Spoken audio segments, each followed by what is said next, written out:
Hey there, you wonderfully overqualified blanket burrito. I'm glad you rolled in tonight. The rain is keeping a soft rhythm against the dark, like it's gently reminding the world to lower its voice. Tonight, we're easing into what daily life was like in Cold War Europe, not through speeches or headlines, but through kitchens, classrooms, quiet conversations, and the careful balance of ordinary routines. If this calm, boring reflection helps you unwind, feel free to follow us, leave a like, and let me know where you're listening in from and what time it is for you. Now let your head settle into the pillow, lengthen your breath, and turn on that fan for some noise. Between 1945 and 1989, an invisible curtain divided Europe into two distinct worlds, each with its own rhythm, its own rules, and its own understanding of what constituted a normal day. This is not a story of espionage or political intrigue, but rather a gentle exploration of the ordinary hours that filled the lives of millions, the morning commute, the evening meal, the quiet compromises that became second nature when living in the shadow of history. You wake to the sound of a radio alarm, though the voice emerging from the speaker depends entirely on which side of the border you happen to call home. In West Berlin, it might be American jazz bleeding into German pop music, followed by news read in that peculiar broadcaster tone that somehow manages to sound both authoritative and cheerful. In East Berlin, just a few kilometres away, the announcer's voice carries a different weight. More measured, more careful, delivering information that has been thoroughly considered before reaching your ears. The light filtering through your curtains looks identical on both sides, of course. Sunrise doesn't recognise political boundaries. But what you do with that light, how you prepare for the day ahead, begins to diverge in ways both obvious and subtle. In the West, your apartment might be small, but cluttered with the artifacts of consumer choice. Different brands of coffee in the cupboard, a television set purchased on instalment, perhaps a record player in the corner with a growing collection of albums. You selected these items yourself, though selected might be too grand a word for the process of choosing between products that all serve essentially the same function. Still, the choice existed, and exercising it felt like a small daily freedom. Your morning routine unfolds with a certain casualness. You might shower using West German soap that smells vaguely of pine, brush your teeth with a toothpaste brand you chose primarily because of a commercial you found amusing, and dress in clothes purchased from one of several department stores. The shirt you're buttoning came from France, or maybe Italy. The label doesn't particularly matter beyond a vague sense that owning something from elsewhere makes you part of a larger world. In the East, your apartment holds different qualities. The furniture likely came from the same state-run manufacturer that supplied your neighbours, designed with functionality in mind rather than style. This doesn't necessarily mean it's ugly. Some designers working within the system created remarkably elegant solutions to everyday needs. Your coffee, though, that's a different matter entirely. Real coffee represents a small luxury, something you might save for weekends or special occasions. On ordinary mornings, you brew a coffee substitute made from roasted barley or chicory, and you've grown so accustomed to the taste that actual coffee sometimes seems too intense, almost aggressive on your palate. The soap in your bathroom carries no brand name you'd recognise from advertisements, because the advertisements themselves are different here. Instead of selling you products, they sell you concepts: solidarity, productivity, the future. Your toothpaste tube might be decorated with images of happy workers, or children in pioneer scarves, little visual reminders that even hygiene participates in the collective project. Getting dressed involves its own small calculus. Western fashion reaches the East through various channels, magazines smuggled by visitors, glimpses of television broadcasts that occasionally slip through the jamming, and the careful observations of travellers who manage to cross the border. You might spend months searching for denim or a particular style of shoe, treating these items as small victories when you finally acquire them. The paradox is that these symbols of Western individualism, once obtained, immediately mark you as someone trying to express individuality within a system built on conformity.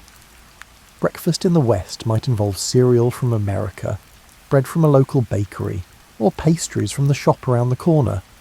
You eat while reading a newspaper chosen from dozens available at the kiosk, each one representing a different political perspective, though you've likely settled into reading the same one each day out of habit. The news itself cascades over you in abundance. Events from Asia, Africa and South America, all competing for your attention alongside local politics and sports scores. In the East, breakfast carries its own rhythms. Bread, certainly. Dark and substantial, the kind that requires genuine chewing. Perhaps some cheese or cold cuts, items that might require queuing earlier in the week.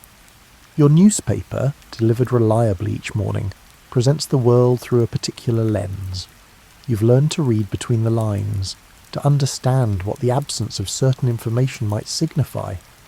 When a story appears about problems in the West, homelessness, unemployment, crime, you register it while also knowing that similar problems in your own society go unreported, existing in a strange limbo of collective awareness and official silence. Children complicate the morning routine universally. In the West, you might be negotiating about television time before school, dealing with requests for particular breakfast cereals advertised between cartoons, and managing the chaos of backpacks and forgotten homework. The school itself operates on principles you vaguely remember from your own childhood, though perhaps with more modern equipment and definitely with more choices about future paths. In the East, your children wear their pioneer neckerchiefs with varying degrees of enthusiasm. Some take genuine pride in the organisation and its activities. Others treat it as simply what one does, like brushing teeth or doing homework. You've learned not to discuss certain topics at the breakfast table, not because you fear your children would intentionally inform on you, but because children talk, and sometimes that talk reaches ears beyond the family. This creates a peculiar form of self-censorship, where you edit your thoughts before speaking them aloud, until eventually you might find yourself editing them before thinking them at all. The morning commute reveals the physical infrastructure of these divided worlds.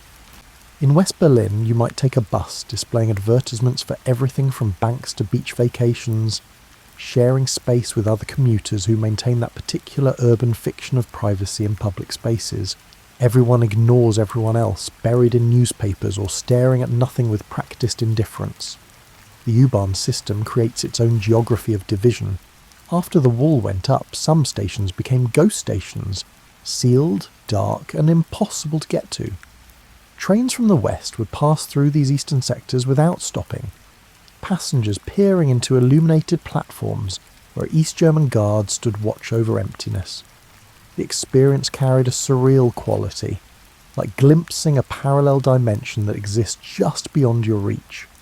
In the east, your commute might involve trams manufactured in Czechoslovakia, or buses from Hungary, physical manifestations of international socialist cooperation. The advertisements, sparse as they are, promote savings plans and cultural events, or remind citizens about upcoming holidays celebrating various historical milestones. Your fellow passengers maintain similar privacy, though perhaps with a slightly different quality. Not just urban indifference, but also a learned caution about engaging too freely with strangers. Work awaits on both sides of this divided city, in these divided countries, across this divided continent. The nature of that work, how it's organised, and what it means beyond simple economic necessity, these elements diverge in ways both philosophical and deeply practical. The factory where you work in the West operates with a certain relentless efficiency. Time clocks monitor your arrival and departure with mechanical precision, while production quotas, though not officially mandated, hover in the background of every shift. The machinery around you might be German-made or American or Japanese, each purchase representing management decisions about cost and capability that remain largely mysterious to you. Your relationship with this work contains contradictions you've stopped trying to resolve. The paycheck allows you freedoms and choices that previous generations could hardly imagine, yet the actual hours spent earning it feel increasingly abstract, disconnected from any finished product you might recognise. You tighten the same bolts, monitor the same dials, and feed the same materials into the same machines day after day until the work becomes a form of meditation, mindless in the way that frees your thoughts to wander elsewhere. Lunch breaks offer temporary escape. The company cafeteria serves schnitzel on Thursdays, which has become a small ritual you almost look forward to. Your colleagues talk about football, about their families, about weekend plans.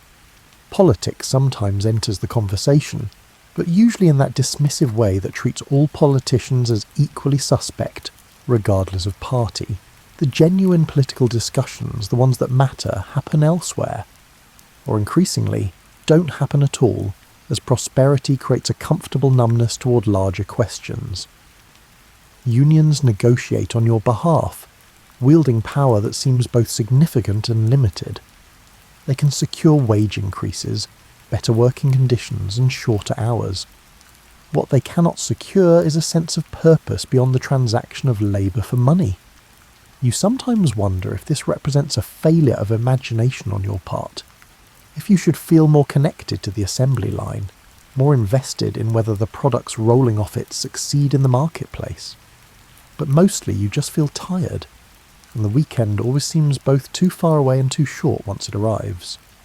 In the East, your factory operates under different principles, though the machinery might look remarkably similar.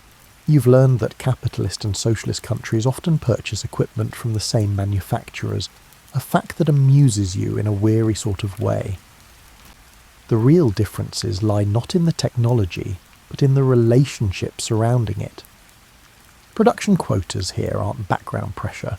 They're explicit, posted on walls, discussed in meetings and tied to bonuses and recognition. You and your colleagues talk about fulfilling the plan the way Western workers might discuss meeting sales targets, except here the plan represents something larger than profit, or it's supposed to anyway. The reality, which everyone understands but few discuss openly, involves elaborate workarounds. Official statistics might show the plan fulfilled at 110%, but you know that certain creative accounting practices contributed to that figure. Materials listed as used sit in storage. Products counted as produced need additional work before they're actually usable, and numbers get massaged to serve multiple purposes simultaneously. You've developed a specific set of skills for navigating this system, knowing when to push for resources, when to accept shortages, and how to maintain relationships with suppliers who might slip you components ahead of other factories. These informal networks matter more than the formal organisational charts, operating in the gaps between what's officially supposed to happen and what actually occurs. The cafeteria here serves food that's heavily subsidised, making it cheaper than eating at home. The quality varies wildly, some days quite good, other days mysteriously unidentifiable. You eat with the same colleagues every day, familiar faces across familiar tables, and the conversations range over similar territory. Families, hobbies, complaints about housing or shortages, and the occasional joke that tests the boundaries of what's safe to say aloud. Politics enters the conversation more explicitly here, though in a particular way. You might discuss agricultural policy or industrial development with apparent seriousness, participating in a ritual everyone recognises as performance. The real political discussions, the critical ones, happen in even more private spaces, if they happen at all. You've learned to maintain two vocabularies, one for public consumption and one for your own thoughts, and keeping them separate requires a mental discipline that has become second nature. The afternoon stretches forward with a sameness that transcends political systems. Whether in the East or West, the working day possesses a grinding quality that makes the clock seem to move backward. You find yourself checking the time, surprised to discover only 20 minutes have passed since you last looked. In the West, you might take a coffee break, standing in the designated area with others who've timed their breaks to coincide. Someone tells a joke about the boss that everyone laughs at, though the laughter carries less humour than solidarity. You're all in this together after all, trading hours of your life for wages that fund the hours you're not here. The automation that's gradually transforming the factory creates a peculiar anxiety. Management presents it as progress, as Germany competing in a global marketplace, as necessary modernisation. You understand these arguments while also understanding that necessary usually means necessary for someone else's benefit. The new machines displace workers, though never quite as many as the unions fear or as few as management promises. You watch colleagues disappear into early retirement or retraining programs, and you wonder whether your particular skills will remain relevant or if you too will eventually become obsolete. In the East, automation carries different symbolism. The new machines demonstrate socialist technological advancement, proof that centralised planning can compete with capitalist innovation. The workers displaced by automation get reassigned rather than dismissed, at least in theory. In practice, reassignment might mean moving to a less desirable position, or relocating to a different factory, or accepting a graceful shuffle into a role that exists primarily to keep employment statistics favourable. You've noticed something curious about efficiency in your workplace. The official ideology celebrates productivity and worker achievement, yet the actual system creates incentives that sometimes discourage both. Working too efficiently might reveal that quotas are set too low, leading to increased expectations. Innovation that disrupts established procedures can threaten people whose authority derives from managing those procedures. So you've learned to calibrate your effort to match what's expected rather than what's possible. A form of strategic mediocrity that benefits no one but feels safer than standing out. The afternoon wears on toward evening, and the quality of light changes outside the factory windows. In the West, you might be thinking about stopping at the supermarket on the way home, mentally cataloguing what's needed for dinner while simultaneously monitoring the machine in front of you. The supermarket itself represents a kind of miracle you've ceased noticing. Shelves, stocked with products from dozens of countries, available whenever you want them, in quantities limited only by your budget rather than supply. In the East, your evening plans might involve checking which shops might have what you need, whether your ration stamps for particular items remain valid, and if the delivery you heard rumoured for this week actually materialises. Shopping requires strategy and patience, qualities you've developed over years of practice. You know which stores sometimes get unexpected shipments, which managers might set aside items for regular customers, when to queue and when to come back later. The final hour of the workday possesses a peculiar heaviness. You're tired but also restless, ready to leave but not quite finished. In the West, you might be watching the clock counting down minutes. In the East, you might be attending a brief brigade meeting, listening to announcements about socialist competition results or upcoming volunteer activities, contributing just enough participation to avoid notice, while not so much that you volunteer for anything requiring actual effort. Then the shift ends, the time clock stamps your card, or the supervisor notes your departure, and you join the flow of workers streaming toward the exits, toward the buses and trams and trains that will carry you home, toward the evening hours that belong to you rather than to the factory or the state, or the endless demands of productivity. Your evening begins with the television, that glowing box that has become the centre of most living rooms across Europe, though what it shows you depends entirely on which side of the border you're watching from. In the West, you settle into your chair as the news begins, presented by announcers who've become familiar faces over the years. The format follows predictable patterns: international stories first, then national politics, economic news, sports and weather. The international coverage ranges widely: conflicts in the Middle East, developments in Asia, American political scandals, and Soviet activities reported with a mixture of concern and mockery. You've learned to navigate this abundance of information with a kind of selective attention, absorbing what interests you while letting the rest wash over you like background noise. The news about economic growth or diplomatic negotiations competes with your awareness that the dishwasher needs repair and your daughter needs money for a school trip. The grand narratives of history feel distant from your immediate concerns, existing in parallel to your life rather than intersecting with it.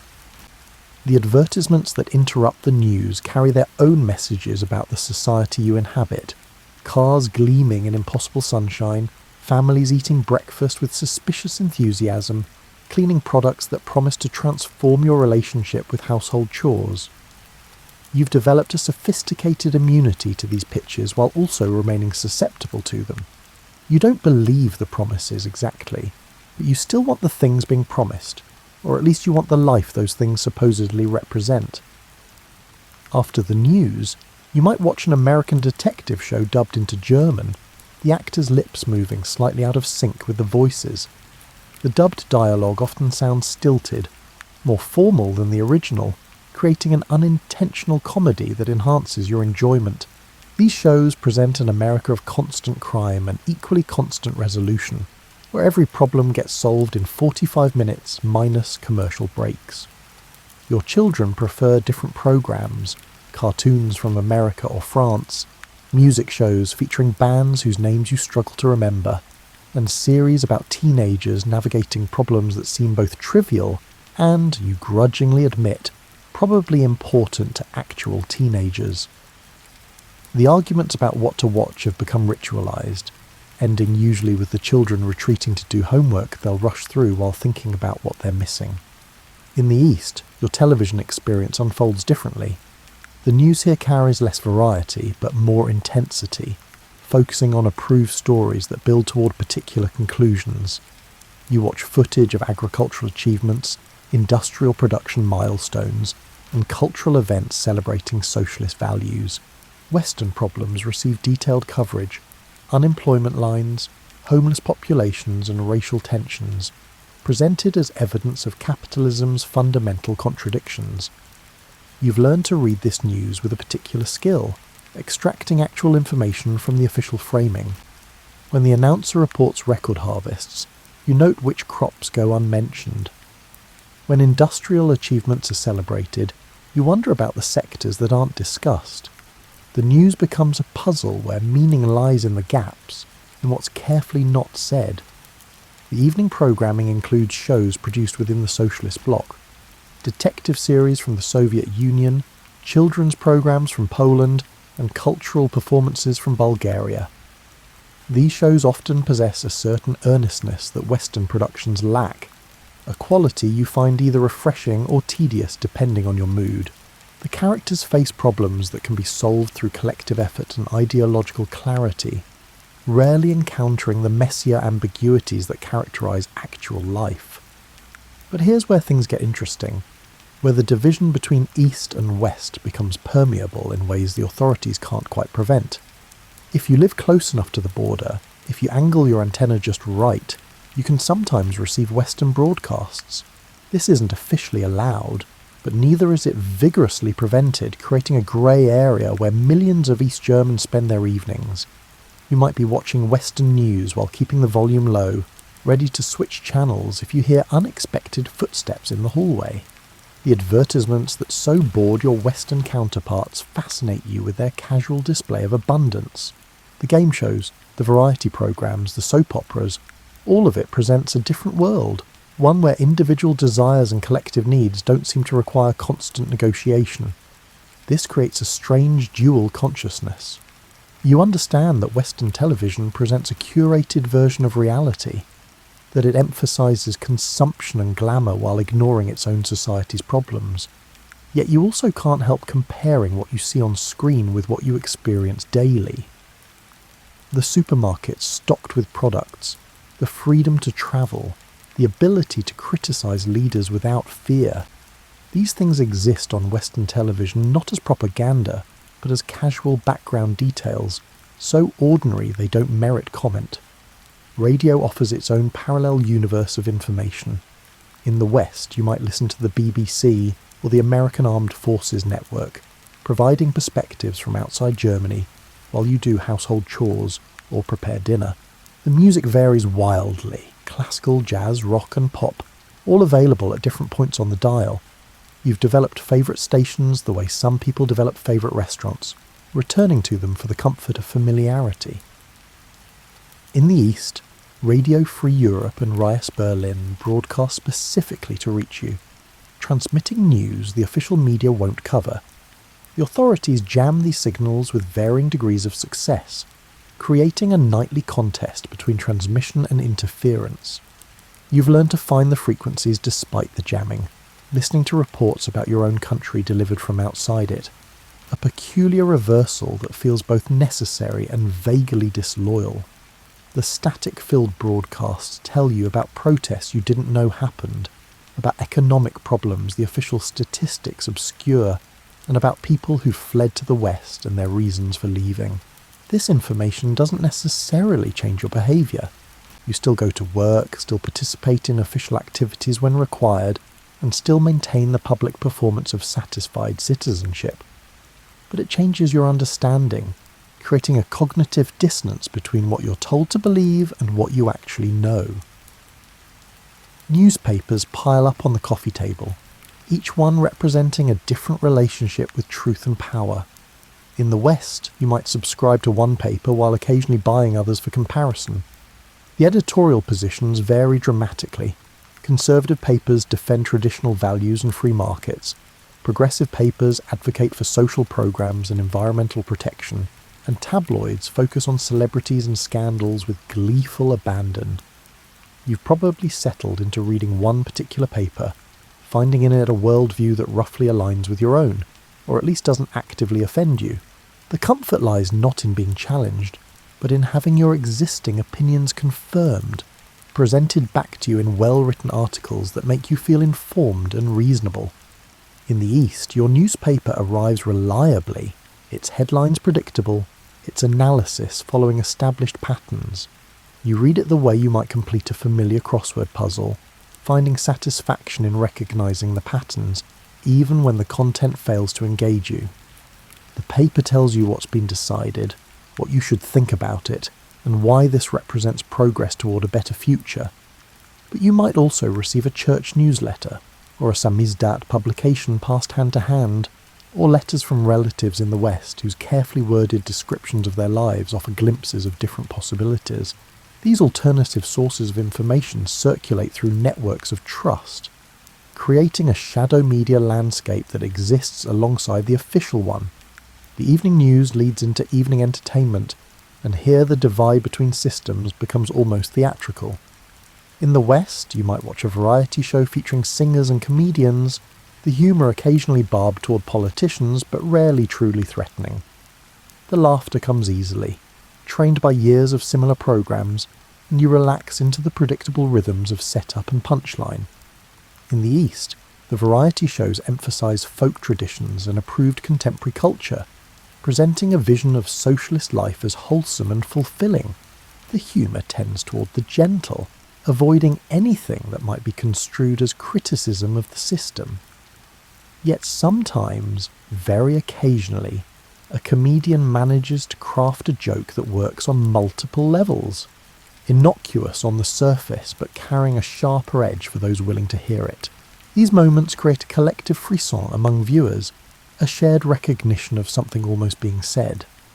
Later, much later, after the children are asleep and the official programming has ended, you might find yourself still awake, switching between channels or adjusting the radio dial. In these quiet hours, the media landscape feels different, less curated, more accidental. The static between stations, the test patterns, the late-night programming that fills airtime without much purpose. All of it creates a strange intimacy, as if you've glimpsed something not intended for mass consumption. This is when the real questions sometimes surface, the ones you've successfully avoided all day. What do you actually know? How much of your understanding comes from official sources you don't entirely trust? When did you last encounter information that genuinely surprised you, that challenged rather than confirmed your existing beliefs? The questions dissolve without answers as sleep finally arrives, carrying you away from these evening meditations on truth and power, and the screens that mediate your relationship with the world beyond your immediate experience. You've lived near it for so long that you've almost stopped seeing it, the way people stop noticing the sound of traffic or the smell of the sea. Almost. The border between East and West Berlin runs through your neighbourhood like a scar that refuses to heal, present in ways both obvious and subtle, shaping daily life through its mere existence. In the early morning, before the city fully wakes, You can walk to where it cuts through what was once a normal street. On the western side, the wall presents its graffiti-covered face to the world, art and anger and jokes all competing for space. Someone has painted a sunset scene that almost makes you forget the concrete underneath. Someone else has written slogans in 3 languages, as if urgency could be strengthened through translation. The wall itself, you've learned, isn't a single wall at all. That's what visitors from America or Japan don't understand when they arrive with their cameras. On the eastern side, there's first a wall, then a death strip of raked sand designed to show footprints, then watchtowers positioned for maximum observation, then anti-vehicle trenches, then another wall, and finally the buildings where people used to live before they became security risks. The whole apparatus of division requires depth, layers, and redundancy. You remember when it went up, if you're old enough. August 1961. Overnight. Quite literally overnight. People woke to find their city severed, families separated, and commutes suddenly impossible. The initial barriers were crude. Barbed wire, cement blocks, whatever could be mobilised quickly. Those have since been replaced with the professional permanence of reinforced concrete. Guard towers equipped with modern surveillance equipment and systems designed not for temporary separation, but for the long term. If you live in West Berlin, you can approach the wall, touch it, paint on it, and photograph it from any angle. Tourists gather at Checkpoint Charlie, cameras clicking, buying pieces of supposedly authentic wall from vendors who may or may not be selling actual fragments. The whole area has acquired a strange carnival atmosphere. Death and division transformed into attractions for visitors who'll return home with stories about how they stood at the front line of the Cold War. The viewing platforms built on the western side allow you to look over into the east to see the death strip and the buildings beyond. These platforms attract crowds on weekends. Families with children, elderly couples, groups of students. Everyone peers over, trying to glimpse daily life in that parallel world visible but unreachable. Occasionally you might see an East German guard in one of the towers, looking back at you, looking at him, both of you performing observation for your respective sides. From the eastern side, approaching the wall means approaching a forbidden zone. The buildings closest to it have been demolished or sealed, their windows bricked over, and their residents relocated to make room for security. You can't casually walk up to examine the barrier the way Westerners can. Getting too close draws attention from guards whose job involves preventing exactly that kind of curiosity. Yet you know about the wall. Of course you do. It dominates the mental geography of the city, present even when not visible. Your children learn to draw maps that show it, incorporating this division into their understanding of normal urban space. The wall becomes one of those facts of life, like weather or gravity, that shapes behaviour without requiring constant conscious thought. The official name in the East is Anti-Fascist Protection Rampart, a designation that inverts the wall's actual purpose so completely that no one bothers to believe it. The fiction persists because abandoning it would require acknowledging that your own government fears its citizens' desire to leave badly enough to imprison them. Better to maintain the pretense that the wall protects you from outside threats rather than prevents your escape.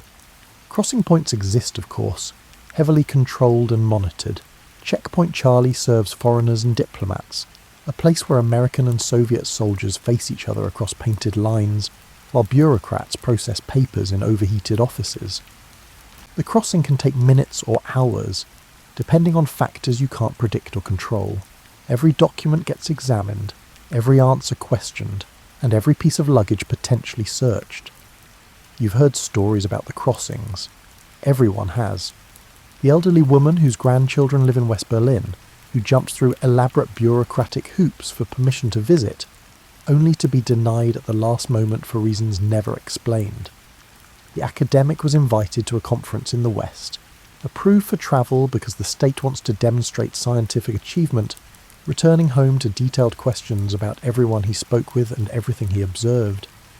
Some East Germans have permission to cross regularly, usually older citizens past working age, considered too old to defect and useful for maintaining family connections that prove the state's humanitarian nature. These approved travellers become minor celebrities among friends, asked to bring back products unavailable in the East: coffee, chocolate, specific magazines and small electronics. They navigate elaborate gift economies, trading access to Western goods for favours and influence. The border extends beyond Berlin, of course, cutting across the entire continent in what Churchill called an iron curtain, though the metaphor doesn't quite capture the reality. Iron suggests something solid and impenetrable, when in fact the border exists as a complex system of barriers varying dramatically from place to place. Between West and East Germany, the border has evolved into something almost absurd in its thoroughness. Fences topped with barbed wire, minefields, automatic shooting devices, concrete walls in some sections, watchtowers every few hundred metres, dogs on patrol, and guards authorised to shoot anyone attempting to cross. The death strip here gets raked regularly, maintained with a precision that would be admirable if applied to less grim purposes. You might live in a Western German town that used to trade freely with what's now an Eastern German town visible across the border. The church spires remain visible, the geography unchanged, but the relationship has been severed completely. No phone calls connect the towns anymore. No roads bridge the gap. The border has transformed neighbouring communities into foreign countries, familiar strangers living parallel lives within sight of each other. In some places, the absurdity becomes almost comedic. Houses that straddled the border when it was drawn were split. Families living on opposite sides of walls running through their kitchens. Rivers that once connected communities became boundaries patrolled by boats. Forests where children from both sides played together became militarised zones where playing could get you killed. The Czech border with Bavaria and the Hungarian border with Austria each has its own character, its own specific implementation of division. Hungary maintains somewhat less brutal barriers than East Germany, though somewhat less brutal still means fences and guards and severe consequences for attempting unauthorised crossing. Czechoslovakia varies its border security by location, most intense where it meets West Germany and Austria, less intense where it borders Poland or the Soviet Union. You've learned the border's geography the way sailors learn coastlines, understanding where it's most dangerous, where brief permeability might exist, and what weather or timing might affect your chances, not because you're planning to cross it illegally necessarily, but because knowledge itself feels like a small form of freedom, a mental map of possibilities you may never act upon. The stories of successful escapes fascinate everyone, East and West, though for different reasons. In the West, they're celebrated as courage triumphing over tyranny, individuals risking everything for freedom. In the East, they're officially condemned as betrayal, while simultaneously inspiring a grudging admiration for the ingenuity involved. People have escaped by tunnelling under the wall, the work taking months, dug in secret with hand tools and desperate determination. They've escaped hidden in modified cars, squeezed into spaces where no person should fit, hoping border guards won't discover the deception. They've escaped by air, balloons, ultralights, hijacked planes, taking to the sky when the ground offered no passage. The failures outnumber the successes, though exact numbers remain classified. People were shot while trying to climb the wall, their bodies sometimes left there for hours as a warning. People were caught in tunnels that collapsed or were discovered. People were turned back by guards who might have let them pass if not for the watchful eyes of other guards, the system designed to prevent individual mercy through collective surveillance. You think about this sometimes, late at night, lying in bed while the city sleeps around you. The wall is there, silent and patient, requiring no sleep, no rest, continuing its work of division whether anyone pays attention or not.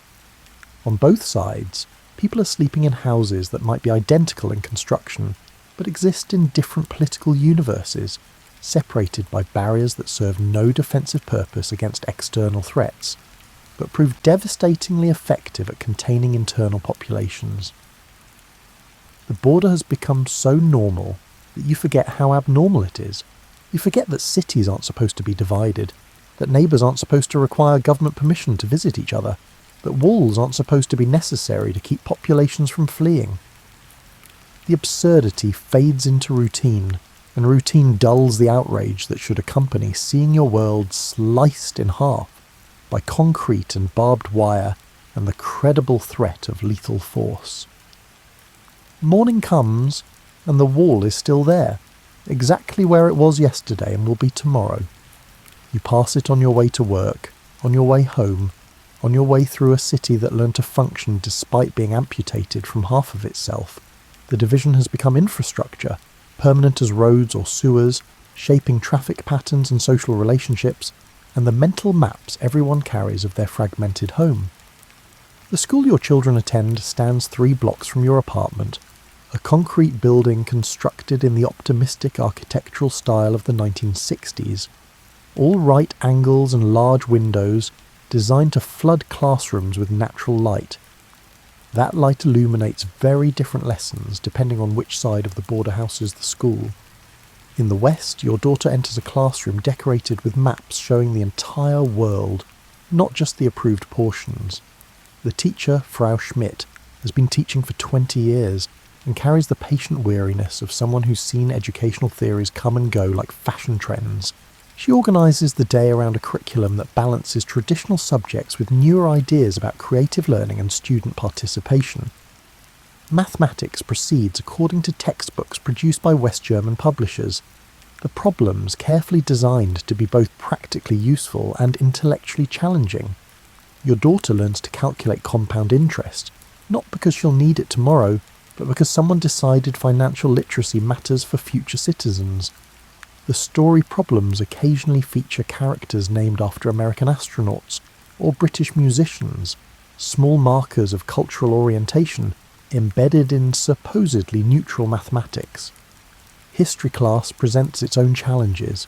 Frau Schmidt must navigate between comprehensive honesty and age-appropriate content, explaining the Third Reich to 12-year-olds without either minimising its horrors or traumatising her students. The curriculum doesn't shy from German responsibility, but also doesn't wallow in guilt, trying to forge some path between remembering and moving forward. The textbooks show photographs from concentration camps, testimony from survivors, and evidence presented with a directness that some parents find excessive and others find insufficient.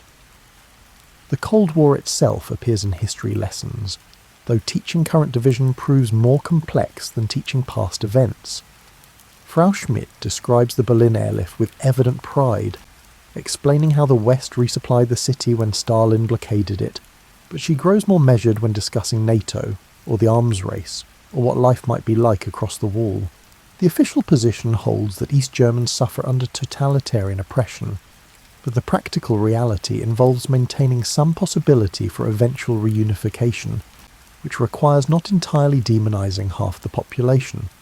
Your daughter's classmates come from various backgrounds, children of factory workers and doctors and shopkeepers all mixed together in ways that supposedly demonstrate democratic equality. The reality involves subtler divisions, expensive sneakers versus cheap ones, vacations to Spain versus staying home, parents who speak cultured German versus those whose dialects mark them as from elsewhere, and less prestigious places. The playground politics mirror adult society more than adults usually admit. Children form alliances and hierarchies based on arbitrary factors that nonetheless feel tremendously important. Who's cool, who's not, who gets included in games and who gets excluded. All of this unfolds with a casual cruelty that the teachers can moderate but not prevent. Your daughter comes home with homework that fills her evenings, book reports on novels chosen from an approved list, science projects requiring materials you purchase at the store, and essays on topics like what I want to be when I grow up, that force her to imagine futures she can't yet conceive. You help when you can, though increasingly her education surpasses your own, requiring knowledge you never acquired or have forgotten. In the East, your son's school operates according to different principles, though the building might look remarkably similar. The same concrete, the same large windows, the same utilitarian approach to creating learning spaces, the The differences emerge in the details, the curriculum, and the underlying assumptions about what education should accomplish. His classroom displays different maps, ones that emphasise the socialist world, the Soviet Union vast across the wall, Eastern Europe colour-coded in shades suggesting solidarity, the Third World depicted as sites of liberation struggles against imperialist oppression. The West appears diminished, its problems highlighted while its attractions go unmentioned or dismissed as decadent. Herr Müller, his teacher, approaches education with an ideological clarity that would seem oppressive if delivered less skillfully. But Herr Müller understands children, knows how to make even required propaganda engaging through stories and games and the careful deployment of humour. He teaches mathematics using problems about collective farms and factory production, embedding ideology so smoothly that students absorb it without noticing the mechanism of absorption.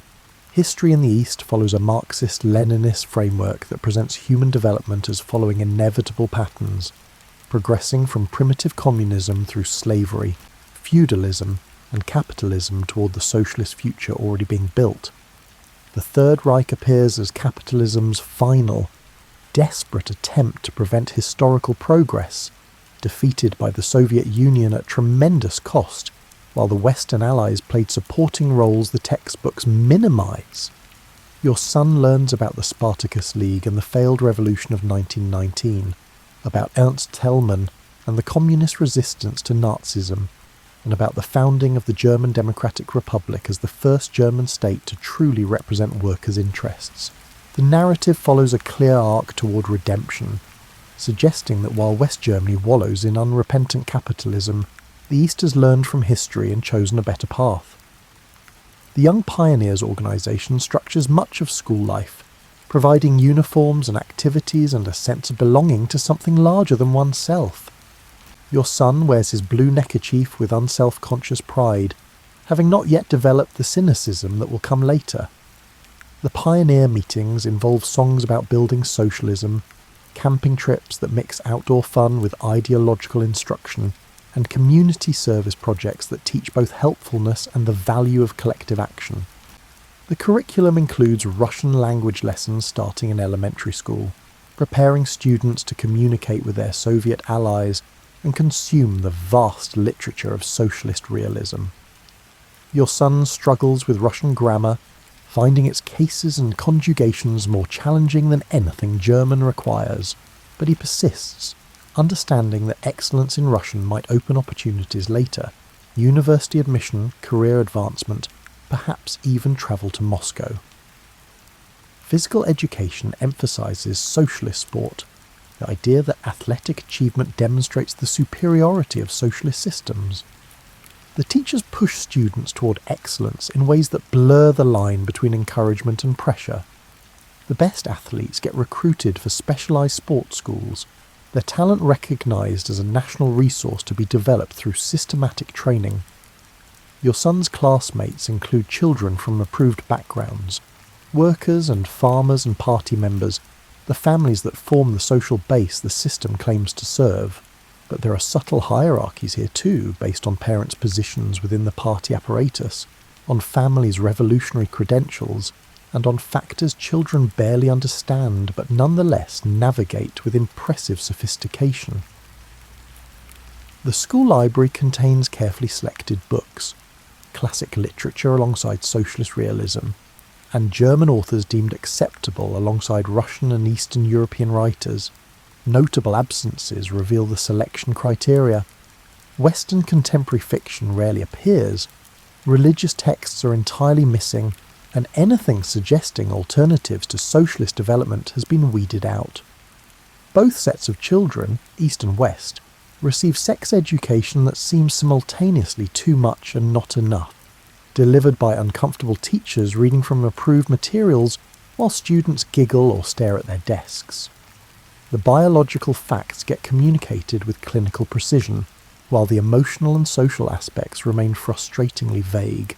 In both systems, the curriculum treats sex as something that happens between properly married adults for the purpose of creating more citizens, a view that aligns poorly with the reality students are beginning to notice around them. University looms in the future for both your daughter and your son, though the paths differ significantly.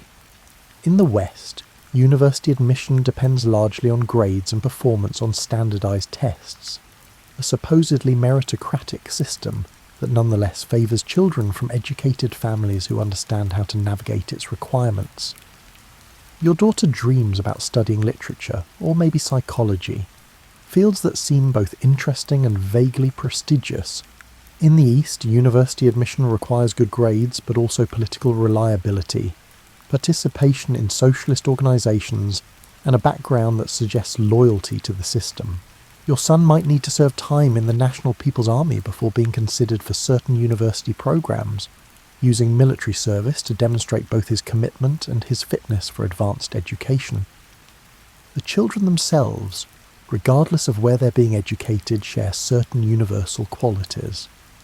They're bored by lessons they find irrelevant, excited by subjects that capture their imagination, and social in ways that frustrate teachers trying to maintain classroom order. They pass notes during lectures, form crushes that consume them completely for days before evaporating, and worry about fitting in while simultaneously trying to stand out. They're also absorbing lessons beyond the formal curriculum, learning about power and conformity and the complex negotiations required to navigate institutional life. They're discovering which authorities must be obeyed, and which can be safely resisted, which rules matter, and which exist primarily as performances of order. These informal lessons might prove more useful than anything in the textbooks, preparing them for adult life in societies that require constant calibration between individual desires and collective demands. Evening homework fills the apartments on both sides of the divide. You help when you can, checking mathematics problems or quizzing vocabulary words, though you sometimes wonder whether this assistance helps or simply postpones your children developing independent study skills.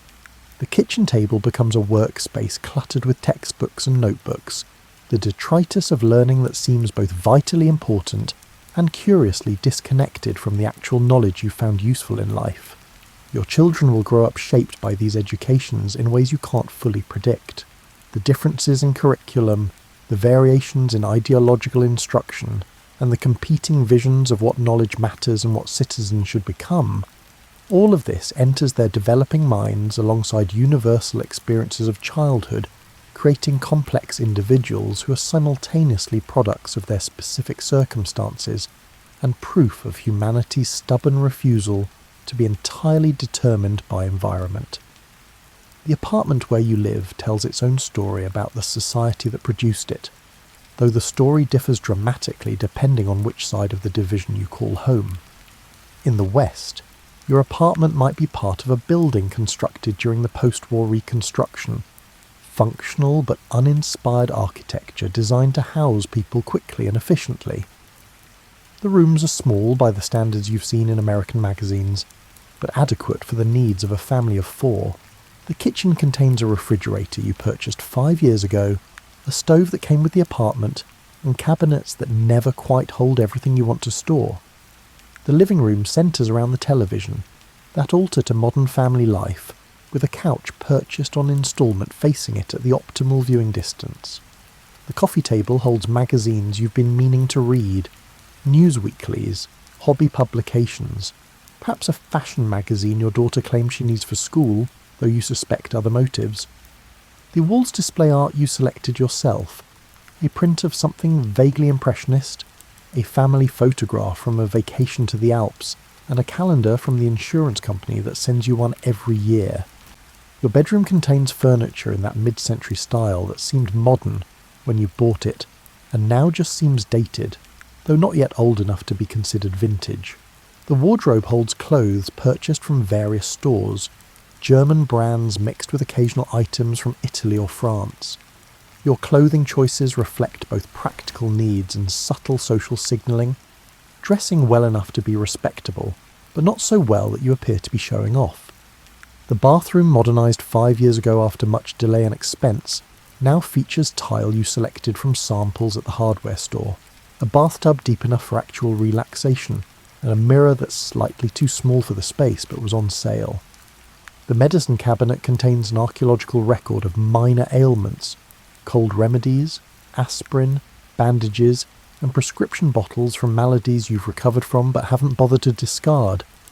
Your children share a bedroom decorated according to their divergent tastes, creating a space that represents negotiated compromise rather than aesthetic coherence.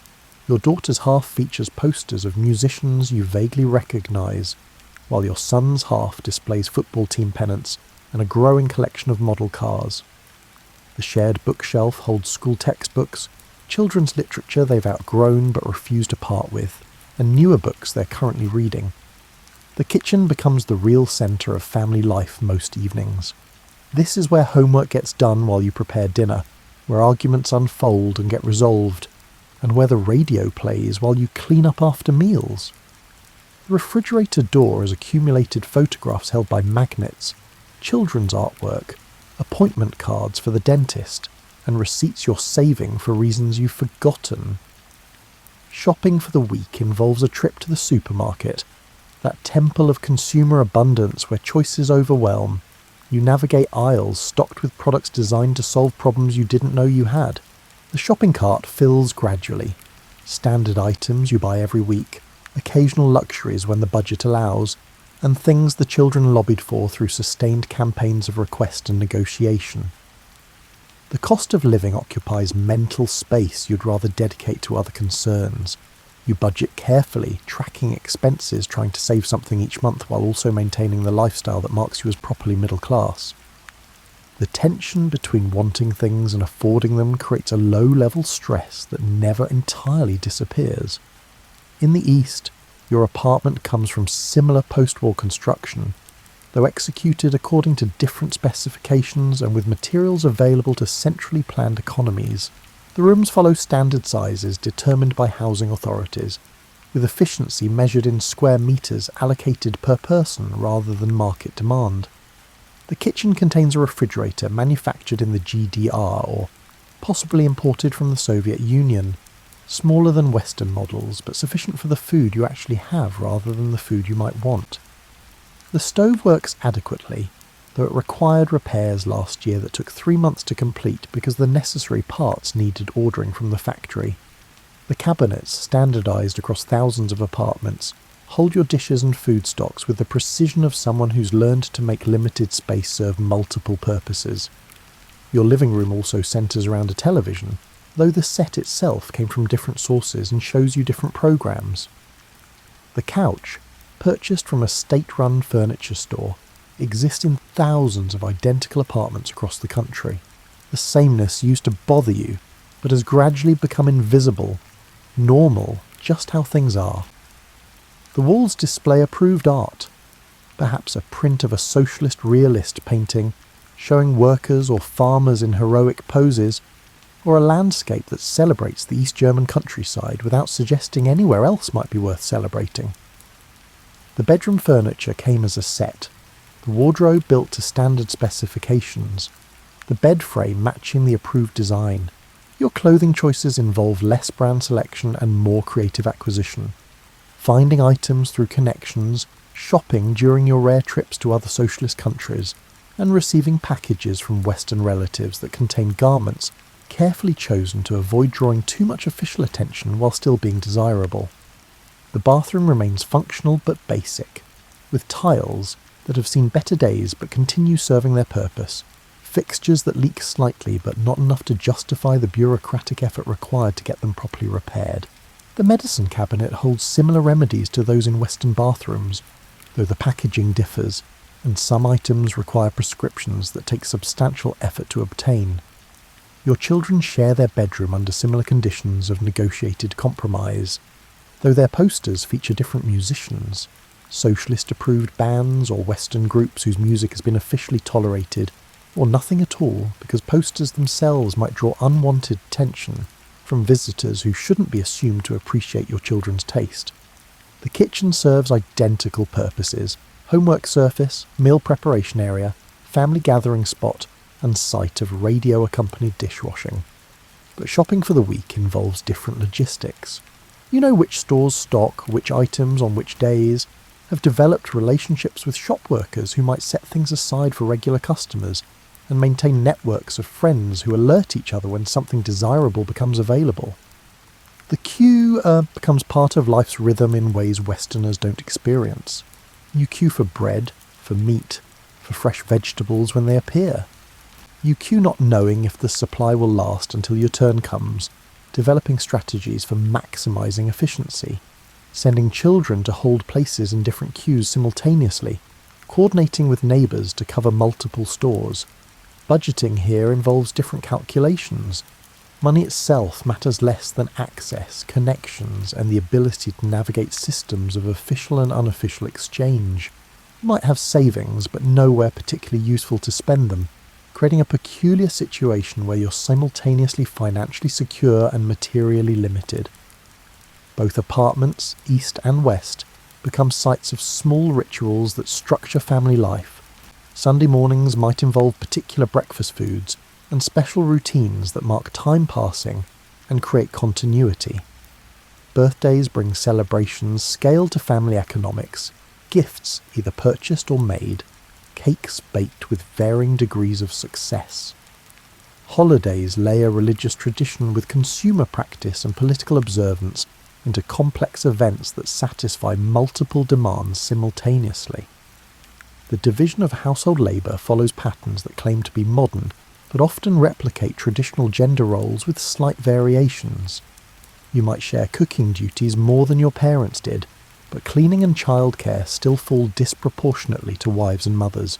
The official ideology in both East and West promotes gender equality, while the actual practice demonstrates humanity's resistance to rapid social change. Family meals, when everyone actually sits down together, become rare enough to feel special. You eat while the television plays, or in significant silence, or amidst conversation that ranges from mundane complaints to genuine connection. These meals don't follow the idealised patterns shown in advertisements or official celebrations of family values. They're messier, more distracted, and frequently interrupted by children needing to be somewhere or phone calls, or the general chaos of coordinating multiple schedules. The evenings wind down toward bedtime through routines so established they've become almost ceremonial. Children need to be reminded about teeth brushing, about homework completion, and about getting ready for tomorrow. You check that doors are locked, that lights are off in unused rooms, and that everything has been done that needs doing before you allow yourself to finally rest. The apartment holds you and your family through seasons and years, witnessing arguments and reconciliations, celebrations and disappointments, the ordinary accumulation of shared life. The physical space matters less than what happens within it, though the constraints of that space shape what's possible. You make do as millions do, transforming standardized housing into individual homes through the particular ways you occupy and arrange and live within these walls. The undercurrent of political anxiety runs through daily life so constantly that you've learned to live with it the way you live with traffic noise or weather, as a condition of existence rather than an emergency requiring immediate response. In the West, the anxiety manifests as background radiation, rarely intense enough to disrupt normal life, but never entirely absent either. The news brings regular reminders of the geopolitical standoff, reports about Soviet military exercises, announcements of new weapon systems, and diplomatic tensions that flare and subside without resolution. You register these developments while also recognising that they probably won't directly affect whether you go to work tomorrow or what you serve for dinner. The presence of American forces in West Berlin creates its own peculiar normalcy. You see American soldiers in cafes and shops speaking English loudly in the way Americans do, seeming both exotic and ordinary. Their presence reassures you, theoretically. They represent the commitment that prevents Soviet expansion, the guarantee that West Berlin won't be abandoned to the east. But their presence also reminds you that your city remains occupied, that normal sovereignty doesn't apply, and that the war supposedly ended decades ago but actually just transformed into something more stable and less visibly violent. The occasional exercises and drills maintain awareness of potential crises. Air raid sirens get tested monthly, producing wails that send dogs into fits and momentarily raise heart rates before everyone remembers it's just a test.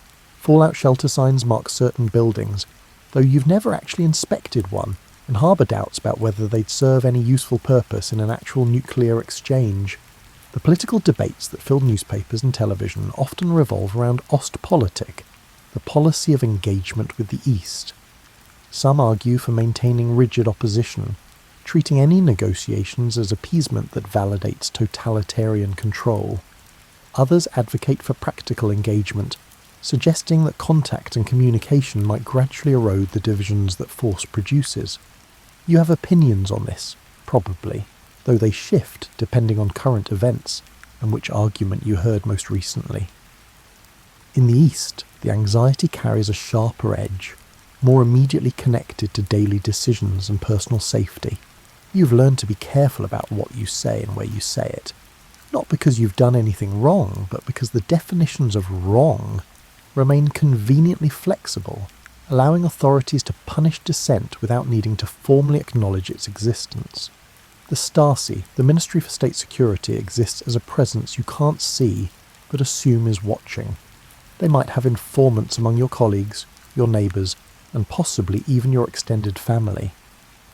The exact number of informants remains deliberately unclear, creating a paranoia that serves power by making everyone suspect everyone else. You've heard estimates suggesting that millions of East Germans participate in some level of informing, though whether this participation is willing, coerced, or some complex mixture remains difficult to determine.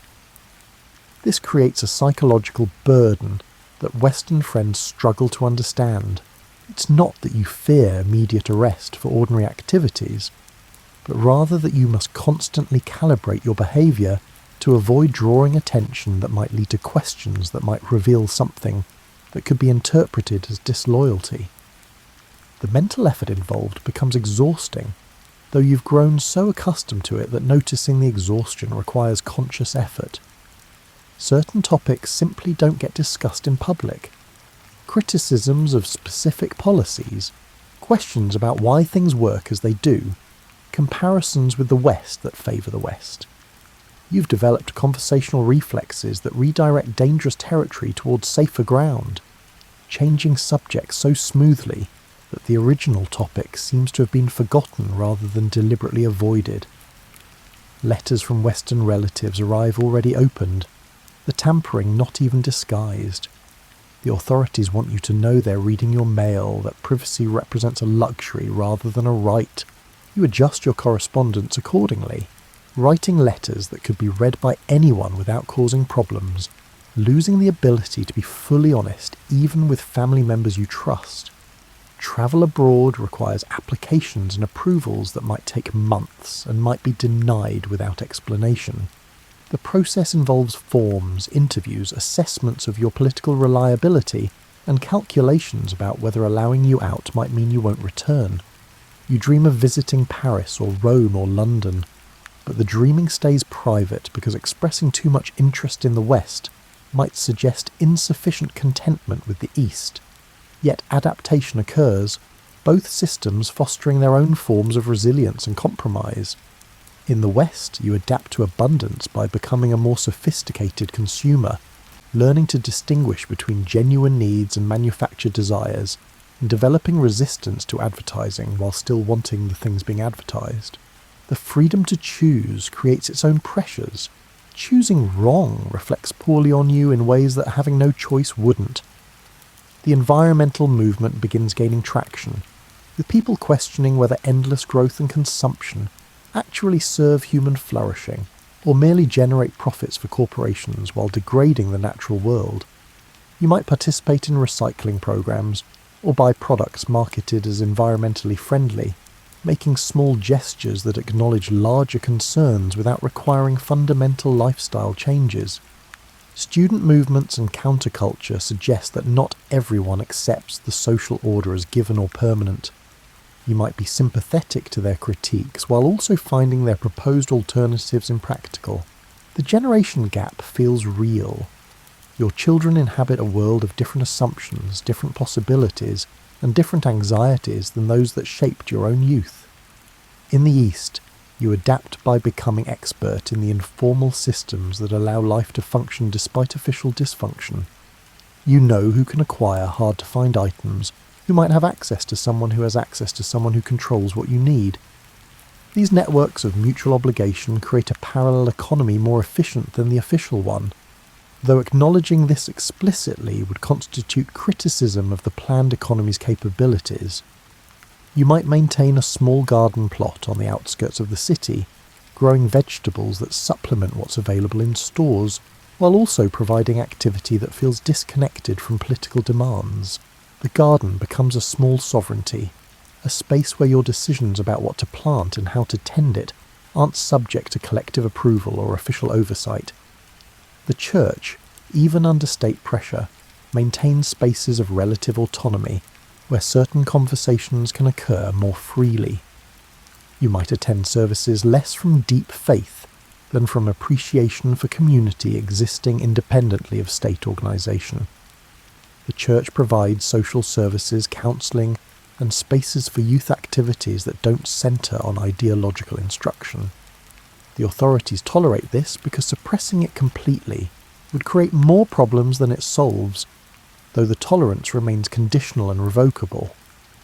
Both societies contain people who simply withdraw from political engagement entirely, focusing on private life, family, hobbies, and small pleasures, in what East Germans will come to call niche society.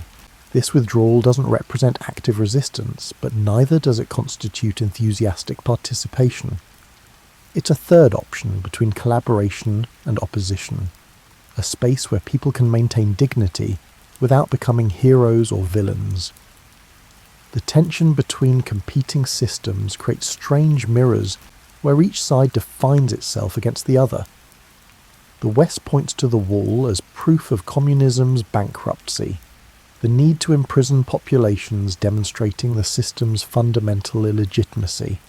The East points to Western homelessness and unemployment as proof of capitalism's cruelty, the presence of poverty amid abundance revealing priorities that value profits over people. You recognise propaganda on both sides while also acknowledging that propaganda often builds on genuine grievances and real problems. The West does have homelessness and unemployment. The East does imprison its population behind walls. These facts coexist with other facts, that Western workers have freedoms. Eastern workers lack the securities that Eastern workers have that Western workers envy. The complexity resists the simple narratives both sides prefer to promote. The arms race continues in the background, weapon systems growing more sophisticated and more numerous, while politicians speak about peace and security. You understand, intellectually, that these weapons could end civilization if actually used, but the understanding remains abstract. The bombs exist in silos and submarines, far from your immediate experience, as potential rather than present threats. Sometimes you wonder what it would take for things to change, whether change is even possible or whether this division represents a new permanent condition that will outlast your lifetime. The question surfaces and subsides without resolution, joining other large questions you've learned to live with rather than answer. Change, when it comes slowly enough that you barely notice day to day. Though looking back across years, the transformation becomes undeniable. In the West, the prosperity that seemed so remarkable in the 1960s has become normal, expected, the baseline against which you measure satisfaction. The economic miracle that rebuilt Germany from rubble has solidified into ordinary middle-class life, comfortable but somehow less exciting than the rapid improvements your parents experienced. You have more than they did, but having doesn't thrill the way getting once did. The generation born after the war reaches adulthood carrying different assumptions, different expectations. They didn't experience occupation or reconstruction, don't remember hunger or genuine scarcity, and take for granted the material abundance you still find mildly miraculous. Their concerns centre on meaning rather than survival, on authenticity rather than security, and on questions about whether comfortable prosperity constitutes a successful life or just a successful economy.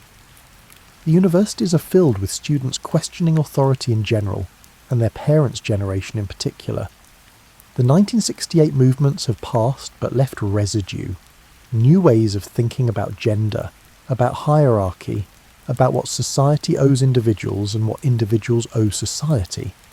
You might find these ideas threatening or liberating or simply confusing, depending on how secure you feel in your current understanding of how things should work. Technology creeps forward, changing life in small increments that accumulate into transformation. The telephone you once shared with neighbours becomes a private household item. Television expands from 2 channels to 3 and eventually more. The choice is proliferating while the actual content sometimes seems interchangeable. Computers exist mainly in science fiction and corporate offices, but you've heard they might someday become common, though you can't quite imagine why ordinary people would need them. The European project advances through incremental integration, creating common markets and shared regulations and the gradual erosion of borders between Western countries. You can travel to France or Italy now with minimal documentation, a freedom your parents' generation couldn't have imagined. Whether this represents progress toward unity or the loss of national distinctiveness remains contentiously debated. Environmental awareness grows from fringe concern to mainstream politics. The realization that industrial prosperity comes with ecological costs begins reshaping policy debates. Though actual changes in behaviour lag behind rhetorical commitments. You might recycle bottles and newspapers while still driving everywhere, and buying products packaged in excessive plastic, the contradictions visible but somehow not urgent enough to resolve. In the East, changes occur differently, constrained by official ideology, yet irrepressible in their fundamental trajectory. The initial revolutionary enthusiasm that animated the state's founding has calcified into bureaucratic routine. The promises of socialist abundance eventually converge with capitalist prosperity and have proven consistently premature, the gap between East and West widening rather than closing. Young people in the East face particular challenges, educated to believe in scientific socialism while observing its failures, taught to celebrate worker power while experiencing powerlessness, encouraged to be optimistic about the future while suspecting that the future might look much like the present.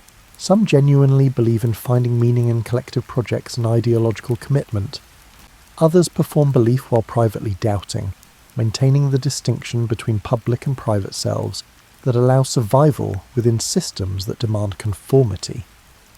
Western television and radio continue penetrating Eastern Europe despite jamming efforts, creating a generation that grows up comparing official narratives with contraband information. The comparison rarely favours the official narratives, undermining state legitimacy through exposure rather than argument. You can't effectively prohibit people from knowing what they know, even when what they know contradicts what they're supposed to believe. Technology in the East follows a different trajectory, sometimes advancing in parallel with Western developments, sometimes lagging behind in ways that become increasingly difficult to hide. The official celebrations of socialist scientific achievement coexist with actual experiences of shortages and obsolescence. The Trabant automobile, produced in East Germany, becomes both a symbol of socialist industry and a joke about technological backwardness, waiting lists stretching years for a car that Western visitors find laughably primitive. The Soviet Union under Brezhnev settles into stagnation, the revolutionary dynamism of earlier decades replaced by gerontocratic leadership maintaining power through inertia rather than vision. This affects the satellite states in complex ways. The absence of active Soviet reform efforts prevents change while also removing some pressure to conform to Moscow's current line. Dissidents emerge publicly, individuals willing to risk punishment to speak truth the system prefers suppressed. Charter 77 in Czechoslovakia, Solidarity in Poland, and various groups in East Germany. These movements remain small, easily suppressed by state security, yet they demonstrate that total control remains elusive and that human dignity resists indefinite compression. You might know someone who signed a petition or attended an unauthorized gathering or said something too freely in the wrong context. The subsequent difficulties, job loss, travel restrictions, constant surveillance, serve as warnings about the cost of open dissent. You sympathise privately while maintaining public distance, the pragmatism required to protect yourself and your family feeling both necessary and shameful. The church provides cover for some forms of dissent, sanctuary space where critical conversations can occur under the pretense of religious gathering. The state tolerates this up to a point, the point being wherever the state decides it lies at any given moment. The ambiguity keeps everyone uncertain, which serves power by preventing anyone from knowing exactly what they can safely do. Both societies develop more sophisticated relationships with their respective systems over time. In the West, you've learned to navigate consumer capitalism, understanding its appeals while resisting some of its demands, participating without being consumed. In the East, you've learned to navigate state socialism, fulfilling minimal requirements while protecting spaces of private authenticity, conforming without believing. The families raising children in both systems try to prepare them for futures that remain uncertain. You want your children to be successful by current measures, while also somehow remaining true to values that might not align with those measures. You want them to be realistic about how the world works, while also maintaining idealism about how it should work. The tensions in these desires mirror larger tensions in societies trying to be both prosperous and just, both secure and free. The small daily accommodations you make to live within these systems, the self-censorship in the East, the materialism in the West, accumulate over years into lives that feel more constrained than you once imagined they might be.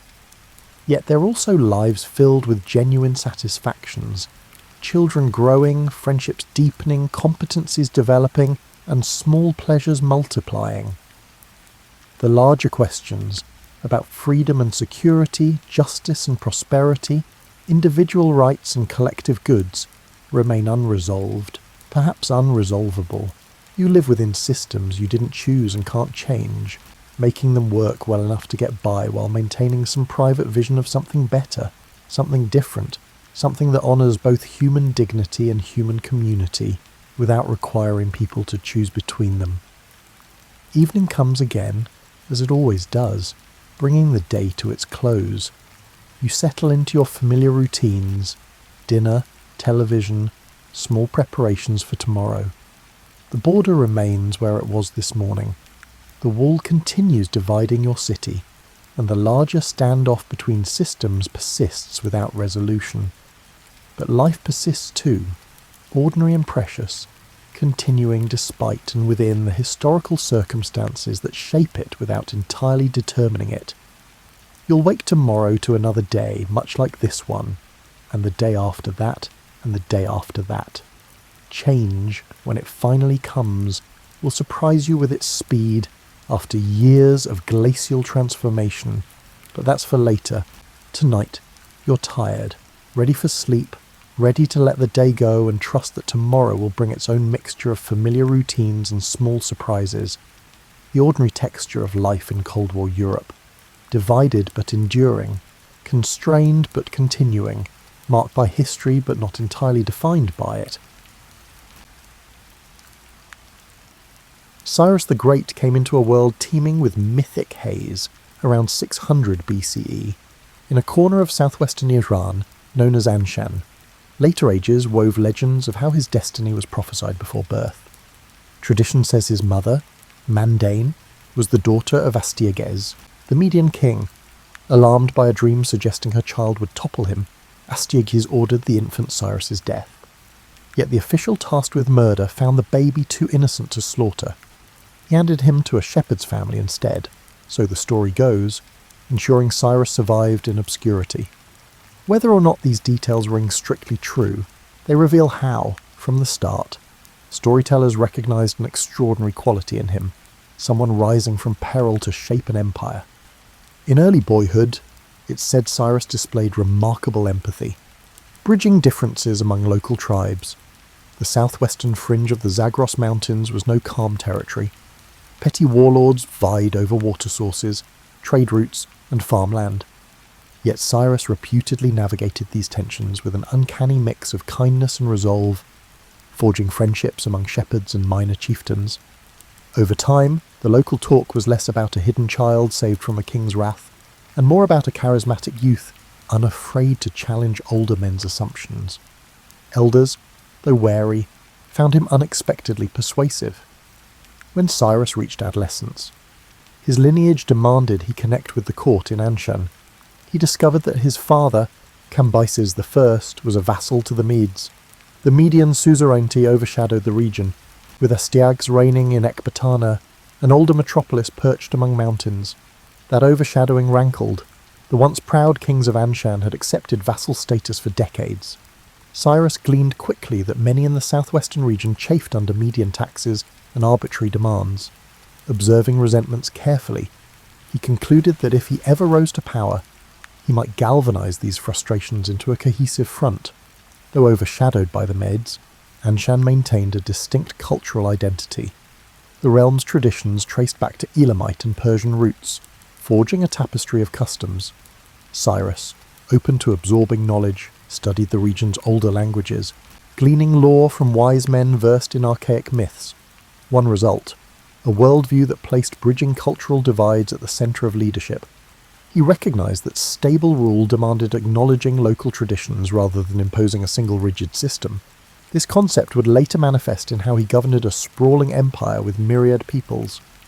As a young man, Cyrus served briefly in the Median army, perhaps under the watchful eye of Astyages. Accounts differ on how cordial that relationship was. Some sources claim the older king ironically found Cyrus appealing, only belatedly realizing the youth's growing ambition. Others propose that Astyages kept him close precisely to forestall rebellion. In either case, Cyrus saw the Medes' weaknesses from within. They boasted strong cavalry and fortress, but corruption and complacency riddled Astyages' bureaucracy. The king's courtiers squabbled, indulging in luxurious feasts. Meanwhile, lesser vassal states seethed under burdensome tribute. The stage was set for a revolt if sparked by the right figure. Upon Cambyses I's death, Cyrus became the nominal ruler of Anshan. He faced immediate tension with Ecbatana. Sometime around 550 BCE, Cyrus launched an uprising, unifying Persians under his banner. The old stories depict him proclaiming that the time had come to cast off Median overlordship, forging a new order that recognized Persian leadership. He marched north, leveraging alliances with other disaffected tribes. Astyages roused his forces, but discovered many loyal officers had turned coat, enticed by Cyrus's promise of a fairer rule. In a surprising turn, Cyrus captured Ecbatana with minimal resistance. Cyrus seized Astyages, thereby ending his rule. With the Medes subdued, Cyrus did something unusual for a conqueror. He spared Astyages' life, absorbing the Median capital and aristocracy without mass slaughter. This approach hinted at the hallmark of his future empire, respect for local elites, provided they served under him. Some ancient kingdoms might have sacked Ecbatana to destroy it permanently. Cyrus recognized the value in co-opting the existing administration, forging a dual monarchy of sorts, Median and Persian.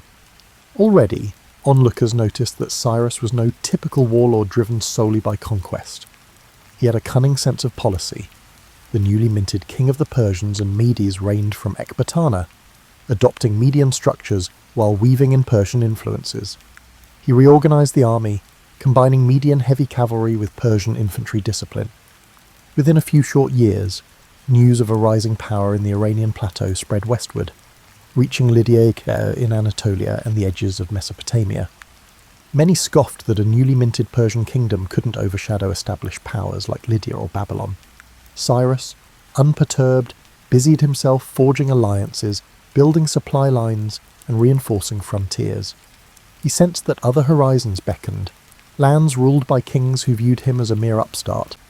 The next chapters would prove them wrong, as Cyrus's unstoppable expansions would reshape the entire region's political map. Securing the Median throne was but a first step.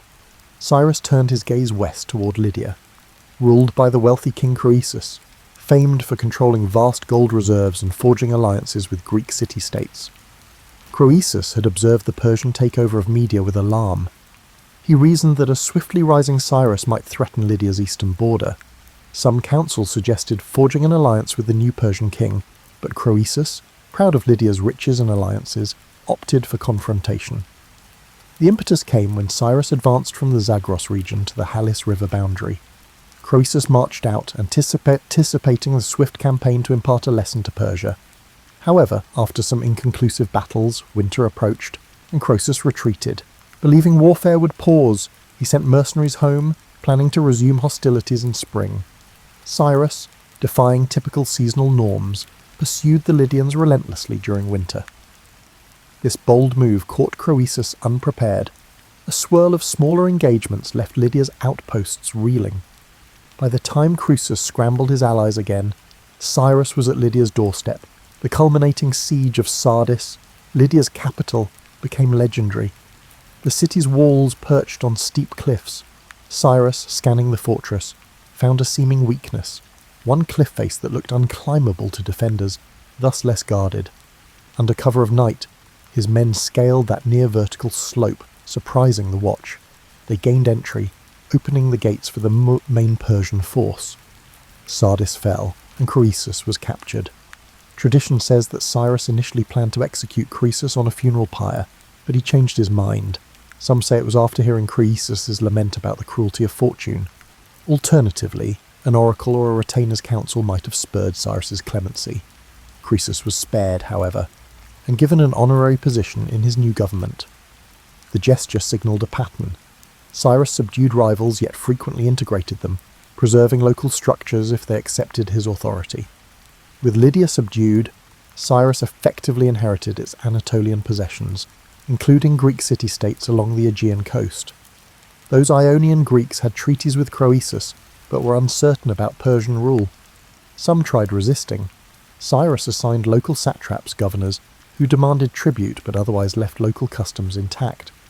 Over time, these Ionian city-states realized Persian governance could be quite hands-off if tributes were paid. The approach partially eased tensions, though pockets of revolt remained. The Persians recognized that shipping was crucial for Aegean commerce, so Cyrus refrained from heavy-handed oppression that might stifle trade. In effect, Ionian city-states found themselves overshadowed by a more tolerant conqueror than they might have feared. Then came the inevitable confrontation with Babylon, the famed empire controlling Mesopotamia. Babylon's king, Nabonidus, was known for eccentric religious policies, alienating certain factions within the city. Many priests of Marduk disliked Nabonidus's focus on the moon god Sin. Meanwhile, outlying provinces of Babylon grew restive. Cyrus aimed to exploit these rifts.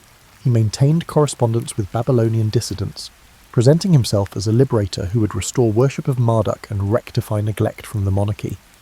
Propaganda tablets found centuries later suggest that some Babylonian elites welcomed him. By 539 BCE, Cyrus marched to Babylon, defeating the main army at Opis with minimal trouble. Then, in an event overshadowed by myth, the gates of Babylon opened, letting him enter peacefully. The city's inhabitants, possibly fatigued by Nabonidus's misrule, found little cause to resist. With that, the storied metropolis fell quietly to a new empire. Cyrus formalized these conquests into what we know as the Achaemenid Empire. He proclaimed a policy of respecting local religions and traditions, seeing in this approach a key to stable governance across vast distances.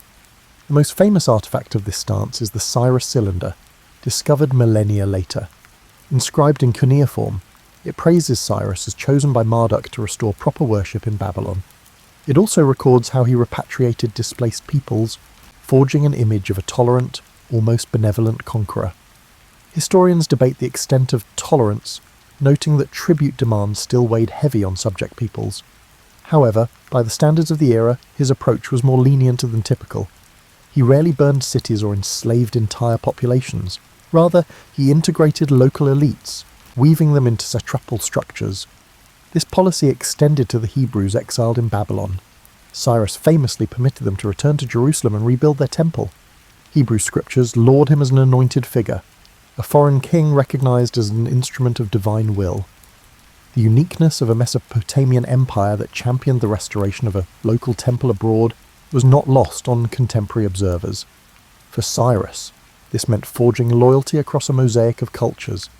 He recognized that the empire's core lay not just in fear of Persian arms, but in a sense of prosperity and religious freedom under Persian oversight. By the mid-530s BCE, the empire sprawled from the fringes of Anatolia to the edge of the Iranian plateau, with Babylon as the second capital.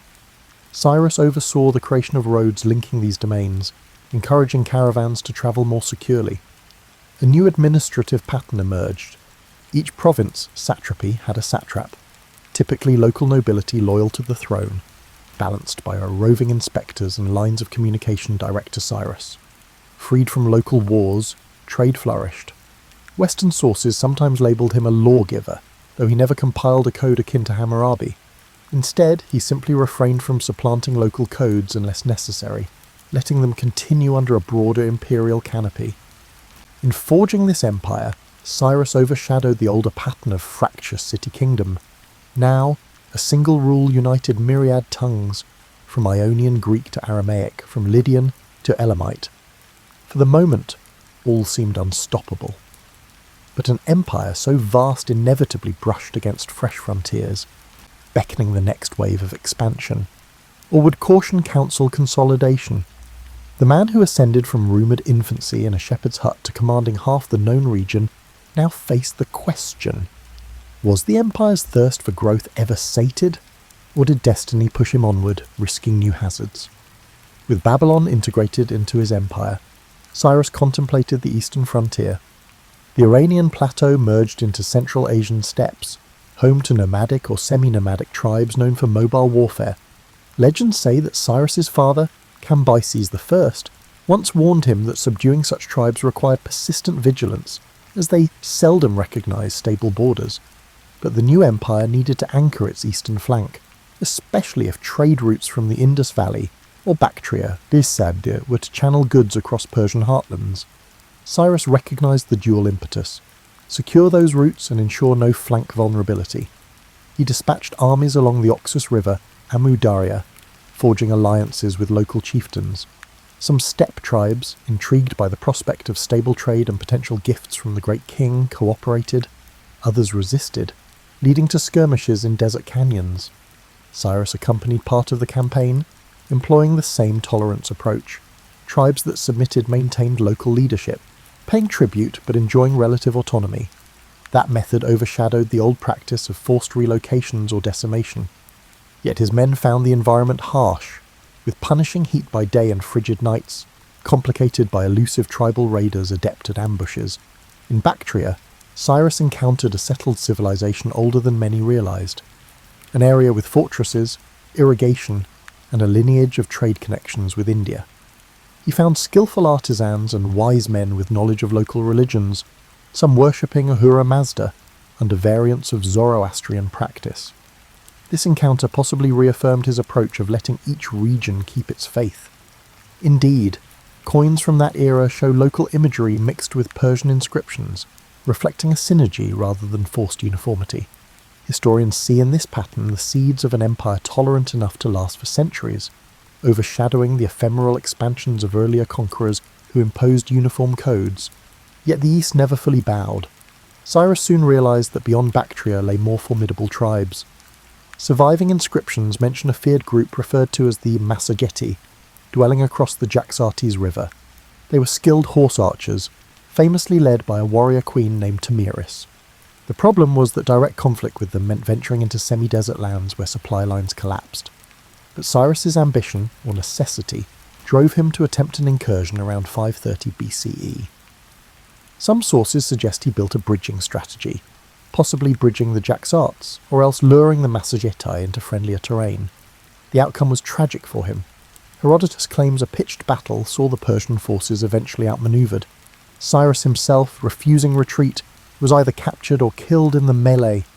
Legend has it Queen Tamiris dipped his severed head in a bag of blood, cursing him for devouring her people. We cannot confirm the dramatic details with absolute certainty. Ancient accounts vary. Some say Cyrus died from wounds, others claim an accident in the swirling desert. However, all accounts agree that his demise occurred on the eastern frontier. This abrupt end overshadowed the notion that he'd have consolidated further expansions. Without him, the empire defaulted to his son Cambyses II, who turned attention to Egyptian campaigns. If not for that fatal Eastern gamble, Cyrus might have had decades to refine governance, bridging Asia Minor to the Indus under a carefully balanced rule. Fate intervened, bequeathing us only partial glimpses of what might have been. Back in the heartlands, news of Cyrus's death unleashed grief. He had reigned for around 3 decades, forging the largest empire the region had witnessed. Even many respondents felt sorrow. In Babylon, priests who previously lauded him as Marduk's chosen recognized that a new chapter approached under Cambyses' shadow. In southwestern Persia, folk tales circulated praising Father Cyrus, who delivered them from Median oppression. Ionian Greeks, though not always content with Persian rule, ironically expressed more respect for Cyrus than for subsequent kings, praising his measured approach. Cyrus's body, presumably recovered from the battlefield, was laid in a tomb in Pasargadae, a site he had chosen earlier. Ancient travellers described it as a simple, yet dignified, structure with a gabled roof, overshadowed by no elaborate temple but set amid a garden. In subsequent eras, every Persian king revered that tomb, ensuring none defiled it.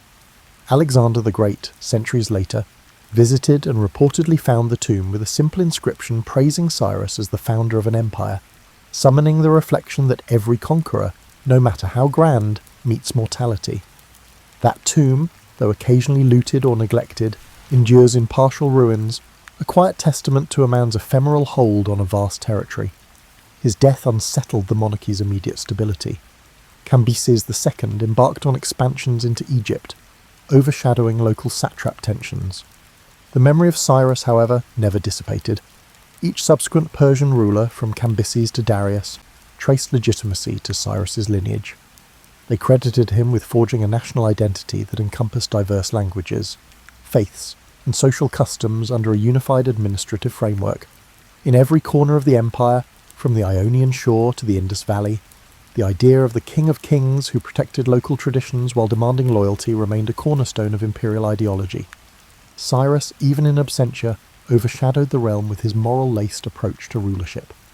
The Achaemenid dynasty that Cyrus initiated endured for 2 centuries, overshadowed eventually by Alexander's conquest in the 4th century BCE. Yet even as Alexander marched across the Persian Empire, local memory of Cyrus spurred a measure of pride and unity. Some communities, upon Alexander's arrival, recounted how Cyrus had first liberated them from oppressive rule. Alexander, intrigued by these accounts, visited Cyrus's tomb at Pasargadae in 330 BCE. An eyewitness described the tomb as humble yet dignified, with a stone chamber and the remains resting on a golden bier. Alexander allegedly ordered repairs after discovering the tomb rifled by unscrupulous soldiers. This gesture signified how deeply Cyrus's reputation for magnanimous leadership struck even his empire's eventual conqueror. Greek sources, like Xenophon's Cyropaedia, further amplified Cyrus's legacy. Xenophon depicted him as an exemplary ruler, wise, just, and beloved by soldier and subject alike. Scholars debate how factual Xenophon's portrayal is. Some see it as half moral treatise, half historical novelle, but the Cyropaedia shaped Western ideas of kingship, overshadowing alternative narratives. Roman thinkers like Cicero or Machiavelli cited Cyrus as a model for wise monarchy. Indeed, the phrase benevolent conqueror found perhaps its earliest champion in how Greeks recast him. The reality of his campaigns, like forcibly subduing Lydia or merciless battles in the east, fell into the background in these moral sketches. Meanwhile, in later Persian tradition, Cyrus emerged almost as a cultural hero, overshadowing even Darius in terms of moral reverence. Some medieval Islamic scholars wrote of him as Du al-Qarnayn, the two-horned one, in certain interpretive traditions, linking him to a figure in the Quran who travelled widely and overcame great challenges. Though not universally accepted, that association underscored how widely his image ranged in cultural memory. People in West Asia recognised him as a champion of religious tolerance, referencing the famed cylinder in which he declared Marduk's blessing. Others found in him an early blueprint for empire building balanced by moral codes. During the Renaissance in Europe, renewed interest in classical text revived Cyrus's story again, overshadowed though it was by more immediate local concerns. Princes might glance at Xenophon's treatise as an allegory for how to rule with both justice and might. In the 18th century, Enlightenment and thinkers too, referenced him while discussing universal monarchy or the philosophy of tolerance. Voltaire, for instance, occasionally invoked Cyrus as an example of a more enlightened conqueror compared to the brutal expansions of certain European empires. Yet ironically, the earliest archaeological revelations about Cyrus, such as the unearthing of the Cyrus cylinder in 1879, reaffirmed that the Persian king's claims of tolerance weren't purely myth. That artifact, discovered in the ruins of Babylon, inscribed in Akkadian cuneiform, outlines how Cyrus restored shrines and returned displaced peoples to their homelands. The cylinder stands as one of history's earliest known declarations of religious freedom, overshadowing older examples that typically validated conquests with deities, but rarely promised oppressed peoples new liberties. Historians debate the precise context. Maybe it was partly propaganda to legitimize his new rule, but it remains a striking departure from the standard forced assimilation typical of the era. Modern Iranians view Cyrus with a blend of national pride and fascination. Some see him as a unifying father figure of the Iranian identity, overshadowing the fractiousness of medieval and modern periods. Even secular nationalists in the 20th century embraced him as a symbol of a culturally rich, tolerant heritage. For instance, the Shah of Iran in 1971 staged a massive ceremonial event at Persepolis, referencing Cyrus as the empire's founder. This extravaganza, ironically overshadowed by a modern discontent, showed how deeply his memory resonated. Revolutionaries later disdained the monarchy's appropriation of ancient glories, but not necessarily disclaiming Cyrus's historical significance. One underexplored angle is the possibility that Cyrus's style of leadership strongly influenced how subsequent Middle Eastern powers approached empire. The notion that subjugated peoples might keep their local laws, worship, and aristocracies in exchange for paying tribute and remaining loyal established a precedent. The Ottoman Empire, centuries later, had a millet system that rang with echoes of Cyrus's approach. This overshadowing legacy remains subtle yet persistent. Thus, Cyrus's story flows across epochs, from a child rumoured to have escaped an execution order, to a cunning statesman uniting Persians and Medes, to a conqueror forging an empire that overshadowed old regional polities, culminating in a cultural hero for multiple civilizations. Each era reinterprets him, some extolling him as the ultimate wise king, others cautioning that the realities of conquest always bear a darker side. But no matter how the narrative shifts, the essential thread is that of a man forging a novel empire with broad tolerance, overshadowing the archaic tyranny or petty squabbling that preceded him, and leaving a blueprint that outlived the ephemeral politics of the day. When we examine how Cyrus governed, the structure of his empire stands out. Instead of imposing Persian officials everywhere, he created satrapies, granting local elites some autonomy so long as they pledged allegiance and taxes to the great king. Each satrap managed daily affairs, overshadowed only by the king's authority and roving inspectors called the eyes and ears of the king. This system reduced rebellion likelihood, as local customs largely stayed intact. The difference from older empires, like the Assyrians, who often deported populations or used terror tactics, was striking. People recognized a new brand of rule, where assimilation demanded fewer forced migrations and more recognition of local identity. Cyrus's approach to water management tells a compelling story. In certain arid provinces, older feuds erupted over irrigation ditches. The Persian administration introduced consistent oversight, ensuring farmland disputes were arbitrated by official judges. This reduced local clan violence, boosting agricultural output. Some speculate that the reason the empire thrived economically was precisely these micro-level reforms, overshadowing the simpler, older pattern of a warlord, merely collecting tribute through intimidation. Diplomatically, Cyrus engaged in inter-empire marriages. The melding of Persian and Median lines was the earliest example. But he also welcomed Lydian aristocrats into his court, forging alliances with families once loyal to Croesus. In rare cases, a princess or daughter from a subdued region might join the Persian court. These events overshadowed the typical scenario of forcibly taking hostages. Instead, Cyrus wanted them to partake in the empire's splendour, weaving them into a social fabric that dissuaded rebellion. The old hostage system became more subtle, shading into an inclusive aristocracy where local leaders found new status as part of the Achaemenid nobility. Spiritually, Cyrus's personal faith remains debated. Some modern Iranians claim him as a Zoroastrian, but direct evidence is scarce. The extant sources suggest he revered Ahura Mazda, reflecting Zoroastrian influence, but never forced that worship on diverse realms. The Cyrus cylinder emphasizes Marduk's acceptance into Babylon, while Greek accounts mention that among Persian elites, certain rights to the elements, like the sky and fire, were honoured. He overshadowed earlier warlords by not imposing a single religious identity. Indeed, many credit him with forging an empire that for centuries maintained a measure of tolerance for local temples, overshadowing the simpler approach of idol smashing or forced conversions. Cyrus's persona in the eyes of Greek contemporaries varied. Some depicted him as a gentle father figure, others found him cunning, exploiting tolerance only to keep rebellious hearts subdued. In Ionian Greek city-states, certain segments admired him for toppling Lydia's Croesus, who had overshadowed them, ironically forging a liberator narrative. But Ionian elites soon realised Persian suzerainty had its demands: tribute, garrisons, and complicated negotiations if they wanted to maintain local autonomy. Despite celebrating their commercial expansions under Persian rule, the Ionian elites were vigilant for potential changes in the imperial stance. Perhaps the most surprising dimension is how Cyrus never crowned himself with an elaborate new regal title akin to Emperor of all lands. Instead, he used older traditions like King of Anshan, King of the Medes and Persians, or King of Babylon in official inscriptions, linking them in a chain that overshadowed old rivalries. Each region saw him as successor to its last legitimate monarchy. This acceptance across diverse lands is a reason the empire stabilised swiftly, overshadowing typical post-conquest chaos.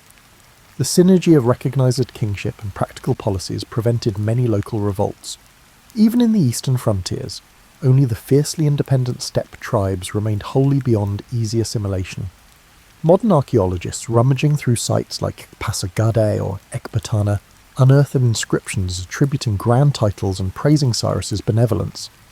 However, they also find glimpses of forced tribute or conscript labour, reminding us that no empire extends without cost. The difference is that Cyrus balanced typical harshness with broader leniency. Instead of mass enslavement or forced relocations, he practiced strategic generosity. A city that surrendered might keep its local council, paying only partial tributes for a time. A rebellious region, once subdued, found him open to restitution if they accepted imperial suzerainty. This pattern repeated across Anatolia, Mesopotamia and beyond, forging an empire that outlived him by centuries. One wonders how the world might have changed had Cyrus not died in that eastern campaign. Perhaps he'd have established a definitive capital bridging Persian and Mesopotamian aesthetics. He might have expanded further into the Indus region, overshadowing future expansions by Darius. The abruptness of his death left many of those what-ifs unresolved.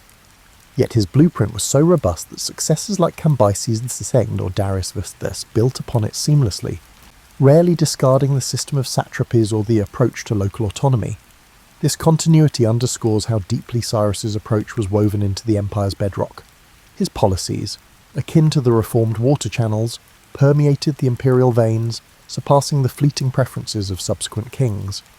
In the centuries following Cyrus's empire, wave after wave of conquest battered West Asia: Alexander's invasion, the Seleucid Empire, the Parthians, and the Sasanian dynasty. Each new regime staked claims over the old heartlands. Yet repeated references to the old ways of Cyrus appear in local legends, overshadowing short-term rule. Cyrus's system became a benchmark for managing a multi-ethnic domain. Even the storied House of Sazan, centuries later, argued they recaptured the spirit of a Achaemenid monarchy.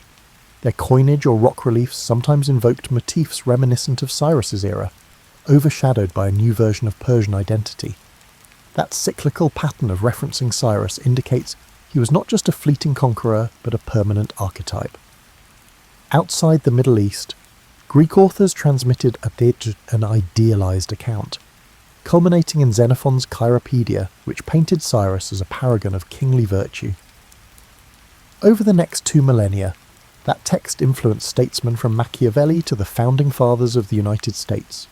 They gleaned from it lessons on balancing fear and love, forging alliances, and uniting diverse peoples. Ironically, the real Cyrus might have been more pragmatic and occasionally ruthless than Xenophon's moral hero. but the overshadowing effect of the text shaped Western political thought. Early modern Europe's fascination with enlightened absolutism found in Cyrus a distant model, someone who overcame fractious petty lords by imposing a central authority tempered by tolerance. Back in his homeland, Tomb at Pasargadae endured storms and conquests, overshadowing ephemeral shrines. When Alexander visited, he left it intact. Later Parthian or Sasanian kings, though not worshippers of Cyrus, recognized the tomb's significance as a link to an illustrious Iranian heritage. Under the Muslim conquest, centuries later, legends persisted around the tomb, some calling it Kaaba-e-Madar-e-Suleiman, Tomb of Solomon's mother, though the local population likely kept the memory that it was Cyrus's final resting place.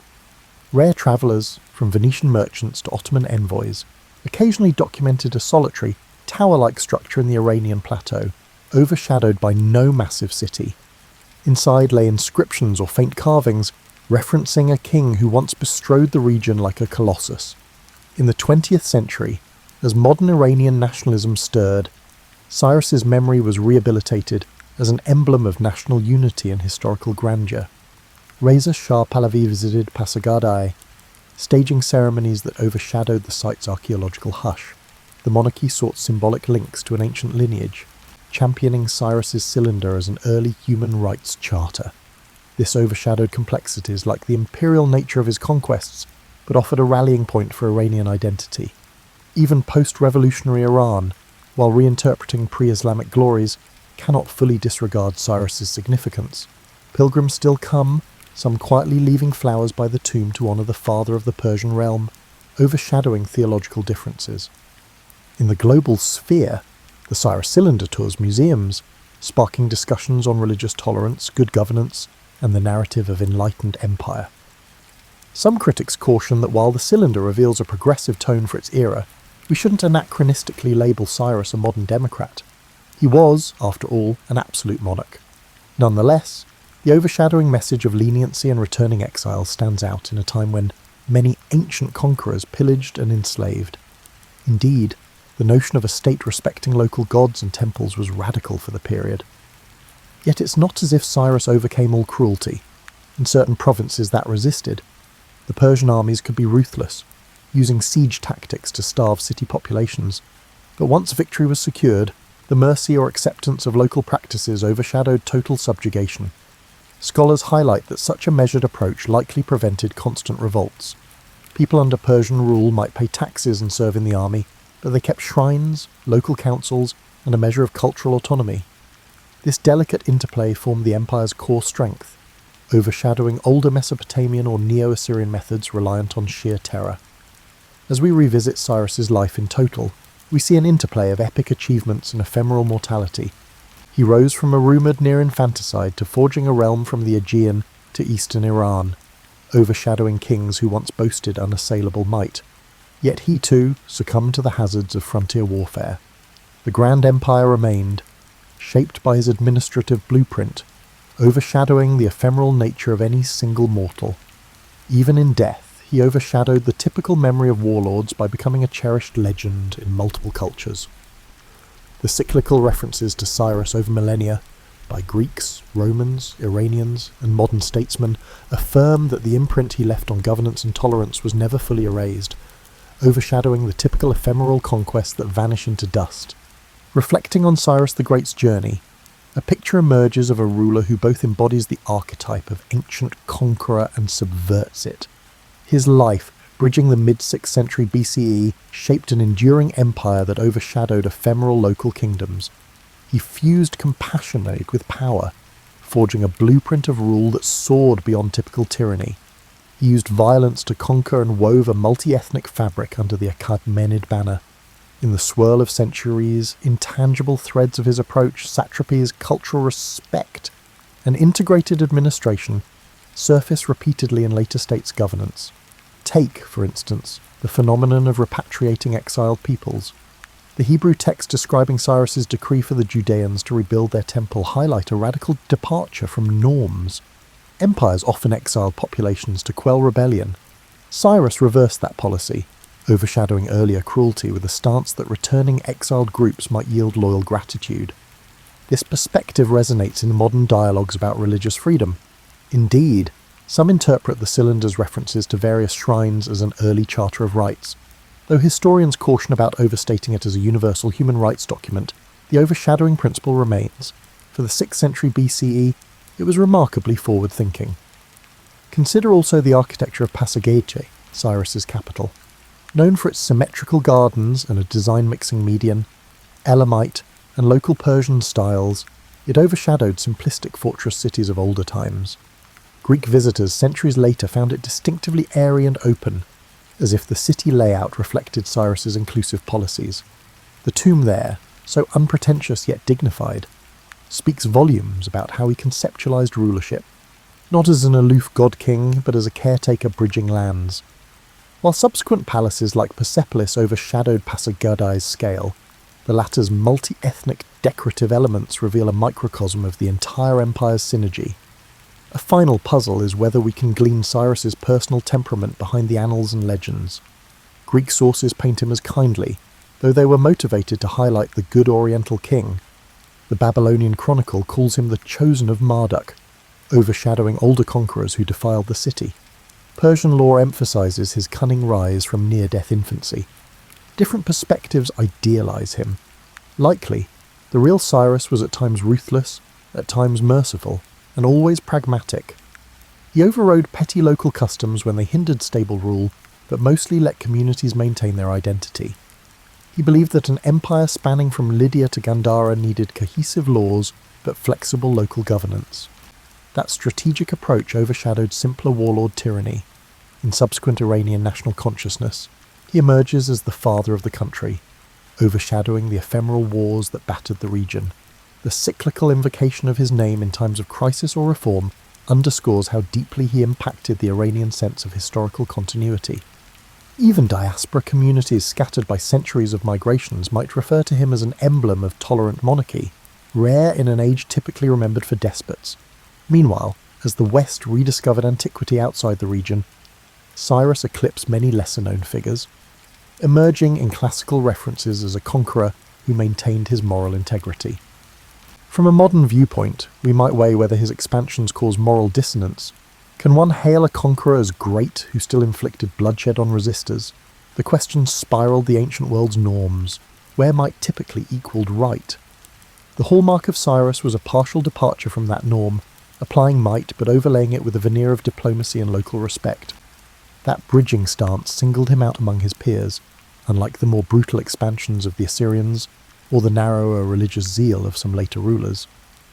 Perhaps the abiding lesson is that leadership emerges from forging alliances across boundaries, respecting differences while forging common cause. Cyrus's key achievements, unifying diverse populations, fostering trade routes, and standardizing administration, didn't revolve solely around battlefield triumph. They also hinged on compromise, negotiation, and an awareness that conquering fractious divisions was essential to build an empire that endured beyond his lifetime. Indeed, though he died in a frontier skirmish, the empire's scaffolding carried on for centuries, the ephemeral nature of any single ruler's lifespan, and so, as we close the pages of Cyrus the Great, we glean an image of a man who both harnessed power and recognized that an empire's heartbeat lay in a bridging cultural mosaic. He overcame the swirl of petty wars and archaic tyrannies, setting an example of pragmatic tolerance. In the tapestry of world conquerors, some savage, some cunning, he stands out for weaving the threads of compassion into conquest, showcasing a purely brutal approach. The centuries that followed, from Alexander's awe to modern retellings, affirm that his memory remains luminous, an archetype of how unstoppable ambition can be tempered by a genuine concern for the governed, forging an empire that obliterated old patterns and set new standards for rulership.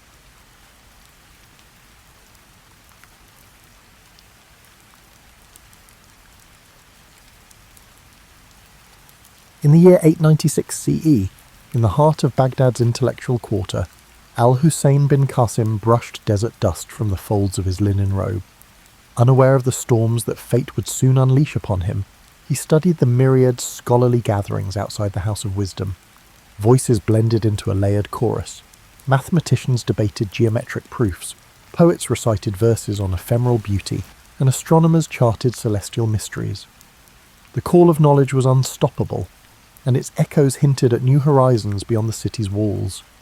Although he hailed from a modest family of date merchants, Al-Husayn possessed an innate curiosity that surpassed every constraint of status. Weeks earlier, he had been approached by the renowned translator Yunus al-Kindi, who recognized promise in his approach to ancient texts. Yunus had whispered rumors of a manuscript stored in a distant library along the Red Sea coast, a codex said to hold fragments from vanished civilizations. For Al-Husayn, the prospect of unearthing lost secrets eclipsed all thought of comfort or security. On that mild autumn morning, the city's horizon shimmered with trade caravans and the swirl of travellers from every corner of the known world. Greek philosophers, Persian scholars, and Indian mathematicians crowded the thoroughfares, exchanging theories and goods under the caliph's tolerant gaze. Their house of wisdom had become a magnet for knowledge, a beacon that drew in talents as diverse as the spices sold in Baghdad's markets. Under this atmospheric mosaic, Al-Husayn felt keenly that his destiny extended beyond these storied streets. Yunus al-Kindi had given him a letter of passage, sealed with the translator's distinctive monogram, allowing safe conduct through the desert routes. The cryptic list of questions about that ancient codex, queries no one else could decipher, loomed large. Al-Husayn grasped the significance. If the manuscript existed, it might reveal the lost methodologies of a civilization rumoured to have harnessed knowledge of geometry, astronomy and medicine far beyond the current era. Discovery meant prestige, but also the possibility of rewriting entire chapters of known history. Pressing the letter against his chest, Al-Husayn reflected on his father's tales. The desert, unpredictable and capricious, consumed unprepared wanderers without mercy. Tales of caravans lost in sandstorms or raided by marauders haunted the nightly gatherings in local tea-houses. Still, the lure of revelation eclipsed any fear, and he resolved to depart at dawn the following day. Engaging a caravan of spice traders, he planned to share provisions and glean from their survival knowledge, forging alliances in an environment where trust was currency. Sunrise found him at the city gates, where camels groaned beneath woven saddlebags stuffed with exotic goods. Saffron from Persia, frankincense from Oman, and turquoise from far-off lands. The caravan leader, an experienced merchant named Maryam bint Sa'id, cast an eye over Al-Husayn. She was known for her leadership and her capacity to navigate shifting alliances among tribal factions. Though suspicious of scholars who ventured out of libraries, she recognized the advantage of travelling under the banner of the prestigious House of Wisdom. As the gates of Baghdad shrank behind them, the caravan merged with the vast desert's hush. Dawn's golden light outlined distant dunes that seemed both majestic and forbidding. Al-Husayn observed Maryam directing her charges to form a staggered line, minimizing exposure to roving bandits. Occasionally the wind carried the bray of donkeys or the low murmur of traders discussing profit margins. For Al-Husayn, the emptiness was a blank canvas waiting for stories etched by the footprints of those audacious enough to cross it. At midday, the caravan paused for a respite. While others took shelter from the heat, Al-Husayn found himself marvelling at ancient rock carvings etched into a nearby cliff. Figures of hunters and astronomers hinted at a lineage of knowledge older and more mysterious than any library's scrolls. He gently traced the outlines with a practiced fingertip, sensing a kinship with those lost voices that once tried to record their world. If even in these remote corners human curiosity thrived, what wonders awaited him further ahead? As dusk approached, the caravan set up camp in a shallow wadi where sparse vegetation offered an anchor against shifting sands. Smoke curled from small cooking fires as conversations turned reflective under the emerging constellations. Al-Husayn unravelled a worn scrap of parchment, Yunus's instructions, and studied the cryptic glyphs he would eventually need to identify. An undercurrent of excitement within him, tempered by the realization that he was crossing into unknown domains. Tomorrow, he told himself, would be the first step into discovery's deeper realm. In the early dawn, the caravan pressed eastward toward a series of desert oases, whispered about in old merchant journals. Each oasis served as a precarious lifeline against the relentless, punishing heat, and Maryam's leadership ensured their small group navigated meticulously. She brokered safe passage with tribal patrols, offering tokens of trade in return for unimpeded travel. Meanwhile, Al-Husayn keenly observed everything: the subtle changes in wind direction, the traces of ancient pathways etched into sandstone, and the silent resilience of his fellow travellers. The first oasis they reached was little more than a cluster of date palms around a seep of brackish water. A half-crumbled stone marker bore inscriptions so worn that Husayn could decipher only fragments. Something about an old boundary line, perhaps delineating the domain of a once powerful clan. While camels drank, he sketched these faint markings onto a scrap of parchment. He felt an inexplicable sense of kinship with the countless travellers who had paused here, bridging centuries with a simple act of thirst-quenching. Under midday's glare, mirages shimmered like spilled quicksilver on the horizon, testing the caravan's resolve. Mariam instructed everyone to conserve water. No idle talk, no unnecessary movement. The group fell silent except for the shuffle of feet and the jingle of harnesses. Husayn, though parched, studied the desert floor for any sign of hidden paths. He noticed shards of rock that might have been left by travellers or storms. Each shard, he thought, was an artefact, a clue to this vast land's deeper story. Late that afternoon, they encountered a wandering nomad who carried a battered lute. His desert-weathered face spoke of countless roads travelled. In exchange for water, he offered a ballad about a hidden city said to rise from the sands once every century. A place with alabaster walls, if legend could be trusted, concealing a trove of scrolls older than Babylon. Husayn listened, heart quickening. Though Mariam dismissed it as a fanciful tale, the scholar within him sparked at the thought of such a discovery. They arrived at the second oasis by dusk, greeted by the scent of wet earth. The moon's reflection quivered on the water, a promise in the darkness. Mariam arranged night guards while the rest settled near tufted grass and short palms. Husayn unrolled his notes, scribbling every rumour and observation he'd gathered that day. He felt a stir of anticipation, thinking of Eunice's letter and that elusive codex. If legends held any truth, perhaps the path he followed would branch into revelations. Before sleep, the caravan huddled for a supper of flatbread and dried figs.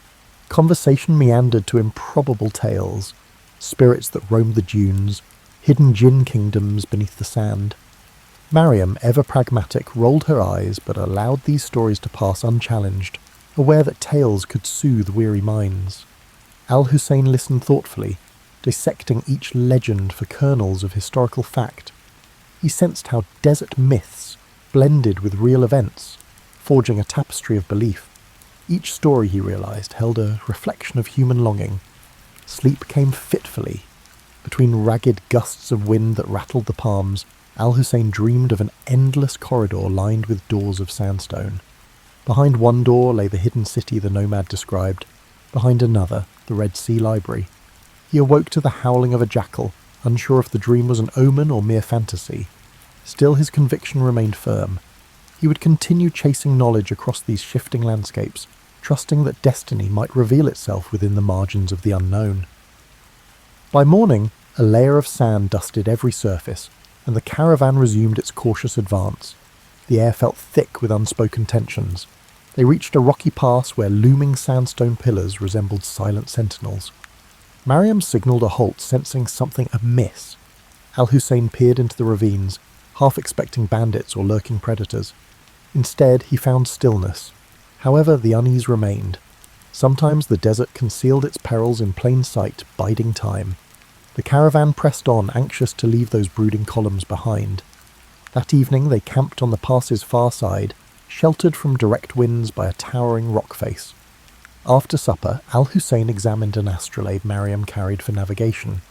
The device's etchings mesmerized him, reminiscent of the geometric wonders housed in Baghdad. He wondered if the rumoured codex might expand upon such celestial insights.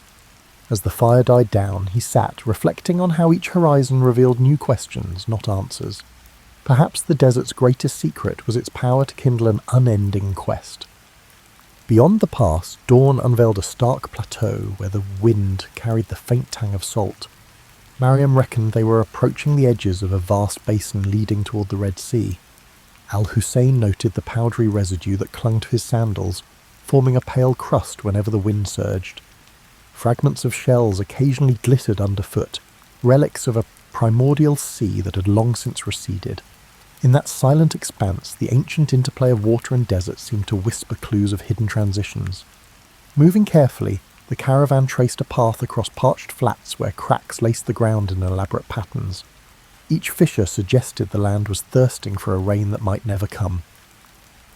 Husayn lingered over a particular cleft that formed a near-perfect star shape.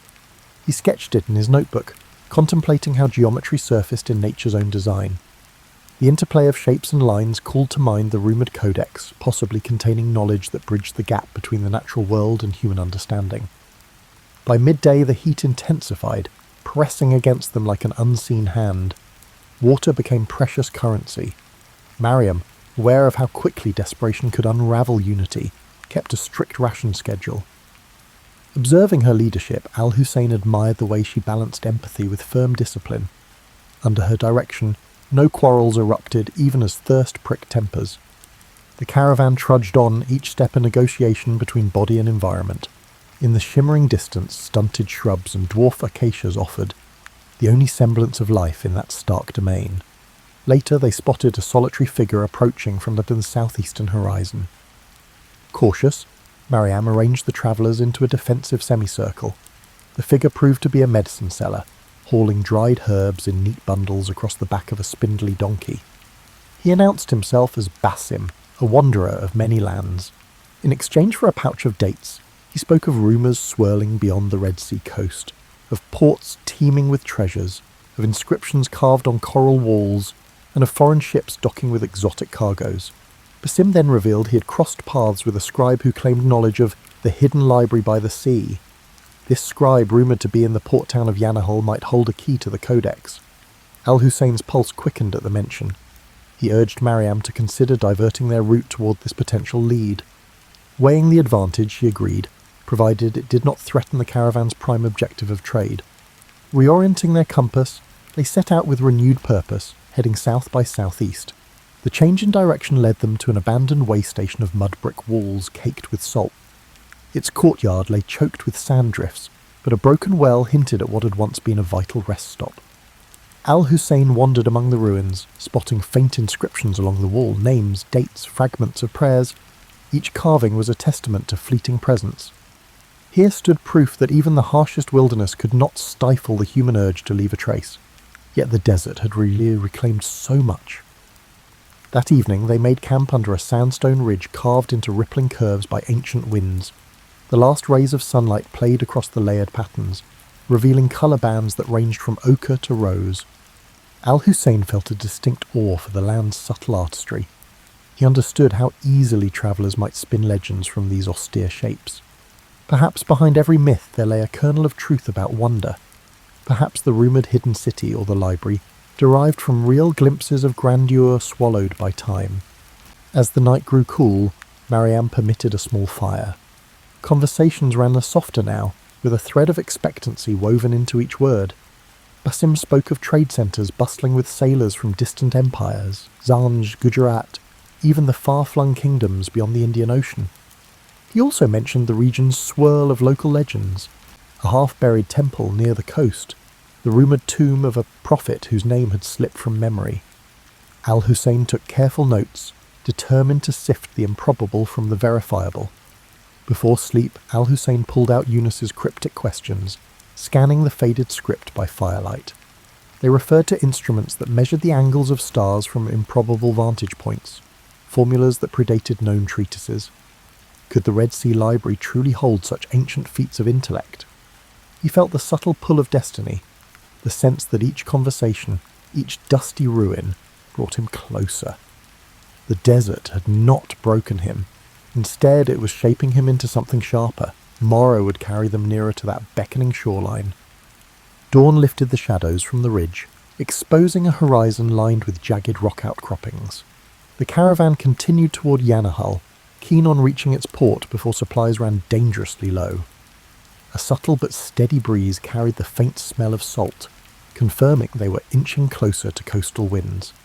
Husayn noticed changes in the environment. Scattered gulls wheeling overhead, traces of sea-polished stones littering the path. These small signals revived the group's spirits, reminding them that a new chapter of their journey lay ahead. By midday they encountered a caravan heading north, Mariam negotiated a swift exchange of information. The travellers warned of shifting alliances among local chieftains, each vying for influence in the lucrative maritime trade. Al-Husayn listened carefully. Turbulent politics could affect access to the ports and libraries alike. One slip in protocol could transform an academic quest into a diplomatic tangle. Protecting the mission, and the precious knowledge it might uncover, required walking a delicate line between curiosity and caution, intellect and survival. The landscape soon began a gradual descent, winding through low hills where thorny scrub dotted the earth in pale clusters. At times, the caravan skirted salt marshes, each step producing a hushed crunch underfoot. Tiny crabs scuttled in shallow brine pools, and the occasional heron soared overhead, a pale sentinel against the shimmering sky. Each sign of life felt like a small revelation after miles of barren desert. Al-Husayn found himself overwhelmed by the variety of forms the natural world assumed, even in the remote margins.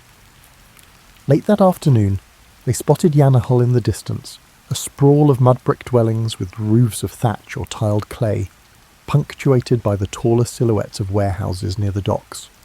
Thin pillars of smoke curled upward, and the distant clang of metal suggested blacksmiths plying their trade. Seabirds circled the bustling harbour, where dhows and small cargo vessels bobbed in the tide. For Al-Husayn, the sights and sounds of a place so different from Baghdad were a vivid reminder of the region's fluid tapestry of cultures. Mariam led the caravan through the town's outskirts, seeking a trustworthy local factor who could arrange secure storage for their goods. Children peered out from doorways, intrigued by the unusual mix of travellers. The air smelled of fish, spice, and damp rope, all woven together into a briny perfume. Al-Husayn scanned every detail, from the chipped walls covered with old maritime symbols to the lively banter between dock workers.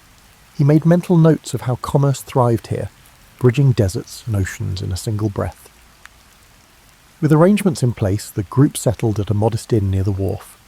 Basim quietly vanished among the waterfront stalls, murmuring about errands to run. Al-Husayn felt a twinge of concern, but was too eager about the library rumour to dwell on it. He quickly asked around for any mention of the scribe. Locals offered conflicting accounts. Some shrugged, while others claimed they had glimpsed a reclusive scholar searching for archaic port records. One old fisherman insisted the scribe left for the Coralstone Quarter. Determined, Al-Husayn set off with Mariam and 2 guards, weaving through narrow alleys that snaked between sun-baked walls. The sound of the sea grew louder, waves rolling and crashing in a steady rhythm. They soon found the Coralstone Quarter, a cluster of buildings fashioned from blocks quarried along the shore. The walls sparkled with flecks of shells embedded in pale limestone. While the architecture entranced Al-Husayn, it was the possibility of encountering the scribe that propelled him forward, heart pounding with each echoing footstep. At last they arrived before a half-collapsed structure perched on the water's edge. Broken shutters and a leaning doorway bore witness to decades of neglect. Inside, scattered manuscripts lay in disarray atop a wooden table. Candle stubs had melted into curious shapes, dotting the floor like forlorn sculptures. Al-Husayn called out, receiving only silence. Mariam gestured for the guards to remain alert. Then a voice, raspy but precise, emerged from behind a partition. "If you've come for idle gossip, there is none. If you seek knowledge, speak." An elderly man stepped forward, shoulders draped in a threadbare shawl. His gaze darted suspiciously among them. Al-Husayn introduced himself and explained his search for a Red Sea library rumoured to house an ancient codex. At the mention of Yunus al-Kindi, the man's eyes sparked. He introduced himself as Fahim, once a royal archivist who had fallen out of favour. Fahim claimed to know the codex's general whereabouts, but warned of obstacles, political and supernatural. Despite his guarded manner, he pointed to a scroll. "There," he said, "the trail begins." Under the scribe's watchful glare, Al-Husayn unrolled the scroll Fahim indicated. Faded script described a coastal stronghold called Makshaf, famed for its labyrinthine archives. Though the text offered scant details, it named a certain scholar, Ibrahim of Kulzum, who had once catalogued manuscripts within its walls. Fahim revealed that a naval blockade centuries earlier had forced the stronghold into obscurity. Few in Yanahal even recalled its name. The old archivist smirked. "If you wish to risk your neck, go. But be warned, Those halls remain unforgiving. Mariam, standing nearby, studied the scribe's demeanour. She had dealt with enough merchants and officials to read a man's motives. Though Fahim's bitter tone implied grudges, he seemed sincere about the stronghold's existence. After a terse negotiation, she coaxed him to provide a rough chart of Makshaf's possible location. Al-Husayn promised to mention Fahim's name favourably in scholarly circles if they succeeded. The archivist waved them off as though disclaiming any further responsibility for their fate. Mystery, it seemed, was his final currency. Reconvening at the inn, Al-Husayn laid out the new findings. The stronghold of Makshaf appeared to lie southwest along a rugged coast where cliffside passes met tidal inlets. This was no typical trade route, and Mariam recognised the risk. Yet curiosity pulled them forward. Treasure for her, knowledge for Al-Husayn. To minimise complications, she decided that only a smaller detachment would continue. The main caravan could remain in Yanahal, selling goods and provisioning for the journey back to Baghdad. Al-Husayn and a handful of companions would venture on. Evening found Al-Husayn pacing the inn's modest courtyard, poring over Fahim's chart. Tiny notes etched beside rough sketches of landforms hinted at old conflicts, ruined watchtowers, and rumoured pirate hideouts. He traced the shoreline with his fingertip, imagining the waves crashing against the walls of Makshaf. What secrets might that stronghold's archives hold? Remnants of civilizations unknown or advanced theories lost to time. The moonlight made the parchment glow, as if enticing him to see beyond its faded lines into uncharted territory. By dawn, Mariam had secured a light coastal vessel from a local captain named Tawfiq, whose family specialised in short-haul voyages along the Red Sea. With Basim's help, he had returned with unusual timeliness. They loaded supplies, water barrels, salted fish, a few goats for milk. Al-Husayn brought his notebooks, Eunice's letter, and whatever references Fahim had been willing to share. A hush fell over them as they boarded the vessel, the humid sea breeze a welcome change from desert dryness. Ahead lay the open sea, half illuminated by the rising sun. The boat rocked gently as they navigated away from Yanahal's harbour, leaving behind the tangle of masts and dockside chatter. Overhead, seabirds wove intricate patterns, while the horizon stretched indigo and gold. Al-Husayn inhaled the briny air, feeling a subtle exhilaration. This watery expanse was a far cry from the dusty roads he had known. Mariam stood at the prow, scanning for hazards. Despite the calm surface, she understood storms could blow in with devastating force. The Red Sea, like the desert, demanded vigilance. During the voyage, Tawfiq recounted local lore about hidden coves where pirates once stashed plunder or reefs that glowed with phosphorescence at night. Basim listened, occasionally offering a sly anecdote of his own. Al-Husayn jotted down each tale, uncertain which threads might lead to truth. The swirl of rumour only deepened his conviction that knowledge often lurked in the unlikeliest corners. Meanwhile, the coastline revealed layers of cliffs, dotted with vegetation clinging to cracks in the rock. Small huts or fishing camps occasionally dotted the beaches. On the second day at sea, dark clouds brewed on the horizon. Tawfiq urged them to find shelter before the squall hit. They steered toward a narrow inlet sheltered by limestone bluffs. Waves churned with increasing ferocity, and the wind whipped spray across the deck. Mariam and Basim helped secure the sails while Al-Husayn clung to the boat's railing, heart pounding. Thunder boomed overhead as they finally slipped into the inlet. There the water remained calmer, though the storm raged just beyond the protective cliffs. Huddled against the rain, they waited for the tempest to subside. Al-Husayn's mind raced. If the codex contained advanced understanding of astronomy, it might also hint at meteorological patterns. Could ancient scholars have deciphered the desert's or the sea's hidden rhythms? The storm's fury felt like a primeval test, warning him of the forces that shaped this realm.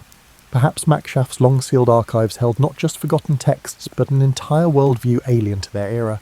As lightning flared overhead, he vowed that neither fear nor storm would deter him. With the morning sun came a deceptive calm. Clouds still hovered, but the winds had eased. Tawfiq guided the boat cautiously out of the inlet, skirting churning waters. The storm had left debris afloat, broken branches, strips of torn sail from some unlucky craft. Mariam eyed the horizon. Though the worst seemed past, the sea remained unsettled, each wave a reminder of nature's caprices. Al-Husayn, pages damp but intact, felt a renewed urgency. The storm's violence had sharpened his resolve to reach Makshaf and uncover its secrets. As they followed the coastline, steep cliffs rose, their bases gnawed by waves. Occasionally they glimpsed narrow ledges or goat paths zigzagging upward, suggesting that people once traversed these heights. Tawfiq pointed out a distant structure atop a cliff, a toppled watchtower, perhaps a remnant of Makshaf's old defences. The sight quickened everyone's pace. If that tower marked the outskirts of the stronghold, they were close. Still, the approach looked treacherous, with no easy landing place visible among the rocks and swirling currents. They eventually located a craggy beach where erosion had carved out a small pebbled cove. Unloading the vessel was a precarious dance of timing each wave's retreat. Mariam directed the transfer of provisions while Tawfiq secured the boat to a natural cleft in the rock. Overhead, seabirds screeched, and the wind whipped salt-laden spray against their faces. Al-Husayn carefully shielded the charts and manuscripts, mindful that a single misstep could end his entire quest. This shoreline felt like a threshold between rumour and tangible discovery. A short climb inland revealed a rocky plateau dotted with tough grasses and scattered boulders. Amid the distant cliffs, fragments of a fortification jutted skyward, tumbled walls and half-collapsed arches. Basim let out a low whistle, marvelling that such ruins still lingered after centuries of neglect. Mariam maintained her measured composure, though Al-Husayn guessed she shared the group's rising anticipation. Makshaf's silent outline beckoned. For all anyone knew, they were the first to set foot here in generations. Perhaps they stood at the edge of a dormant legacy. They advanced through a steep ravine, its sides etched with old chisel marks. Al-Husayn paused to examine them, suspecting that earlier inhabitants had quarried stone for the stronghold's construction. The ravine opened into a hidden valley where an arched gateway lay partially buried by debris. Time and storms had battered its keystone, leaving a sizable gap. Carefully they picked their way through fallen stones, each footstep sending echoes through the still air. A faint tang of seaweed permeated the ruins, as if the ocean had invaded this bastion long ago. Beyond the gateway stretched a courtyard choked with rubble and invasive plants. Broken pillars hinted at what might once have been an open colonnade. A series of corridors branched off from the far side, one leading to a stone staircase descending underground. Al-Husayn's pulse fluttered. Subterranean vaults often served as archives or storage facilities in older fortifications. He imagined shelves of manuscripts, layered with dust, awaiting rediscovery. Mariam tested a cracked step with her boot, finding it stable enough. They lit torches, bracing themselves for whatever lay below. The descending passage felt claustrophobic, each echo magnified by the damp walls. A battered iron gate at the bottom yielded to Basim's determined shove. Within lay a series of vaulted chambers. Water trickled from hairline cracks in the ceiling, pooling on the floor in irregular puddles. Their torchlight flickered over broken crates, corroded lanterns, and scraps of rotting cloth. Al-Husayn's eyes darted around, desperate to find any sign of records. Then in a corner, he spotted what appeared to be a carved stone plaque emblazoned with geometric designs. Approaching it, he realized the plaque was part of a larger fixture. A sealed doorway. Intricate lines fanned outward from a central motif, echoing the patterns in Eunice's cryptic notes. Could this be a hidden archive within the stronghold? Eagerly, Al-Husayn traced the grooves with a fingertip. Mariam hovered, scanning for potential threats. Basim ran his hand along the wall's perimeter, eventually finding the faint outline of a release mechanism. When he pressed it, the plaque shuddered, revealing a narrow gap. Stale air seeped out, carrying hints of mould and ancient parchment. Torchlight spilling through the gap illuminated a cramped chamber lined with stone shelves. Al-Husayn's heart soared. Rolled manuscripts lay scattered, some disintegrating at the touch of the moist air. He gingerly lifted a small codex bound in faded leather, its cover emblazoned with unfamiliar symbols. Though the text was partially illegible, diagrams of star charts and geometric constructs were visible, aware that he was crossing into the realm of legends made real. With mounting excitement, Al-Husayn and Mariam inspected the shelves, hoping for a more complete find. Many manuscripts had succumbed to rot or water damage, leaving illegible stains where words once lived. Still, glimpses of diagrams, star maps, and cryptic notations sparked Al-Husayn's imagination. Each surviving scrap offered a puzzle, references to advanced mathematics, mentions of distant lands, and hints of medical treatises. The codex Eunice had mentioned might lie deeper within or be scattered among these fragile scrolls that teetered on the brink of disintegration. Basim, less enthralled by the written page, explored adjacent chambers in search of anything valuable, coins, jewellery or historical artefacts that might fetch a price. He returned empty-handed, muttering about collapsed tunnels and corridors blocked by a rubble. From one corridor a trickle of brackish water flowed, implying that parts of the stronghold might be submerged or entirely inaccessible. The group decided to work methodically, prioritising the drier sections first. Mariam posted a guard outside, aware that local pirates or treasure hunters could still pose a threat. Hour after hour, Al-Husayn catalogued each fragment they could salvage. He recognised partial translations from Greek, Coptic, and even Sanskrit. Whoever had curated these archives clearly embraced the same zeal for knowledge that fueled the House of Wisdom in Baghdad. Occasionally he stumbled upon a page detailing astronomical observations far more advanced than anything he had encountered. He dreamed that if he could reconstruct these texts, they might reshape contemporary understanding of the cosmos, bridging centuries of lost scholarship. He remembered Eunice's cryptic list and felt a surge of vindication. Progress was slow, the air in the buried chambers remained thick, occasionally forcing them to retreat above ground for fresh air. In the process, they discovered an intact storeroom near the courtyard containing clay jars sealed with ancient wax. Basim pried one open, revealing well-preserved grains that, while impossible to eat, illustrated that this fortress once hosted a thriving community. Al-Husayn marvelled at the notion that the inhabitants of Makshaf had walked these same corridors, their daily routines taking place above a trove of hidden knowledge, then vanishing into history. On the second evening, Mariam insisted they organise a secure campsite in the courtyard. Setting up canvas tarps where partial walls offered shelter from ocean winds, they established a routine, nights spent guarding the perimeter, days spent rummaging the archives. The only sounds were the distant roar of the sea and the shuffle of footsteps echoing in stone halls. At times, the place felt haunted by old aspirations and new ones colliding. Al-Husayn often caught himself wishing they had more time, better resources, or just a few extra hands to preserve these fragile legacies. At last, amid a heap of decaying scrolls in a far corner of the sealed chamber, Al-Husayn found it. A manuscript carefully wrapped in oiled cloth, protected from the worst dampness. Its cover bore a pattern, identical to the sketches in Eunice's instructions. Heart-hammering, he peeled back the cloth. Inside, pages of surprisingly durable parchment were covered in scripts that merged geometric diagrams with flowing text. Marginal notes in a secondary hand suggested commentary, possibly added by later scholars. This had to be the codex. A quick survey revealed passages on astronomical alignments, references to mathematical proofs that predated known treatises, and arcane symbols that defied immediate interpretation. One section even described medical herbs rumoured to thrive in remote regions. Al-Husayn felt as though he were holding an entire lost epoch in his hands. Mariam, seeing his awe, asked if this was truly what they had risked so much to find. He nodded, tears brimming unbidden. The codex might reshape fields of learning, if only it could be safely transported and studied. Next came the dilemma of extraction.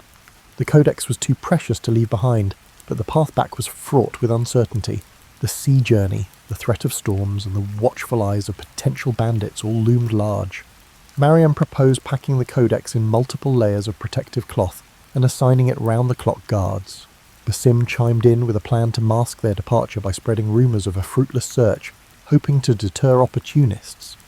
Al-Husayn agreed, recognising that knowledge could be as dangerous a treasure as gold. With their plans set, they gathered what manuscripts they could carry, focusing on the codex and a few other promising relics. Standing at the fortress threshold, Al-Husayn took one last reverent look at the silent corridors. He imagined the generations who might have come here seeking truth, only to vanish beneath time's shifting sands. Now he held proof that their efforts had not faded entirely. As the group stepped out into the briny dusk, he realised his journey was far from complete. The desert had tested him, and the sea had threatened him, but this triumph opened countless new doors. History was not a fixed tapestry, it was ever unfolding, waiting for those willing to traverse the unknown in search of revelation. You're standing on a wooden platform somewhere in Ohio, and it's 1847. The morning air smells primarily of coal smoke with a hint of adventure. Your carpet bag sits heavy in your hand, stuffed with everything you own that seemed important 3 days ago when you decided to head west. Now you're wondering why you packed 2 pairs of Sunday shoes and only 1 spare shirt. The locomotive sits before you, hissing and clanking like some great metal beast with indigestion. Steam puffs from various openings, and you can't shake the feeling that the whole contraption might explode at any moment. The engineer, a grizzled man with arms like tree trunks, seems remarkably unconcerned about this possibility. He's probably seen enough boiler explosions to know what one looks like before it happens. This thought doesn't comfort you as much as you'd hoped. You climb aboard the passenger car, which is essentially a wooden box on wheels with windows. The seats are arranged in rows facing forward, though seats is perhaps too generous a term. They're more like church pews with backs, upholstered in horsehair that prickles through your clothes. The aisle between them is narrow enough that 2 people can't pass without one of them sucking in their stomach and doing a little sideways shuffle. Your fellow passengers are settling in around you. There's a woman in a severe black dress who's already claimed the window seat and looks like she'd defend it with her life. Behind her, a travelling salesman arranges his sample cases with the precision of a military operation. Across the aisle, a young mother tries to convince her toddler that the train isn't actually a monster, though the child seems sceptical, and frankly, you don't blame him. The conductor appears, a man whose moustache has its own postal code. He's wearing a uniform that's seen better decades and carries a pocket watch he consults with religious devotion. "All aboard," he calls, though you're already aboard, so you're not sure if the request applies to you or if you should get off and get back on again. You choose to remain where you are. With a tremendous jolt that nearly sends you into the lap of the stern woman by the window, the train begins to move. The wheels make a rhythmic clacking sound that will haunt your dreams for the next 3 weeks. Clackety-clack, clackety-clack, clackety-clack. It's almost musical, if your taste in music runs to repetitive percussion, performed by iron wheels on iron rails. The scenery outside starts to crawl past. At this speed, you could probably hop off, pick some wildflowers and hop back on again, though the conductor's moustache suggests the idea wouldn't be appreciated. Fields roll by, dotted with cows who seem mildly interested in this mechanical intrusion into their pastoral day. A farmer waves from his plough and you wave back, feeling very cosmopolitan and modern. The car rocks gently from side to side, not entirely unlike being in a cradle, if cradles were made of wood and iron and pulled by steam engines. The motion is soothing once you get used to it, though it takes about the same amount of time as a mild case of seasickness. You close your eyes and try to imagine you're on a ship sailing across prairies instead of oceans. Your carpet bag slides around on the floor with each curve and bump. Everybody's luggage performs a small dance, and every now and then someone's hatbox tries to escape, only to have its embarrassed owner restrain it. The woman next to you has tied her reticule to her wrist with what appears to be a shoelace. Clearly she's travelled by train before. Outside, the world passes by at the breathtaking speed of about 15 miles per hour. The present is the future, you think to yourself. The present is what progress looks like. People travel across vast distances on iron horses, reaching speeds that would have been unthinkable for your grandparents. However, at this moment, as I watch a particularly energetic squirrel keep pace with the train for a solid 30 seconds, the entire experience feels less revolutionary and more quaint. The whistle blows, a long, mournful sound that somehow manages to be both exciting and lonely at the same time. You're moving now, carried forward by steam and steel into whatever adventure awaits down the line. After your first hour aboard, you're beginning to understand that train travel comes with its peculiar social rules, most of which nobody bothered to write down anywhere. It's like being invited to a party where everyone knows the secret handshake except you. Take the window seat situation, for instance. The woman beside you has established squatters' rights on the window view, and she guards it jealously. When you lean slightly toward the glass to catch a glimpse of a particularly captivating cow, she shifts her considerable bulk to block your view entirely. It seems like she's following proper train etiquette, but you suspect she's making it up as she goes. The art of eating aboard a moving train proves to be more challenging than you'd anticipated.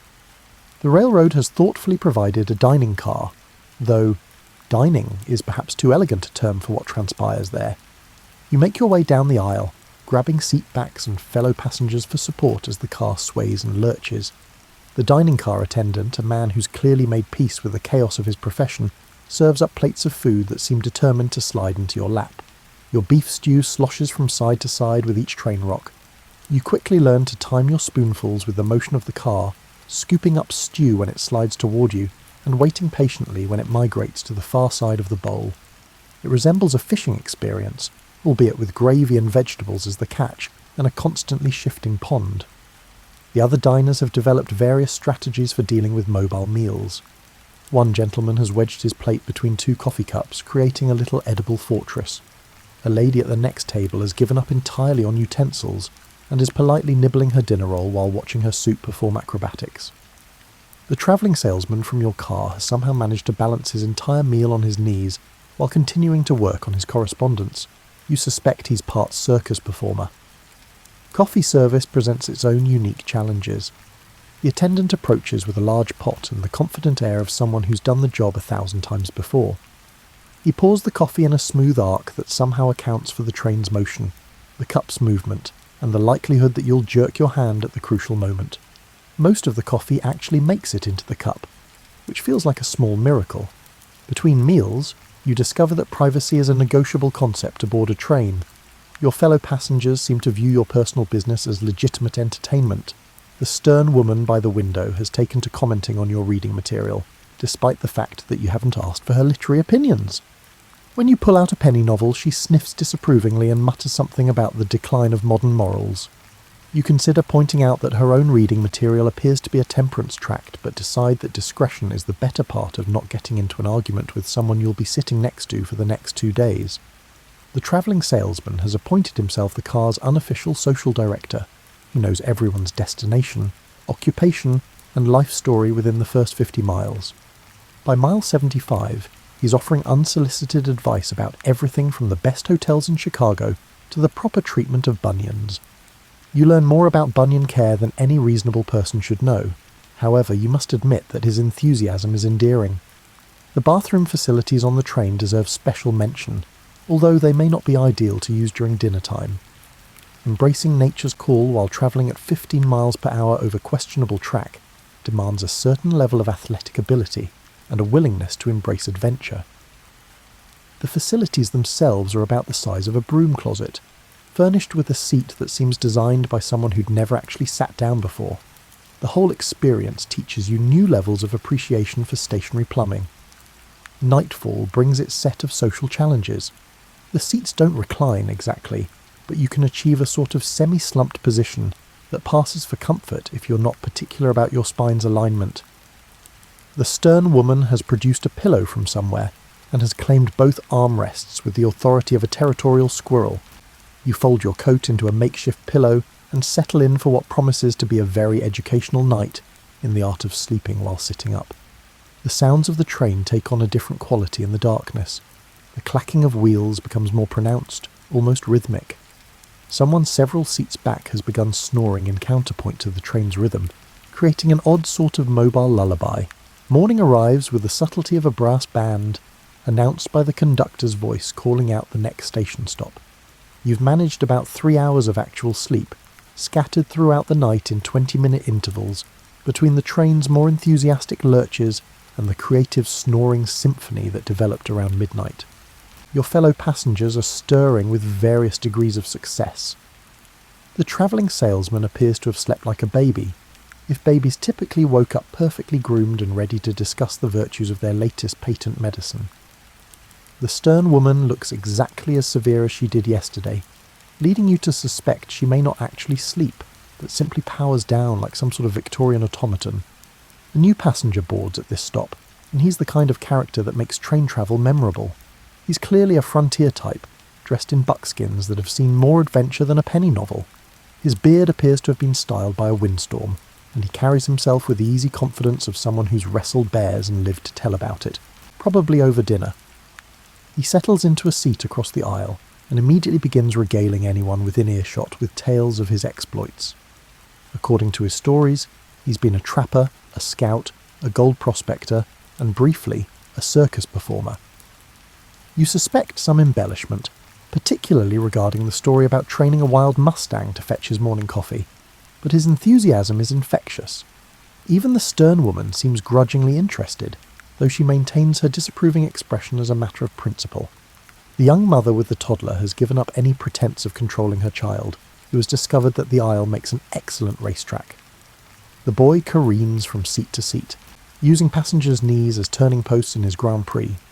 Most travellers accept this with resigned good humour, though the travelling salesman looks nervous about his carefully arranged sample cases. At the next stop, a preacher boards, recognisable by his severe black coat and the way he surveys the car, as if calculating everyone's likelihood of salvation.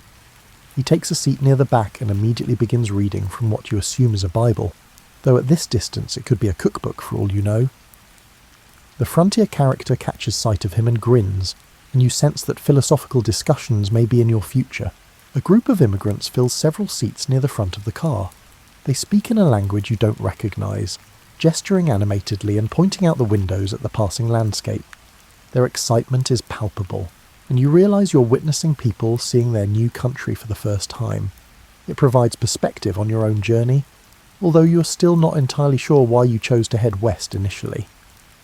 The dining car attendant makes his rounds, announcing breakfast with the air of someone who's given up hoping anyone will be surprised by the menu. There's hardtack, coffee as strong as a horseshoe, and a dish that could easily pass for eggs if you don't scrutinise it too closely. The frontier character claims that the food is the finest cuisine he has experienced since leaving civilization.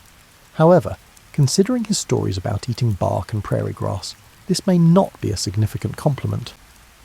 Conversation flows easily around the car, resembling the interactions of people who have been brought together by circumstance.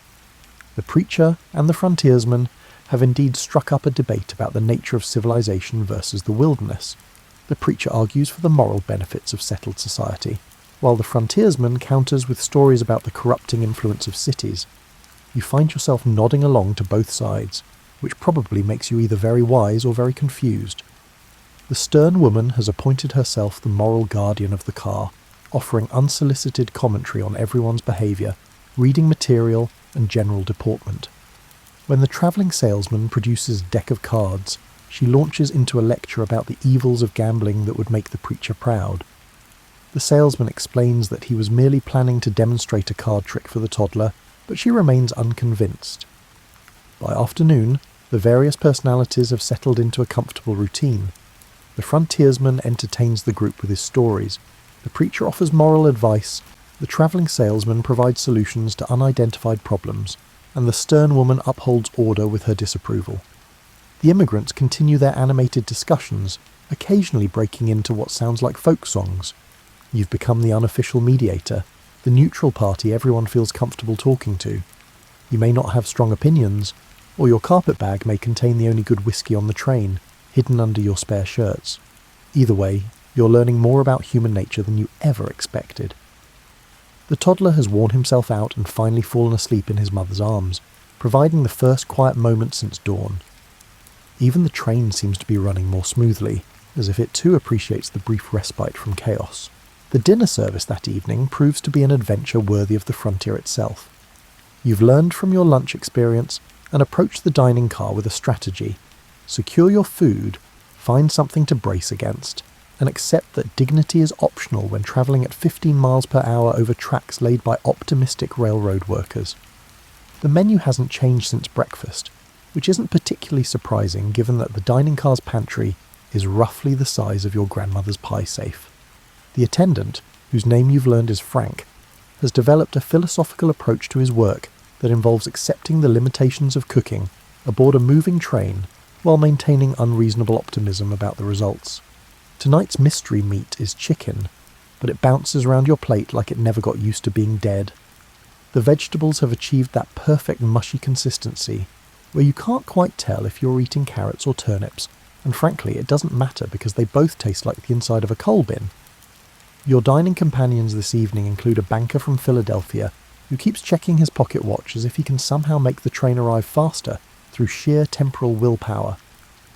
Across from him sits a schoolmarm heading to a teaching position in Kansas, armed with enough moral fibre to build a small church and the kind of determined cheerfulness that suggests she's prepared to educate the frontier into submission. The frontiersman has joined your table, bringing with him tales of dining on roasted prairie dog and something he calls mountain oysters, which you suspect aren't actually oysters, and definitely aren't from any mountain you'd care to visit. His stories make the mysterious trained chicken seem downright gourmet by comparison. Halfway through the meal, the train hits a particularly ambitious curve, and chaos ensues. Your chicken breaks free, sliding across the table towards the banker, whose reflexes suggest he has successfully avoided flying food in the past. The schoolmarm's coffee creates a small tidal wave that somehow manages to miss her entirely while thoroughly soaking her bread roll. Frank the attendant doesn't even pause in his serving, having clearly witnessed this performance many times before.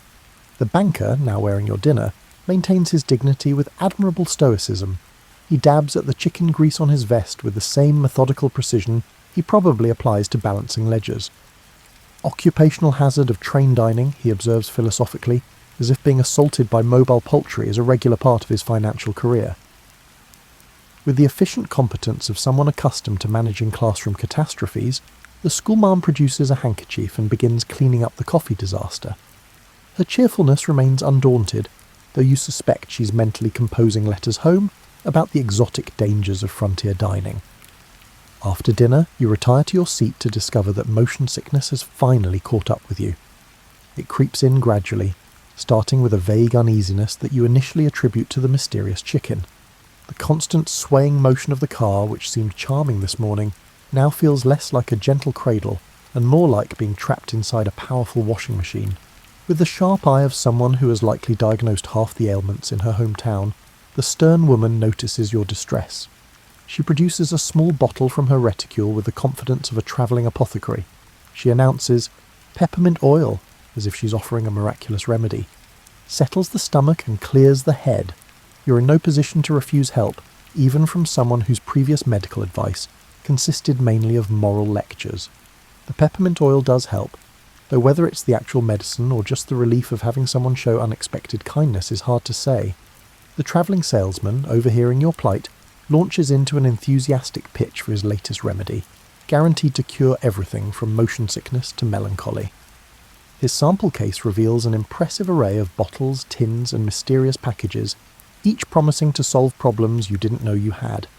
You politely decline his offer of Doctor, Pemberton's miracle elixir, partly because you're feeling better, and partly because anything described as miraculous and sold from a suitcase seems suspect.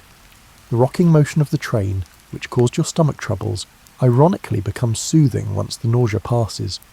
The rhythmic clacking of wheels settles into a hypnotic pattern that makes your eyelids heavy. Outside the windows, twilight is painting the landscape in soft purples and golds, turning ordinary farmland into something almost magical. Your fellow passengers are settling into their evening routines. The preacher has switched from moral philosophy to what appears to be letter writing, his pen scratching across paper in time with the train's rhythm. The immigrants have grown quiet, gazing out at their new country with expressions of wonder and perhaps a little homesickness. The toddler has discovered that the space under the seats makes an excellent fort and has begun a complex game involving his few toys and a remarkable amount of imagination. His mother watches with the patient expression of someone who's learned to find entertainment in the smallest victories. Frank appears with evening coffee, which you accept gratefully despite its resemblance to coal tar, because sometimes the ritual of warmth and caffeine matters more than the actual quality of either. Darkness settles over the train like a familiar blanket, transforming the passenger car into a cosy, if somewhat cramped, cocoon of warm light and human companionship. The conductor makes his evening rounds, lighting the oil lamps that cast dancing shadows on the walls and create pools of golden light throughout the car. The effect is intimate, turning your rolling wooden box into something approaching comfortable. Sleeping on a train, you're discovering, is less a single event and more a series of negotiations between your body, the seat, and the laws of physics. The seats weren't designed with overnight comfort in mind, having been crafted by someone who apparently believed that humans were naturally shaped like church pews. You try various positions, the classic slump, the sideways lean, and an ambitious attempt to use your carpet bag as a footrest, which ends with your luggage sliding 3 seats forward during a particularly spirited curve. The stern woman has transformed herself into a fortress of propriety, somehow managing to arrange her shawls and skirts in a way that maintains perfect modesty, while achieving what appears to be actual comfort. You suspect she's had training in this particular skill, possibly from a finishing school that offered advanced courses in travelling with dignity. Her gentle snoring suggests she's mastered the art completely. The frontiersman has claimed 2 seats by virtue of simply being too large for one, and he sleeps with the easy confidence of someone accustomed to bedding down under the open sky. Occasionally he mutters in his sleep, fragments of adventures that may or may not have actually happened. You catch references to ornery mules and the biggest catfish in Missouri, delivered with the same conviction he brings to his waking stories. The travelling salesman has somehow arranged his sample cases into a makeshift bed that looks more comfortable than your seat, though you suspect it violates several unspoken rules about train etiquette. He's covered himself with what appears to be a tarp advertising his patent medicines, turning himself into a human billboard even in sleep. At midnight, the train abruptly stops, startling everyone awake. Through the windows you can see lanterns moving in the darkness, and voices carry the tone of men dealing with some sort of mechanical crisis. The conductor appears, his moustache looking less authoritative than usual, to explain that they're having a small difficulty with the locomotive's enthusiasm, which you take to mean the engine has broken down again. This sort of thing, you're learning, is considered perfectly normal in 1847. Trains break down the way horses throw shoes, or wagon wheels come loose. It's not a crisis, merely an inconvenience that requires patience and possibly some creative engineering. Frank appears with more coffee, as if caffeine is the universal solution to mechanical problems. The delay gives everyone a chance to stretch, walk around, and engage in the kind of philosophical discussions that only happen at midnight when you're stranded beside railroad tracks in the middle of Ohio. The preacher and the frontiersman resume their debate about civilization, now expanded to include theories about mechanical progress and God's opinion of steam engines. The banker produces a flask from his coat and offers it around with the generosity of someone who's given up worrying about propriety at this hour. Even the schoolmarm accepts a small sip, though she makes a face that suggests her temperance principles are still intact, just temporarily suspended for medicinal purposes. The immigrants gather near their seats, talking quietly among themselves while the children sleep against their parents' shoulders. Their patience appears boundless, as if they've grown accustomed to patiently awaiting the start of their lives. You wonder what they're leaving behind and what they hope to find at the end of their journey. Outside, the repair work continues with the steady rhythm of men who know their business. Hammering, the hiss of steam, and occasional cursing that carries clearly in the night air. The locomotive is clearly a temperamental creature that requires both mechanical skill and diplomatic handling. The stern woman has produced needlework from somewhere in her seemingly bottomless reticule and is stitching by lamplight with the concentration of a surgeon. She notices your attention and explains, without prompting, that idle hands, even at midnight beside broken-down trains, are a dangerous place. Her moral principles apparently don't recognise standard sleeping hours. By 2 a.m, the repairs are complete, announced by a triumphant whistle that probably wakes up every cow within 5 miles. Everyone settles back into their improvised sleeping arrangements with the weary satisfaction of travellers who've shared a small adventure. The train begins moving again, with its characteristic series of jerks and jolts, like a giant waking up with arthritis. The rhythmic clacking returns, perhaps slightly more enthusiastic than before, as if the locomotive is making up for lost time. Outside, the dark landscape slides past, dotted with occasional farmhouse windows glowing warm and yellow in the distance. Sleep comes easier now, induced by exhaustion, and the hypnotic motion of wheels on rails. Even your uncomfortable seat begins to feel almost cosy, and you drift off to the sound of gentle snoring, creaking wood, and the endless song of iron wheels carrying you toward whatever adventure awaits at the end of the line. Morning arrives with the reluctant grey light of dawn filtering through the passenger car windows, revealing a landscape that looks suspiciously similar to yesterday's scenery. You're beginning to suspect that Ohio is considerably larger than the map suggested, or possibly that you've been travelling in circles while you slept. The latter seems unlikely, given the determined forward motion of the locomotive, but after 36 hours on rails, your sense of geography has become somewhat negotiable. Your body has achieved a sort of détente with the train seat, accepting discomfort as the natural state of existence, while maintaining hope that sensation will eventually return to your legs. The stern woman is already awake and somehow perfectly groomed, leading you to wonder if she's actually human, or perhaps some sort of travelling automaton designed to make the rest of humanity feel inadequate. Frank begins his morning rounds with coffee that has the consistency of warm tar and twice the potency. The travelling salesman greets the new day with enthusiasm that would be admirable if it weren't quite so early and loud. He's already reorganised his sample cases and is preparing to demonstrate his patent medicines to anyone unfortunate enough to make eye contact. The frontier character awakens from his slumber, akin to a bear emerging from hibernation, accompanied by sound effects capable of frightening small children and possibly even larger ones. His morning routine involves spectacular stretching, creative cursing, and the production of what appears to be hardtack from his coat pocket. He gnaws on this breakfast with the satisfaction of a man accustomed to food that fights back. Outside the windows, the landscape has begun to change subtly. The neat farmsteads of settled Ohio are giving way to wider spaces, more scattered buildings, and longer stretches where civilization seems to have given up entirely. You're approaching the real frontier now, where the map gets vague and adventure becomes less theoretical. The banker consults his pocket watch with increasing frequency, as if he can somehow accelerate the train through sheer temporal anxiety. His destination is Chicago, where he has important business that apparently cannot wait for the normal pace of steam locomotion. He's begun muttering calculations under his breath, working out arrival times with the desperate precision of a man who's promised to be somewhere specific, at a time that's looking increasingly unlikely. Around mid-morning, the train develops what Frank diplomatically calls a case of the slows. The locomotive begins chugging with less enthusiasm, like an aging horse that's decided it's covered enough ground for one day. Your 15-mile-per-hour pace drops to something closer to a brisk walk, which means the energetic squirrels are once again keeping pace outside your window. This mechanical reluctance creates what the conductor announces as a brief delay for locomotive encouragement, which sounds much more dignified than the engine is having another breakdown. You're learning that railroad terminology exists primarily to make mechanical failures sound like deliberate scheduling decisions. The delay provides an opportunity for extended socializing, which by now resembles a mobile town hall meeting. The preacher has begun holding informal services for anyone interested, although his congregation mainly consists of immigrants who may not understand his words but seem to appreciate the familiar rhythm of religious ceremonies. The schoolmarm has started an impromptu geography lesson, using the passing landscape to explain the settlement patterns of the American frontier.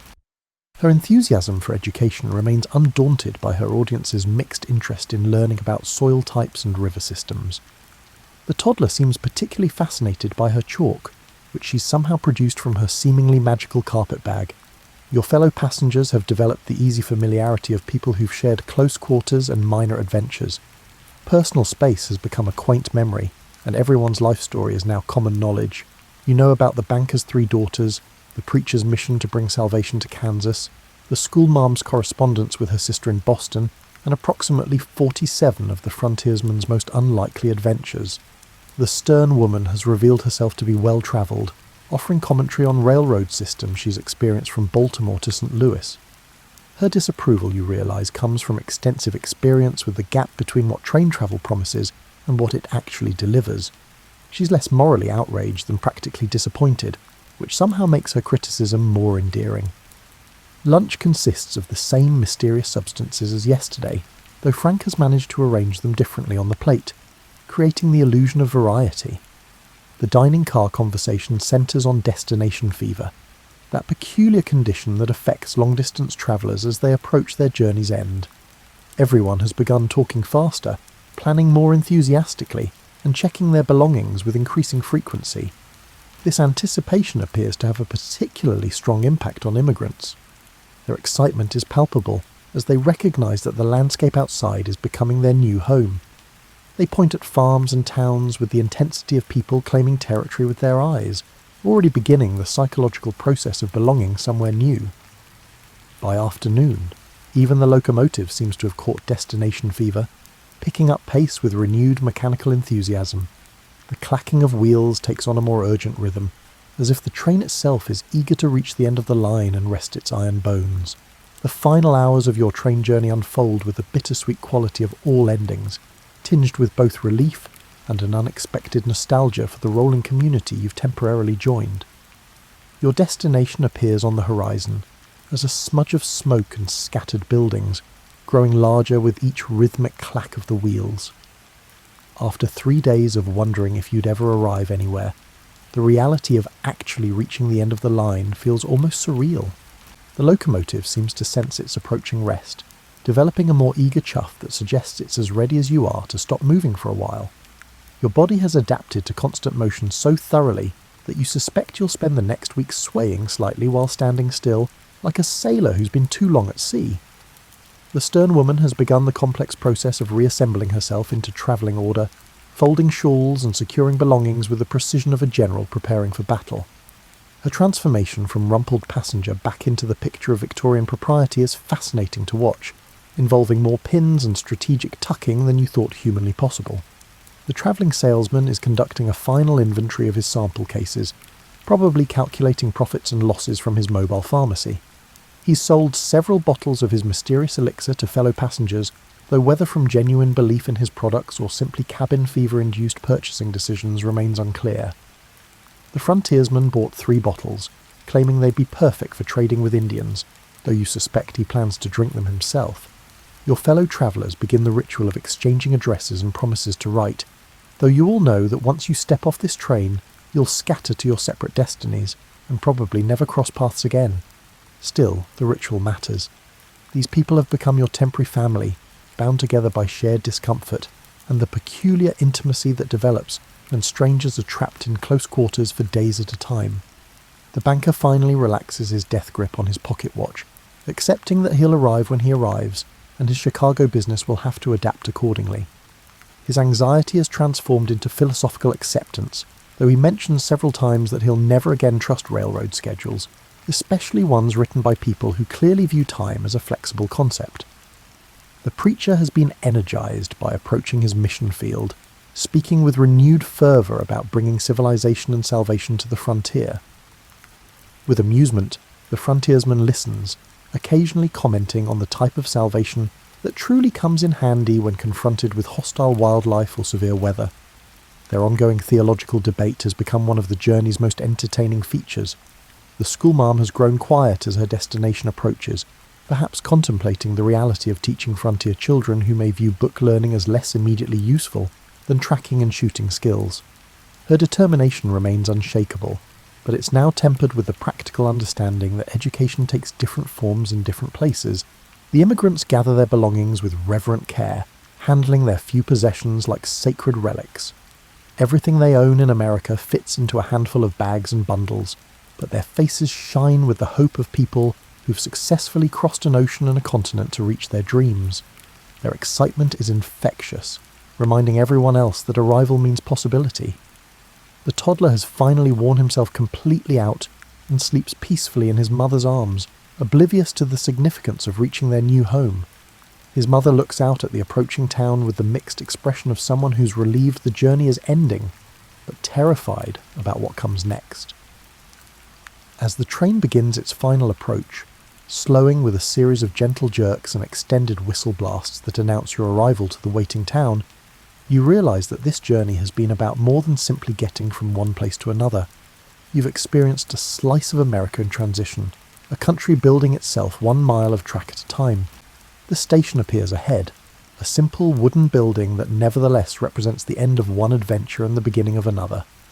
People wait on the platform, some greeting expected arrivals, others simply curious about who the Iron Horse has delivered to their town today. The final stop arrives with a ceremony befitting the completion of an epic journey. A tremendous hiss of steam, the squeal of brakes, and one last authoritative jolt that sends everyone reaching for something solid to grab.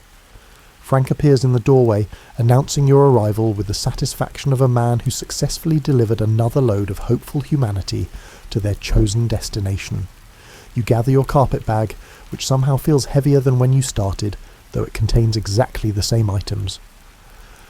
Perhaps it's weighted down with memories now, or maybe you've just grown weaker from 3 days of train food and improvised sleeping. Either way, you're ready to feel solid ground beneath your feet again. As you step down onto the platform, the absence of constant motion feels strange and wonderful. The world has stopped rocking, stopped clacking, and stopped hissing steam at irregular intervals. The silence is almost overwhelming after days of mechanical conversation. Your fellow passengers disperse with surprising speed, reclaiming their individual identities after days of communal existence. They exchange final handshakes, make last-minute address exchanges, and make promises to write that they may or may not keep. As if you've passed some sort of endurance test she's been administering, the stern woman nods approvingly at your survival of the journey. The locomotive sits steaming quietly, looking somehow smaller now that it's not in motion. The mighty iron horse that's been your world for 3 days is just a machine again, waiting for its next load of passengers and their dreams. You shoulder your carpet bag and walk toward the town, your legs still slightly unsteady from days of swaying motion. Behind you, the train whistle blows one last time, a farewell that somehow manages to sound both mournful and hopeful. The frontier stretches ahead, full of possibility and uncertainty in equal measure. You've arrived, carried here by steam and steel and the peculiar magic of American optimism made manifest in iron rails. Whatever happens next, you'll always remember these 3 days when you travelled into the future at 15 miles per hour, accompanied by the most fascinating collection of humanity you've ever had the pleasure to meet. The adventure, you realise, is just beginning.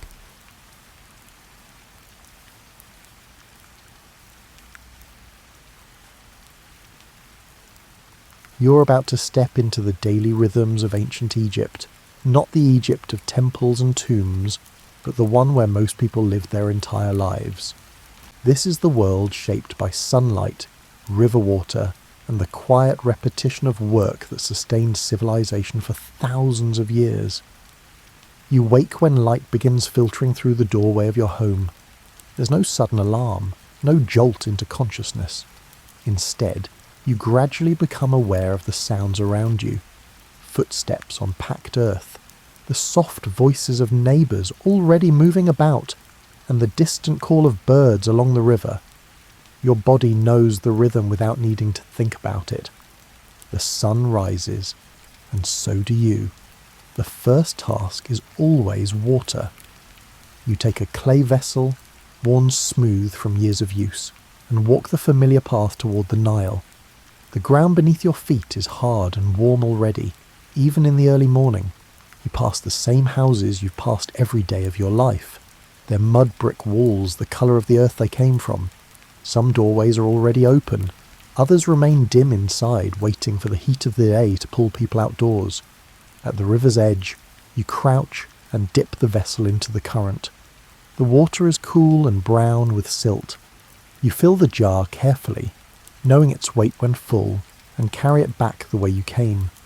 This journey repeats itself throughout the day in every season. Water for drinking, water for cooking, and water for mixing with clay or wetting down the floor to settle dust.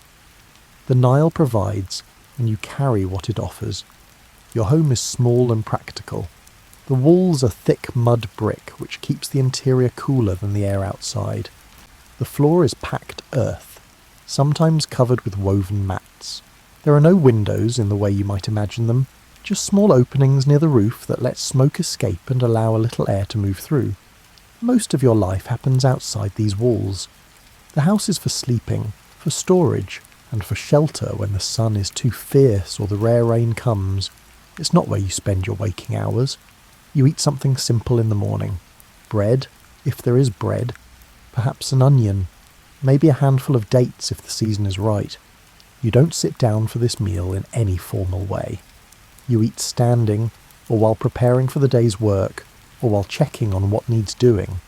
Food is fuel, and the morning portion is just enough to begin. The work of the day depends on the season and the river. If the Nile is in flood, the fields are underwater and you do other things. You repair tools, weave mats, work on your house, or help with larger community projects. If the water has receded and planting time has come, you're in the fields from early morning until the heat makes it unwise to continue. If it's harvest season, the work is constant and shared among everyone who can help. The fields are not your own in the way you might think of ownership today. They belong to someone else, or to the temple, or to the state. You work them because that's the arrangement, and in return you keep a portion of what's grown. It's not a system you question. It's simply how things are and have always been. You walk to the fields with others from your village, carrying the tools you'll need. A hoe, perhaps, or a sickle. The tools are simple and heavy, made from wood and stone or sometimes bronze if you're fortunate. They've been used before and will be used again. You know their weight and balance as well as you know your own hands. In the field, you work in a rhythm that's almost meditative. Bend, strike the earth, move forward. Bend, cut the stalks, and gather them in your arm. The motions are the same every time. Your mind wanders while your body continues. You think about nothing in particular, or about everything. The other workers nearby, the quality of this year's crop, whether your child is helping at home or playing near the river, and what needs repairing before the next flood comes. The sun climbs higher. The air grows heavier. Sweat runs down your back and soaks into the simple linen you wear.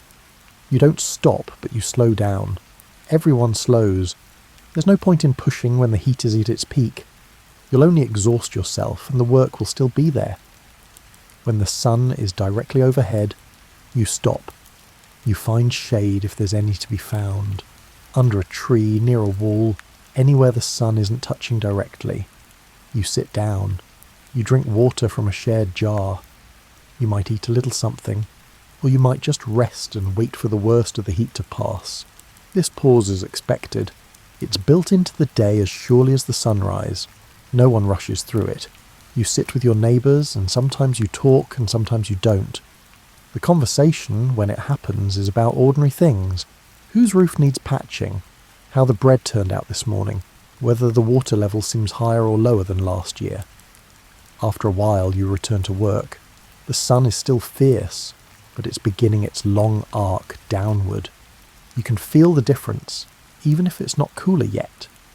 You know the afternoon will eventually give way to evening, and that knowledge makes the work bearable.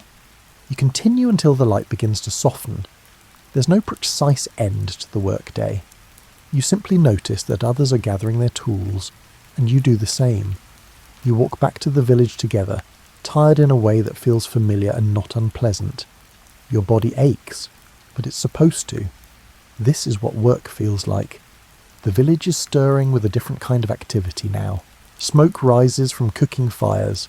Children who were occupied during the day are suddenly everywhere, playing in the narrow spaces between houses. You can hear their voices, high and quick, as they chase each other, or argue over something that won't matter tomorrow. You go to your own home and set down your tools. You check what needs checking, whether there's grain for tomorrow, whether the water jar is full, whether anything in the house has shifted or broken during the day. These small inspections happen without conscious thought. They're part of coming home. As evening arrives, you're aware of the temperature finally dropping. The air that was stifling all afternoon begins to move. You can breathe more easily. You sit outside your door or near it and watch the sky change colours. This is not leisure in any intentional sense. You're simply done with the day's labour, and there's nothing urgent left to do before dark. Other people are nearby doing the same thing, sitting, talking quietly, watching their children mending something small. The village settles into this in-between time when work is finished but sleep hasn't yet arrived. It's peaceful in an unremarkable way. You're not thinking about how peaceful it is. You're just there, part of it. The river is always present even when you can't see it. You hear it sometimes, a low constant sound beneath everything else. You smell the mud and vegetation that line its banks. Your whole life is oriented around it. When it floods, when it recedes, what it brings, and what it takes away. The Nile is the reason you're here at all, the reason anyone is here. But you don't think of it in grand terms. It's just the river doing what rivers do. When full darkness comes, you go inside. You lie down on your sleeping mat. The day is over, and tomorrow will be much the same. This sameness is not monotonous. It's reliable. It's the structure that holds your life in place. You sleep deeply, without worry about what's coming. You know what's coming. The sun will rise, you'll fetch water, you'll work, you'll rest when it's too hot. You'll return home when the light fades. The Nile will continue its cycle, and you'll continue yours, linked to it in ways so fundamental you never need to speak of them. Your house needs constant attention. The mud brick walls that keep you sheltered are made from the same earth you walk on, mixed with water and straw and dried in the sun. Over time they crack. Rain, rare as it is, softens them. The corners where walls meet begin to crumble.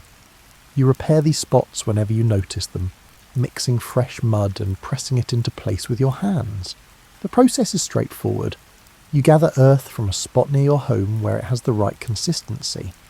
You add water until the mixture is thick enough to hold together but wet enough to shape. You work in chopped straw, which keeps the mud from splitting as it dries. Then you press it into the damaged area, smoothing it with your palms. You leave it to harden in the sun, and in a day or two it's solid again, nearly indistinguishable from the rest of the wall. This kind of repair happens so often it barely registers as a task. You see a crack forming, and the next time you have a free moment you fix it. No one taught you this in a formal way. You watched others doing it when you were young, and eventually you did it yourself. That's how most skills pass from one person to another. The roof of your house is made from wooden beams covered with reeds and packed mud. It's flat, which makes it useful for drying things or storing items you don't need immediate access to. But it also means that any water that falls on it tends to pool, and over time this weakens the structure. You check the roof regularly, adding fresh mud where it's worn thin, replacing reeds that have rotted. Getting up onto the roof involves climbing the outside wall, using small irregularities in the brick as footholds. You've done this so many times that your hands and feet know where to go without looking. Once you're up there, you can see across the village, other flat roofs, narrow pathways between houses, the fields beyond, and in the distance the ribbon of green that marks the Nile. You spend time up here when repairs are needed, spreading mud evenly, pressing it down, and making sure there are no gaps where water might seep through. It's hot work under the full sun, but it's necessary. A weak roof means a wet house when the rains come, and a wet house brings more problems than you want to deal with. Your tools are few, and you take care of them. A wooden hoe with a stone blade lashed to it with cord. A sickle is made the same way. A grinding stone for grain. A fire drill for starting flames. Each of these objects represents significant effort to make or acquire, so you don't treat them carelessly. When the binding on your hoe begins to loosen, you replace it. You soak strips of leather or twisted plant fibre until they're pliable, then wrap them tightly around the joint where wood meets stone. As they dry, they shrink and hold everything firmly in place. You test the tool by pressing it against the ground, putting weight on it, and making sure it won't come apart during use. If a tool breaks beyond simple repair, you have to make a new one or trade for it. Making one yourself means finding the right materials, wood that's strong enough but not too brittle, stone that can be shaped into a useful edge, fibre that can be twisted into sturdy cord. These materials aren't always easy to come by. You keep an eye out for them as you move through your daily routines, and when you find something suitable, you set it aside for when it's needed. Pottery is another constant effort. You use clay vessels for everything, storing grain, carrying water, cooking and serving food. They're fragile despite their thickness, and they crack or break regularly. You can patch small cracks with a paste made from finely ground clay and water, but a vessel that's broken in half is useless. When you need a new pot, you make it yourself if you know how, or you trade for one with someone who specialises in pottery. The process of making pottery is time-consuming. You dig clay from a spot where it's plentiful, clean out any stones or debris, and work it with your hands until it's smooth.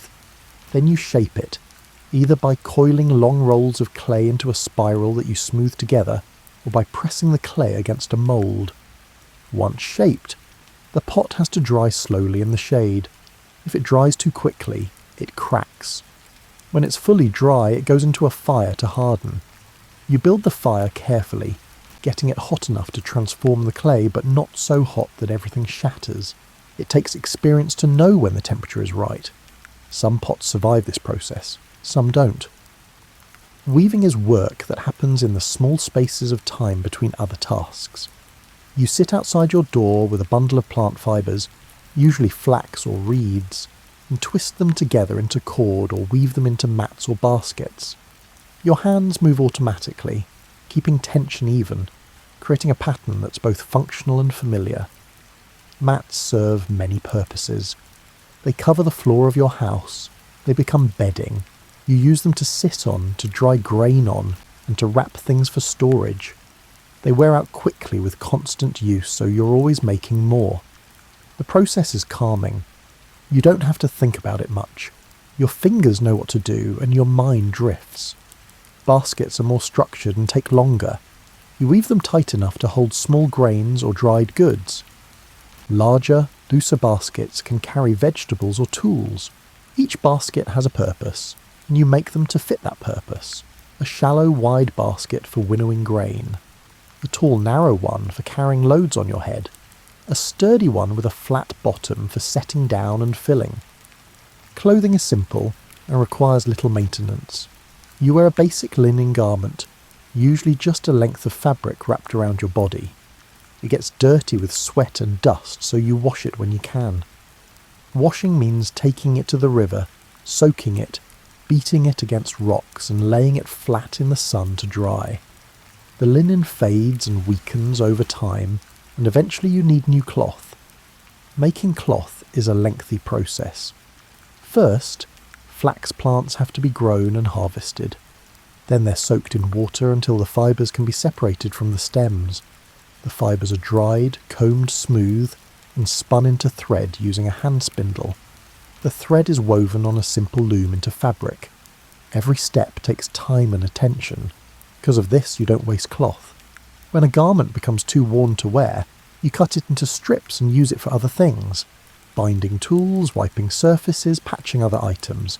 Fire is essential, and maintaining it is part of daily work. You keep a small hearth area in your home or just outside where you build fires for cooking and warmth on cool evenings. Starting a fire from scratch is tedious. You use a fire drill, a pointed stick rotated quickly against a flat piece of wood, creating friction that eventually produces an ember. You transfer the ember to a bundle of dry tinder and blow gently until it catches flame. Because starting a fire this way takes effort, you try not to let your fire go out completely. You bank the coals at night, covering them with ash to slow their burning, and in the morning you uncover them and add kindling to bring the flames back.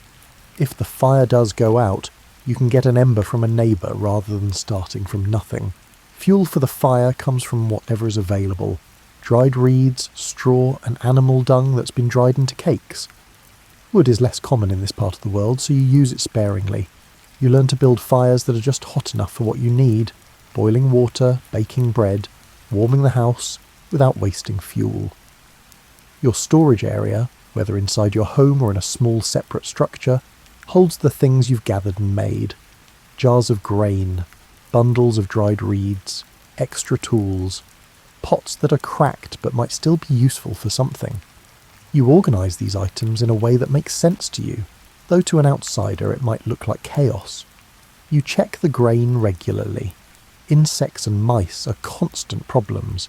You set traps, you inspect the storage jars, and you move grain from one container to another if you suspect contamination.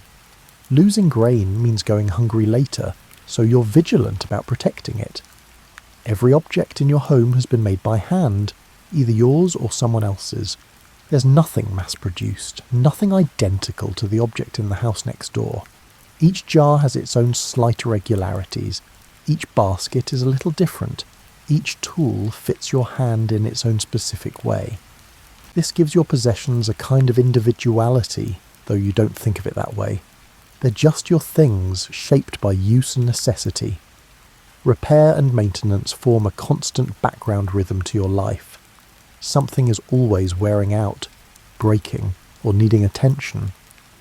You respond to these needs as they arise, and in doing so you keep your household running. It's not dramatic work. It's the steady, repetitive effort that makes survival possible in a world where nothing is permanent and everything requires care. You live in close proximity to your family. Multiple generations often share the same small house or cluster of houses built so near to each other that the walls nearly touch. Your parents, your siblings, your children, your spouse. Everyone's movements and routines overlap with yours. Privacy is not something you expect or even think about. Life is communal by necessity. Children are everywhere in the village, and they belong to everyone in a certain sense. You watch your neighbour's child as readily as your own. You correct behaviour when needed. You offer food if a child seems hungry, and you keep an eye out for danger. Other adults do the same for your children. This shared responsibility means no child is ever truly unsupervised, even when their own parents are busy. When you work, your children are nearby. If they're very young, they stay close to the house while you do tasks that allow you to keep them in sight. As they get older, they follow you to the fields or workshop, not to play but to learn by watching. They see how you hold a tool, how you pace yourself through a long day's work, and how you solve small problems as they arise. You don't teach in the way that involves sitting down and explaining. Instead, you demonstrate. You let the child try.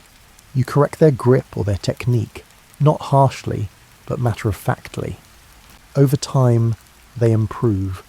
By the time they're old enough to be truly useful, they already know most of what they need to know. Your extended family shares resources. If your household has extra grain after a good harvest, you share it with a brother or cousin whose crop was less abundant. If your neighbour has a tool you need, you borrow it, and you lend yours when asked. This exchange happens fluidly, without formal agreements. You keep track in your mind, and over time things balance out. Elderly members of the family remain part of the household. If they can no longer work in the fields, they do lighter tasks. They watch children, prepare food, weave, mend, or sit in the shade, and offer advice based on decades of experience. You listen to them, not because they have authority in any official sense, but because they've lived through more seasons and floods and harvests than you have. They know things. When someone in your family is sick, the whole household adjusts. You take on their tasks in addition to your own. You bring them water, prepare softer food if they can't chew well, and keep them comfortable. There's no expectation that they'll get better quickly. Illness comes and goes. You accommodate it and continue. Childbirth happens at home with the help of women who have been through it before. Mothers, aunts, neighbours. They gather when labour begins. You're sent away if you're male, or you stay if you're female and old enough to help or learn. The process is familiar to everyone. It's loud, it's messy, and it's long. When the child finally arrives, someone washes it, wraps it, and hands it to the mother. Life continues. You don't celebrate birthdays. You don't know your exact age in the way someone might today. You know roughly how many floods you've lived through, and that's close enough. You measure time by seasons and events, not by numbered years. You remember the flood when your father died, the harvest when your first child was born, and the dry season when the grain ran low and everyone was hungry for weeks. Meals are communal when possible. You prepare food at your hearth, but you often eat it sitting outside with family members nearby. Everyone eats from shared dishes. You tear pieces from a common loaf of bread and dip into the same pot of whatever has been cooked. Children eat when and where they can, sometimes with the adults, sometimes in their own small groups. The food itself is plain. Bread made from emmer wheat or barley, onions, garlic and leeks, beans, fish if someone has caught it. Occasionally a bit of meat, but not often. The taste of your meals doesn't vary much from day to day. You eat what's available and you're grateful when there's enough. Cooking happens over an open fire. You boil things in clay pots, bake bread in a simple oven made from mud brick, and roast fish or vegetables over coals. The methods are basic, and the results are predictable. You've been eating food prepared this way your entire life. It's not exciting, it's nourishment. You grind grain almost daily. You sit on the ground with a saddle quern, a large flat stone with a smaller stone you push back and forth across it. You pour grain onto the lower stone and press and slide the upper stone, crushing the grain into flour. It's hard, repetitive work. Your arms and shoulders ache after a while, but it has to be done, so you do it. Sometimes you grind with another woman from your household. You sit facing each other, both working your own querns, and you talk while you work, or you don't talk. The rhythm of grinding is almost meditative. Push, pull, push, pull. The flour gathers in small piles and you brush it into a basket to keep it clean. Baking bread is another daily task. You mix the flour with water and a bit of leftover dough from the last batch, which helps it rise slightly. You shape it into flat rounds and place them on the hot inside walls of your oven or directly onto heated stones. The bread bakes quickly. It comes out dense and filling, with a slightly sour taste. You eat it while it's still warm if you can, though it's fine cold as well. Your social world is small. You know everyone in your village and they know you. You know who is reliable, who is lazy, who has a quick temper, and who is kind to children. You've known most of these people your entire life. Their parents knew your parents. Your children will know their children. The relationships are deep, not because of great affection necessarily, but because of familiarity and mutual dependence. Disputes happen, of course. Someone accuses someone else of taking more than their share of water. A boundary between fields is contested. Two families argue over who should do a particular task. These conflicts are usually resolved through discussion. The people involved sit down, often with older community members present, and talk until an agreement is reached. No one wants ongoing tension in such a small, tight-knit group. Celebrations are modest. When the harvest is good, there might be a meal with slightly more food than usual. When a child is born, people come by to see it and offer small gifts, a basket, a jar, or a piece of cloth. These gestures acknowledge the event but don't disrupt the normal flow of life. You don't have leisure time in the modern sense. When you're not working, you're maintaining your home, caring for children, preparing food, or resting because you're too tired to do anything else. But within that structure, there are moments of ease, sitting with neighbours in the evening, watching your child learn to walk, listening to someone tell a story you've heard many times before. These moments aren't separate from life. They're woven into it. Your sense of identity is tied to your family and your village. You're someone's child, someone's parent, someone's neighbour. You're known by your role and your relationships, not by individual achievement. This isn't limiting.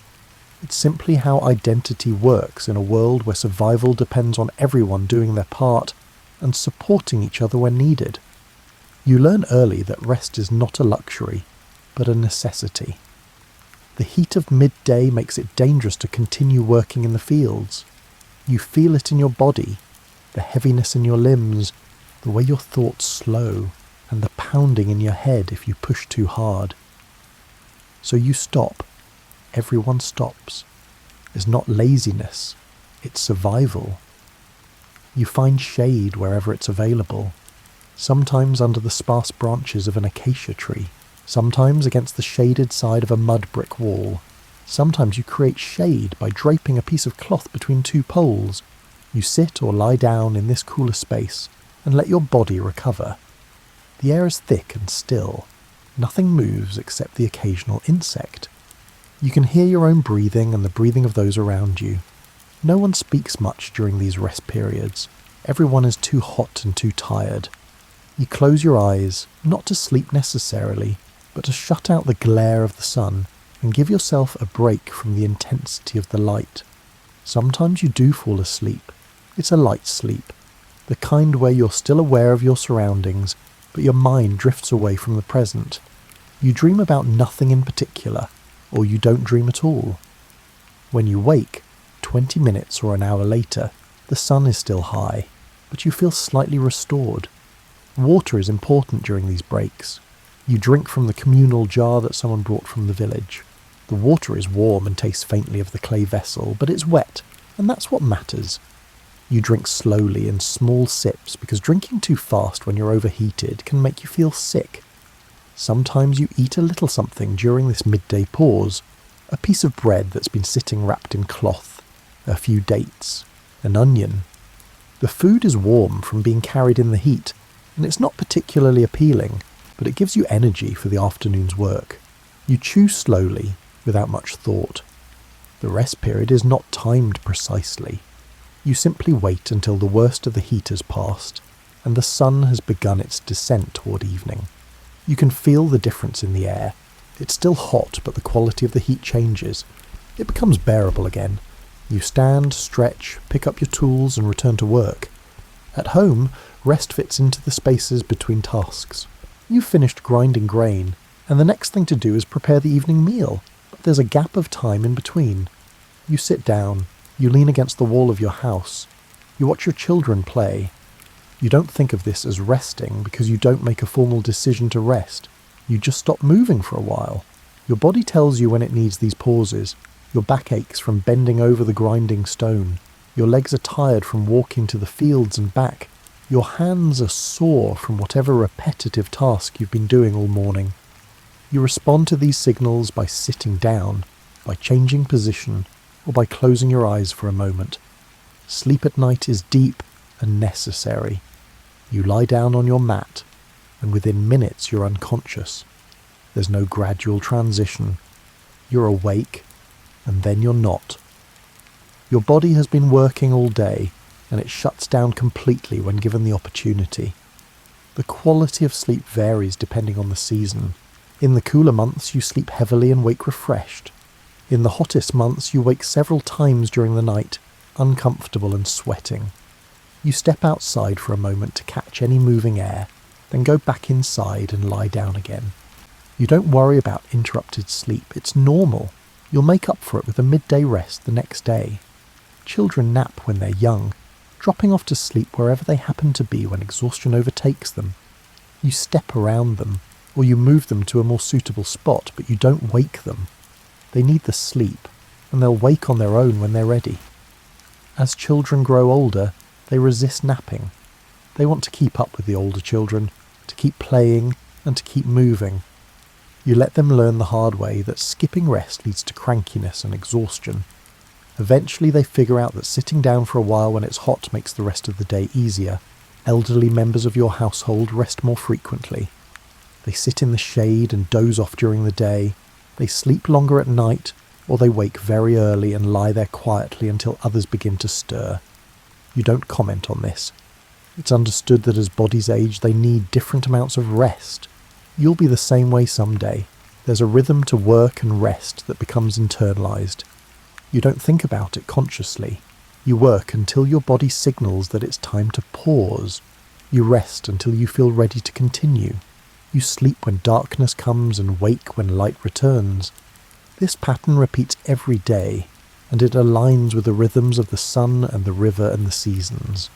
Rest is not guilty or indulgent. It's practical. A person who rests appropriately can work longer and more effectively.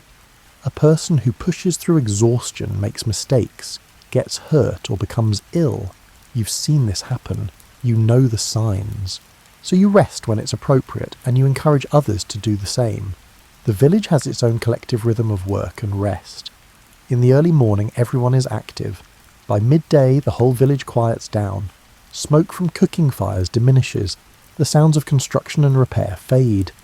Even the children retreat to shaded spots and settle into quieter play. The village breathes in and out with the day, contracting during the heat and expanding again as evening approaches. You don't fight this rhythm, you move with it. You've never known any other way. The idea of working straight through the hottest part of the day would strike you as absurd and dangerous. You work hard, but you work within the limits of what your body and the environment allow. This balance between effort and rest is taught without words. Children watch adults stop working when the sun is high. They see people sitting in the shade, drinking water and waiting out the heat. They absorb this pattern and replicate it as they grow. By the time they're adults themselves, the rhythm is so ingrained they don't question it. Rest is woven into the fabric of daily life, not as an interruption, but as an essential component. It's as important as the work itself, and it makes the work sustainable over a lifetime. Grain is the centre of your diet. Emmer wheat and barley grow in the fields that flood and drain with the Nile's cycle. You plant after the waters recede, leaving behind rich silt. You harvest when the stalks are dry and golden. Every meal you eat begins with grain. The grain must be processed before it can become food. You pour it onto a large flat surface and toss it into the air using a shallow basket. The wind carries away the chaff, and the heavier grain falls back into the basket. This is winnowing, and it takes patience. You repeat the process over and over until the grain is clean. Once winnowed, the grain is stored in large jars or in pits lined with clay. You keep it as dry as possible because moisture leads to spoilage. You check the storage regularly, looking for signs of insects or mould. If you find any, you remove the affected portion and use the rest quickly before more is lost. When you need flour, you grind grain using your quern. You pour a small amount of grain onto the lower stone and push the upper stone across it, back and forth, applying steady pressure. The grain cracks and crumbles, gradually turning into coarse flour. You gather the flour and grind more grain until you have enough for the day's bread. The flour is never perfectly smooth. It contains tiny fragments of stone worn away from the quern itself. Over a lifetime, these particles wear down your teeth. Everyone you know has damaged teeth by middle age, ground flat or broken from chewing bread filled with grit. It's simply part of eating. You mix the flour with water to form dough. You add a bit of old dough from the previous batch, which has begun to ferment and will help the new dough rise slightly. You knead it with your hands, pressing and folding until it's smooth and elastic. The dough is sticky and clings to your fingers. You scrape it off and continue working it. Baking happens in a simple oven, a dome-shaped structure made from mud brick with an opening at the front. You build a fire inside and let it burn until the walls are very hot. Then you scrape out most of the coals, leaving just enough heat. You flatten the dough into rounds and slap them against the hot interior walls. They stick there and bake quickly, filling the air with the smell of bread. When the bread is done, you pull it out using a stick or your bare hands if you're quick. The loaves are flat and dense with a slightly charred exterior. You stack them in a basket and cover them with cloth to keep them from drying out too much. They'll be eaten throughout the day, torn into pieces and dipped into whatever else is available. Bread is the foundation, but you eat other things as well. Onions are common. You slice them and eat them raw or cook them in water until they're soft. They add flavour and texture to otherwise plain meals. Garlic and leeks serve the same purpose. They're pungent and strong, and they make simple food more interesting. Beans and lentils grow in the fields alongside grain. You harvest them when the pods are dry. You cook them in water over the fire, boiling them until they're soft enough to eat. They're filling and provide substance when grain alone isn't enough. You season them with a little salt if you have it, or with crushed garlic. Fish is available if you live near the river or if someone in your family fishes. The Nile is full of fish of various sizes. You catch them with nets or simple hooks and lines. Fresh fish are gutted and scaled, then roasted over coals or boiled in water. The flesh is white and flaky and it tastes of the river. Dried fish are more common than fresh because they keep longer. You split the fish open, remove the innards, and lay them in the sun to dry. Once dried, they become stiff and hard and can be stored for months. You soak them in water before cooking to soften them again. They're saltier and stronger tasting than fresh fish, but they're still good. Meat is rare. You might eat it during a festival, or after an animal is slaughtered for a specific reason. Goat, sheep, and sometimes cattle. The animal is butchered, and the meat is divided among many people. You get a small portion, which you roast or boil. It's rich and fatty and unlike anything else you eat. You savour it because you don't know when you'll have meat again. Birds can be trapped or hunted. Ducks and geese live along the river. You catch them using nets or traps, and you roast them whole over the fire. The meat is darker than fish and more flavourful. The bones are brittle, and you're careful not to swallow them. Vegetables grow in small plots near the village. Cucumbers, lettuces, and radishes. You harvest them as they ripen and eat them fresh. They're crisp and watery and provide a contrast to the heavy staples of bread and beans. You don't cook them. You eat them raw, sometimes with a little salt. Fruit comes from trees that grow near the river. Dates are the most common. You pick them when they're ripe and sweet and eat them as a treat. They're sticky and rich, and a few dates can satisfy your hunger for a while. Figs grow in some areas, and you eat them fresh or dried. They're soft and sweet and full of tiny seeds. You drink water most of the time. Beer is also common, though it's not like modern beer. It's thick and nutritious. made from partially baked bread that's crumbled into water and left to ferment. The result is a sour, grainy liquid that provides calories and hydration. You drink it throughout the day, and even children drink it because the fermentation makes it safer than plain river water. Milk is available if your family keeps goats or sheep. You drink it fresh, or let it sour into something like yogurt. It's rich and filling, and you use it sparingly because the animals don't produce large quantities. Honey is rare and precious. If you have access to it, you use it sparingly to sweeten food or as a medicine for sore throats and wounds. It's thick and golden and tastes intensely sweet. You don't waste it. Meals are not elaborate affairs. You prepare food in the simplest way possible and eat it when it's ready. Breakfast might be leftover bread and an onion. Lunch might be bread and beans. Dinner might be bread, fish, and a few vegetables. The meals are repetitive, but they're filling, and they keep you alive. You eat with your hands, you tear bread, scoop beans, and pick up pieces of fish. You wipe your hands on your clothing or rinse them in water when you're done. There are no plates or utensils in the way you might imagine them. You eat from shared bowls or directly from the cooking pot. Food preparation is a constant task. Grinding grain, baking bread, tending the fire, cooking beans, preparing vegetables. It fills much of your day. You do it because it must be done, and because if you don't, your family won't eat. You waste nothing. If bread goes stale, you soak it in water and add it to a soup or stew. If vegetables begin to wilt, you cook them immediately. Bones from fish or meat are boiled to make broth. Scraps are fed to animals or composted. Every bit of food has value.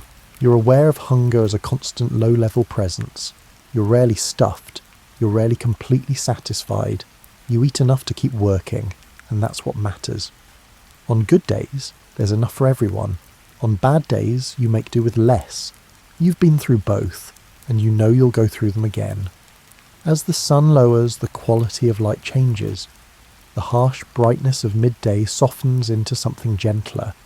Shadows lengthen across the village. The air cools slightly, though it's still warm. You can feel the day beginning to release its grip. You return from wherever you've been working, fields, workshop, neighbour's house, and you come back to your own small dwelling. You set down your tools in their usual spot. You check the water jar and fill it if it's low. You begin the process of transitioning from work mode to evening mode, though you don't name it that way. The fire needs tending. If it's burned down to coals, you add fuel to bring it back to life. If it's gone out entirely, you restart it, either by coaxing an old ember back to flame, or by getting fire from a neighbour. Once the fire is going, you begin preparing the evening meal. This preparation is similar to what you did in the morning, but there's a different feeling to it. You're tired from the day's work, but you're also settling in. The urgency of the morning is gone. You move more slowly, with less rush. You know the night is coming, and with it, rest. You might boil beans that have been soaking during the day. You might warm leftover bread near the fire. You might cook fish if there's any to cook. The meal comes together gradually, and you're not in a hurry. You stir the pot, add water when needed, and taste to see if it's done. Children drift in and out of the house as the evening progresses. They're drawn to the light of the fire and the smell of cooking food. They're also tired from playing all day. They become quieter, their energy winding down. They sit near you and watch what you're doing, or they lean against a wall and half doze. When the food is ready, you call everyone to eat. You don't use a formal summons. You simply say that the meal is prepared, and people come. You serve the food into shared bowls. Everyone takes what they need. You eat together, sitting on the ground or on low stools, the fire providing warmth and light. The conversation during the meal is low and occasional. People are too busy eating to talk much. When someone does speak, it's about practical things. What needs doing tomorrow? Whether someone saw a particular tool that's gone missing. How a child is recovering from a scraped knee. The talk is easy and unremarkable. After eating, you clean up in a basic way. You rinse the bowls with water. You scrape the cooking pot and set it aside to be washed more thoroughly later. You make sure the fire is at a safe level, not too high, with enough fuel to keep it going for a while, but not so much that it's wasteful. The light continues to fade. Inside the house, it becomes dim. You might light a small oil lamp if you need to see clearly for some task, but more often you simply let your eyes adjust to the darkness. You've lived in this space long enough that you can move through it without seeing every detail. You settle into the final task of the day. Maybe you mend a tear in a piece of clothing. Maybe you check the grain storage one more time. Maybe you prepare tomorrow's bread dough so it can sit overnight. These tasks are small and don't require much concentration. You do them almost automatically. Children are getting sleepy. The youngest ones are already lying down on their mats, eyes closing. Older children resist a bit longer, but their yawns give them away. You don't force them to sleep. You know they'll drop off when they're ready. You make sure they're in a safe spot and let them settle on their own. You might sit outside for a while after the household is quieted. The air is cooler now, sometimes even pleasant. The sky's full of stars, more stars than you can count. You don't know their names or patterns in any formal way, but you recognise the general shapes and movements. You've seen these same stars every clear night of your life. The village around you is winding down as well. You hear the low murmur of voices from other households. You see the faint glow of other fires. You smell smoke and cooking and the earthy scent of the river. Everything is familiar. Everything is as it should be. Sometimes you talk with a family member or neighbour who's also sitting outside. The conversation is slow and interrupted by long pauses. You talk about the day that's ending or the day that's coming. You talk about nothing in particular. The words matter less than the company. Eventually you go inside. You lie down on your mat. Your body's tired in a thorough, complete way. Your muscles ache. Your hands are rough and sore. But this tiredness is expected. It's the natural result of a day spent working. You don't lie awake for long. The darkness and quiet pull you down into sleep. You're not aware of the moment when waking turns into sleeping. It just happens. One moment you're thinking about something, and the next moment you're not thinking at all. The house is dark and still. The fire has burned down to a faint glow. Your family members are asleep around you. They're breathing slow and even. The day is over. Tomorrow will come soon enough, and it will be much like today. But for now, there's only this. The quiet, the dark, the rest. Night in your household is not silent. You hear the breathing of others sleeping near you. You hear the occasional shift and rustle as someone turns over on their mat. You hear the night sounds from outside, insects, the distant movement of animals, and the faint whisper of wind. You sleep deeply most of the time, but you wake sometimes. Maybe you need to relieve yourself. Maybe you're uncomfortable from the heat or from lying too long in one position. Maybe a sound has disturbed you, though not enough to alarm you. You open your eyes, adjust yourself, and settle back down. If you need to go outside, you do so quietly. You step over the other sleepers, careful not to wake them. You go out into the night air and take care of what you need to take care of. The village is dark, except for the stars and maybe a sliver of moon. You know the layout well enough that you don't stumble. You finish and go back inside. Children wake during the night more often than adults. A young child might wake crying, unsure of where they are in the darkness. You reach out and touch them, your hand on their back or shoulder. You make a soft sound to let them know you're there. Usually that's enough. They're quiet and go back to sleep. If a child is truly distressed, you sit up and hold them for a while. You rock gently, or you simply sit still with them in your arms. You don't speak much. The quiet and your presence are what's needed. After a few minutes, the child relaxes. You lay them back down and cover them with a light cloth. You return to your own mat. Babies wake frequently. They need to nurse. You feed them while half asleep, barely conscious of the process. It's happened so many times that your body knows what to do without your mind fully engaging. You hold the baby, they nurse, they fall back asleep, and you lower them gently onto their mat. You're asleep again within moments. Nighttime care is matter of fact. You don't resent being woken. You don't feel put upon. This is what happens when you have children. You respond to their needs and then go back to sleep. It's as simple as that. Elderly family members sometimes have trouble sleeping. They wake in the night and stay awake for a while. You might hear them shifting around, getting up and sitting in the doorway. You don't question them or tell them to go back to bed. They'll sleep when they're able. In the meantime, they sit quietly and don't disturb anyone. Occasionally someone in the household is ill and needs attention during the night. You bring them water if they ask for it. You check to see if they have a fever by touching their forehead. You adjust their position if they're uncomfortable. You do what you can, knowing that some illnesses simply have to run their course. The fire usually dies down overnight, but sometimes you bank it carefully so there are still coals in the morning.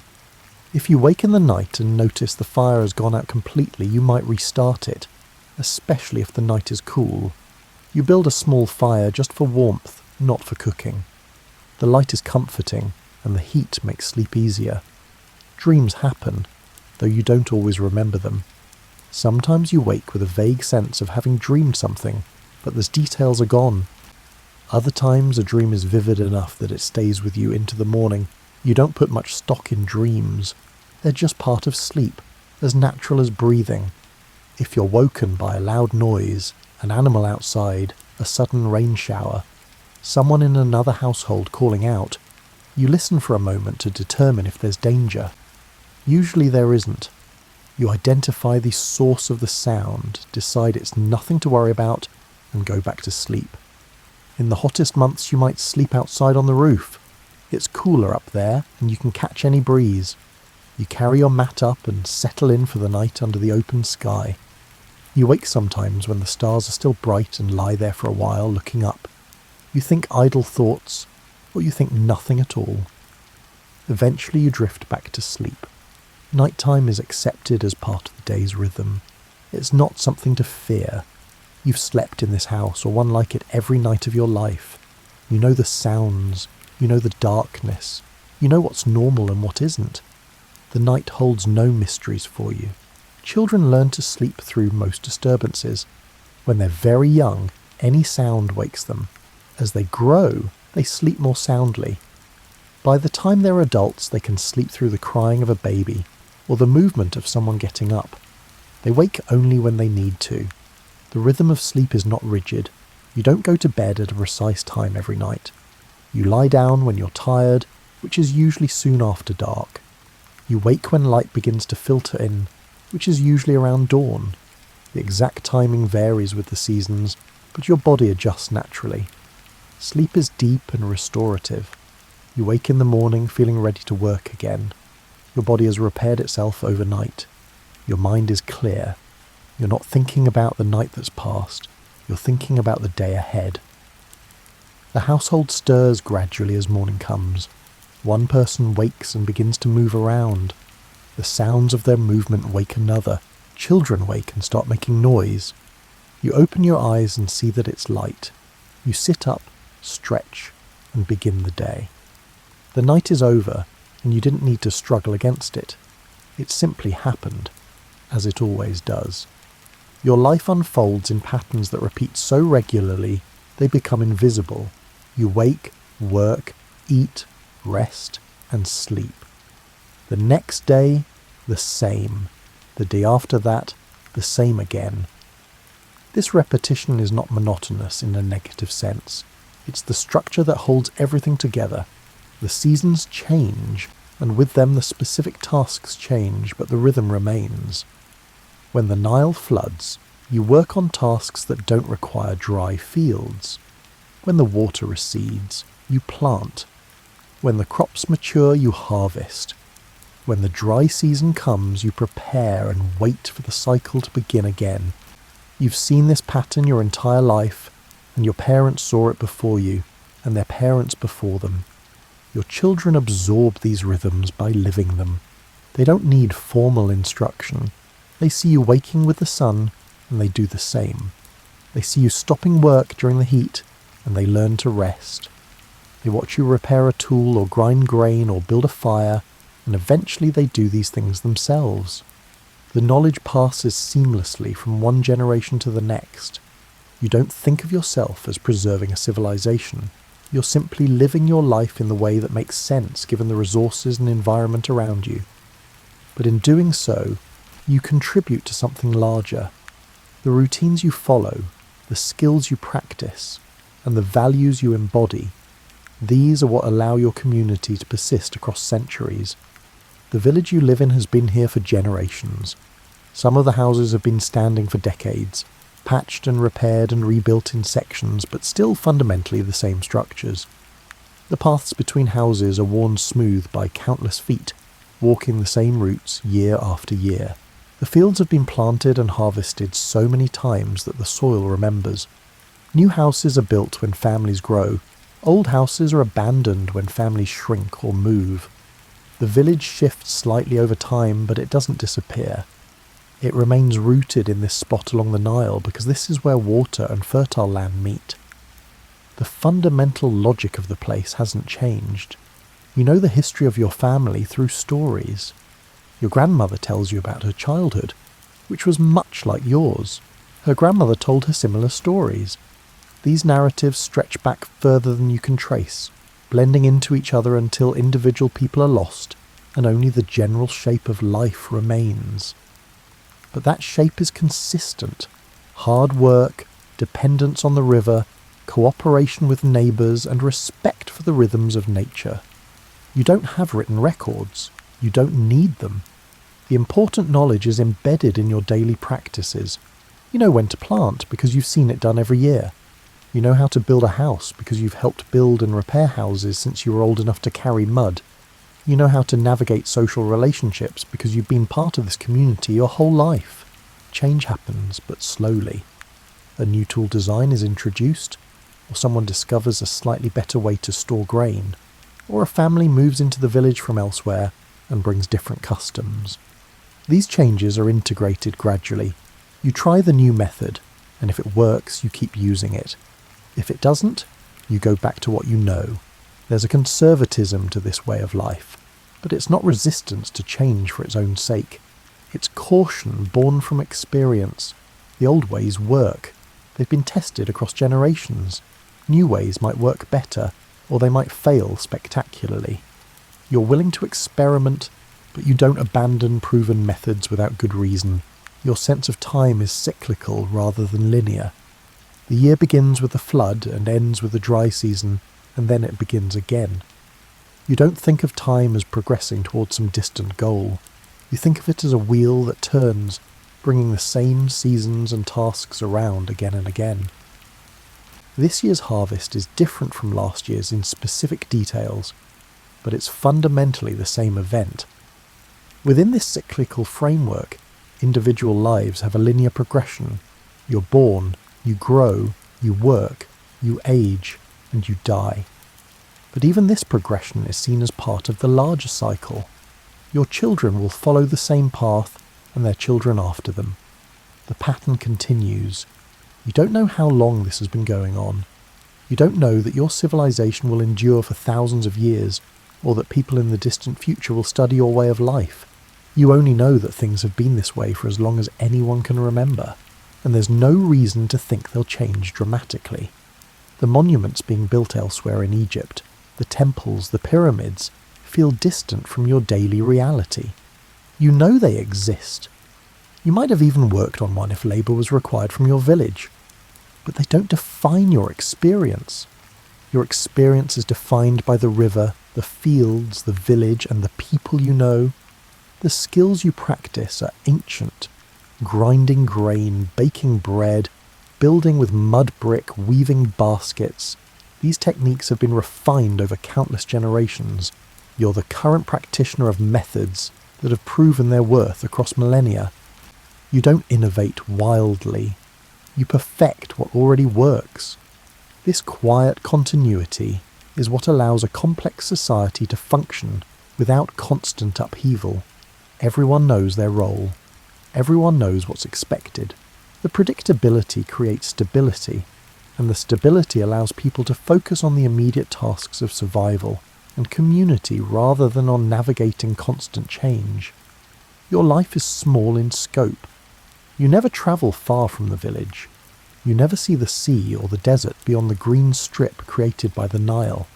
Your world is measured in walking distances. How far to the fields, how far to the next village, how far upriver to the place where your cousin lives. But within this small world you have everything you need. The relationships you maintain are deep and enduring. You know the same people year after year. You watch them age as they watch you age. You celebrate their successes and mourn their losses. This web of connection is strong because it's built slowly over time, through daily interaction and mutual dependence. When you die, someone else will take up the tasks you've been doing. They'll grind grain in the same way, repair houses with the same materials, and follow the same seasonal rhythms. Your individual contribution will be forgotten, but the collective pattern will continue, and that's enough. You don't need to be remembered by history. You need to make it through today, and tomorrow, and the day after that. You need to feed your family, maintain your home, and fulfill your obligations to your community. These are the things that matter. These are the things that keep civilization running. The sun rises tomorrow, just as it rose this morning. The river continues its cycle, just as it has for longer than anyone can remember. You wake, work, eat, rest, and sleep. The pattern repeats, and in that repetition there's a kind of peace. You don't question whether this is the best way to live. It's the way you live because it's the way everyone around you lives, and it works well enough to sustain generation after generation. The continuity is quiet but profound. It's the steady pulse beneath everything else, keeping time, keeping rhythm, keeping life moving forward in the only way it knows how. The evening settles in once more. You sit outside your door as the light fades. Another day has ended. Another will begin. The river flows on, dark and steady in the growing night. You close your eyes and breathe the familiar air. This is your world, unchanging in all the ways that matter, shaped by the simple repetition of work and rest, and the slow turning of the seasons. You rise when the sun returns, ready to begin again.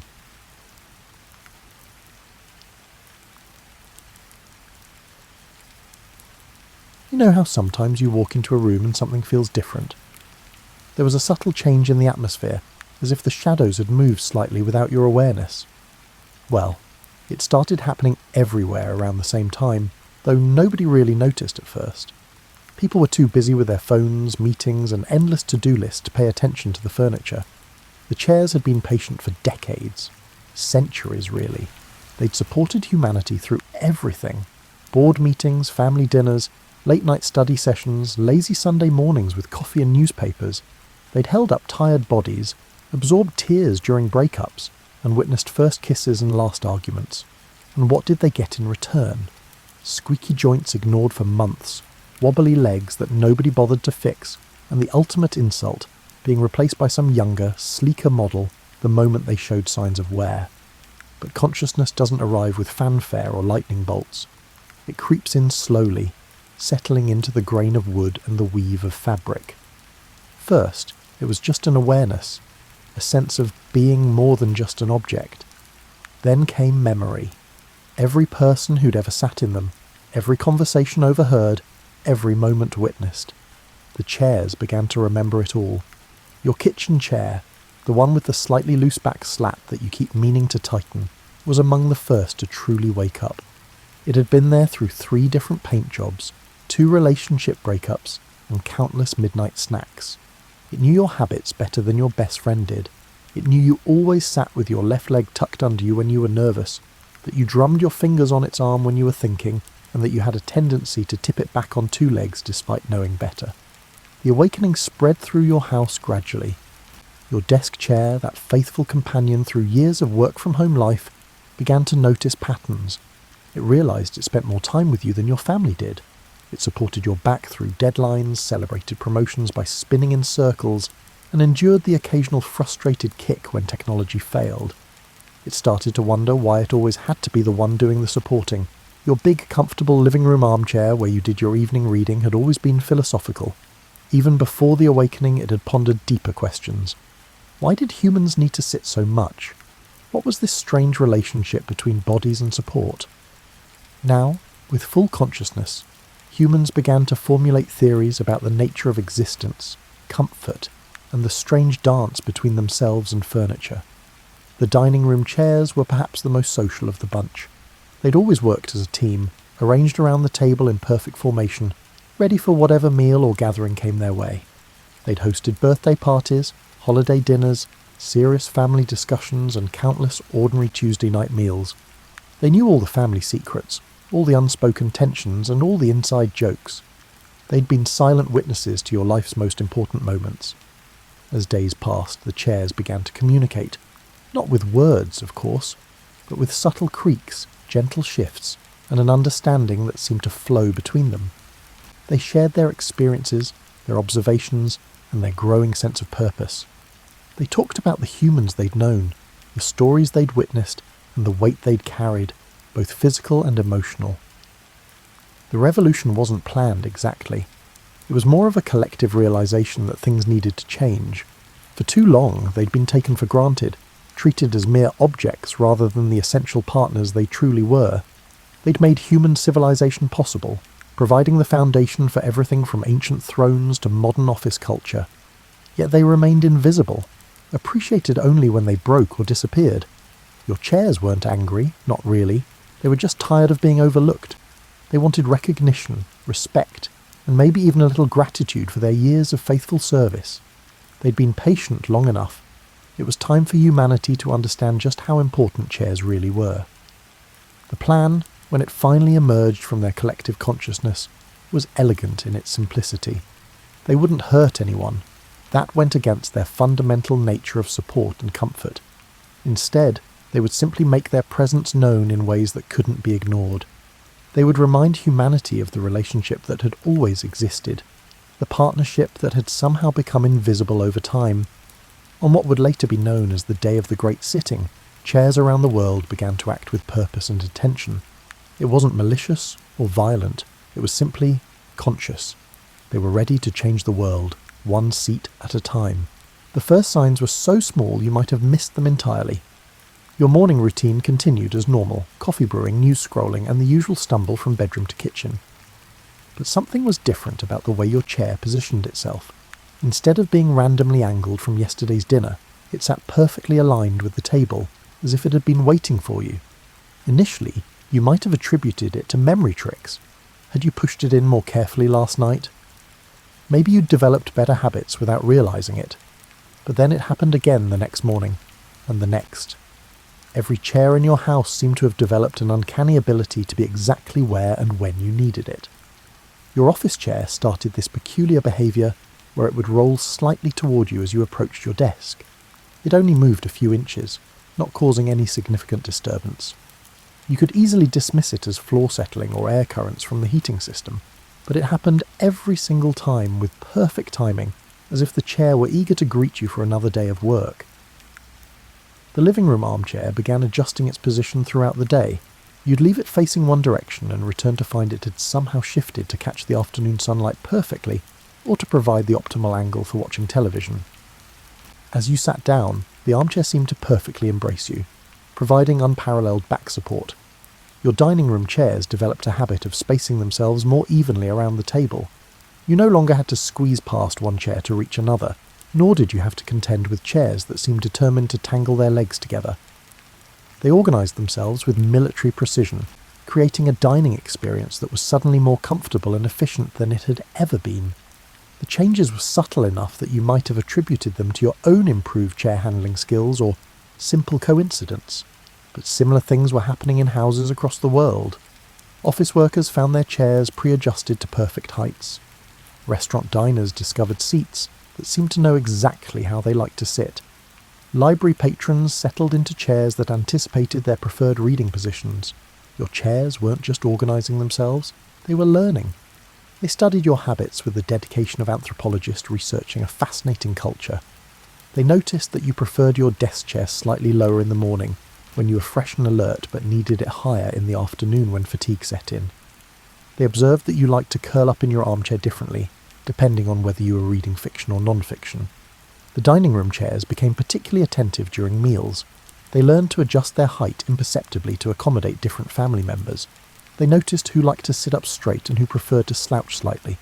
They even began to anticipate mood changes, providing firmer support when someone was upset and gentler comfort when someone was tired. Your kitchen chair, the one with the loose slat, finally decided to repair itself.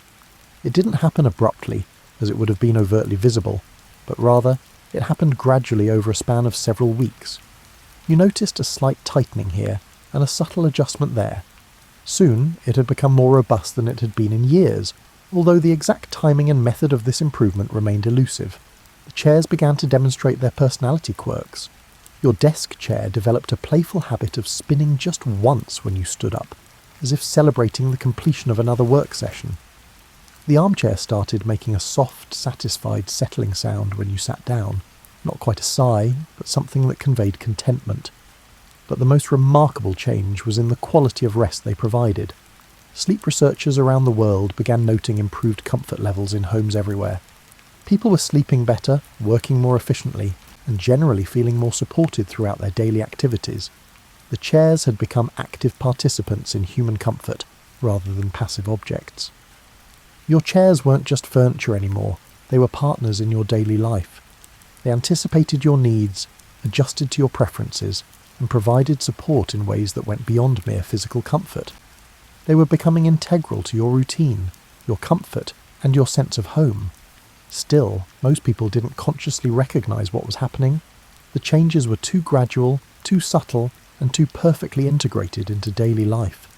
The chairs had learned patience over decades of service, and they applied that same patience to their gradual revelation of consciousness.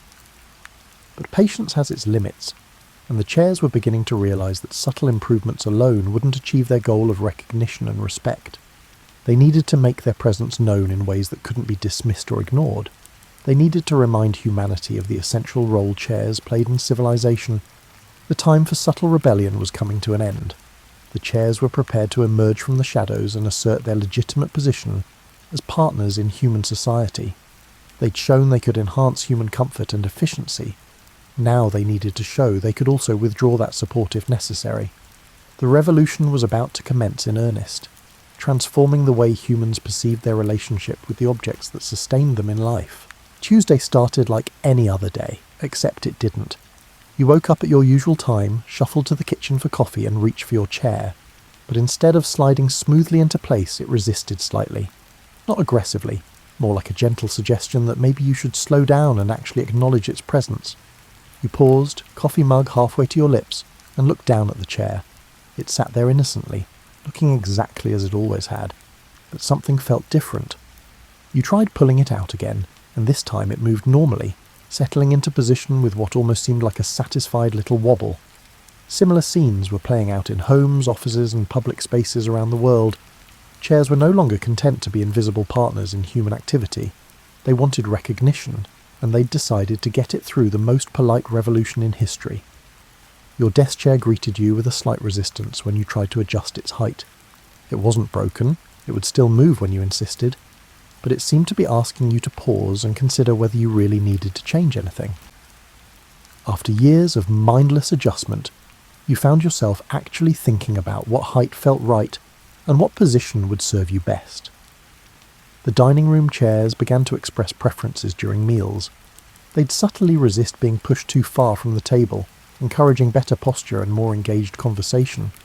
They'd settle with particular satisfaction when family members chose to sit closer together, and they'd seem slightly reluctant when someone tried to rush away from the table without finishing their meal. Your living room armchair developed the most personality of all. It began to greet you with a gentle rocking motion when you approached, as if it was happy to see you. When you sat down, it seemed to sigh with contentment, adjusting its cushions in ways that provided perfect support for whatever activity you had in mind. But the chairs weren't just seeking attention, they were trying to teach. They encouraged slower, more mindful interactions.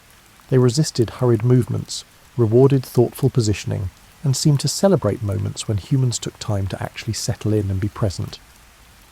Office workers around the world found their chairs gently coaching them toward better work habits. Chairs would subtly discourage slouching, encourage regular breaks, and somehow make it more difficult to maintain unhealthy postures. The result was fewer backaches, better circulation, and improved focus throughout the workday. restaurant chairs began to orchestrate better dining experiences.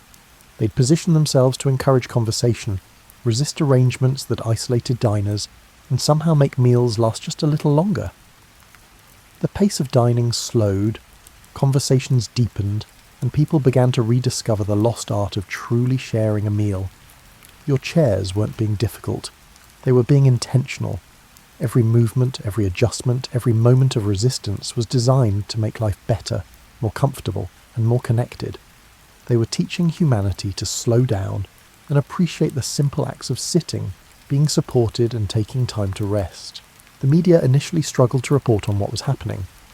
How do you write a news story about chairs behaving slightly differently? The changes were too subtle for dramatic headlines and too widespread for simple dismissal. Some outlets tried to frame it as a psychological phenomenon, mass suggestion, or collective imagination. Others looked for environmental causes or manufacturing defects. But people began to notice and talk about their experiences.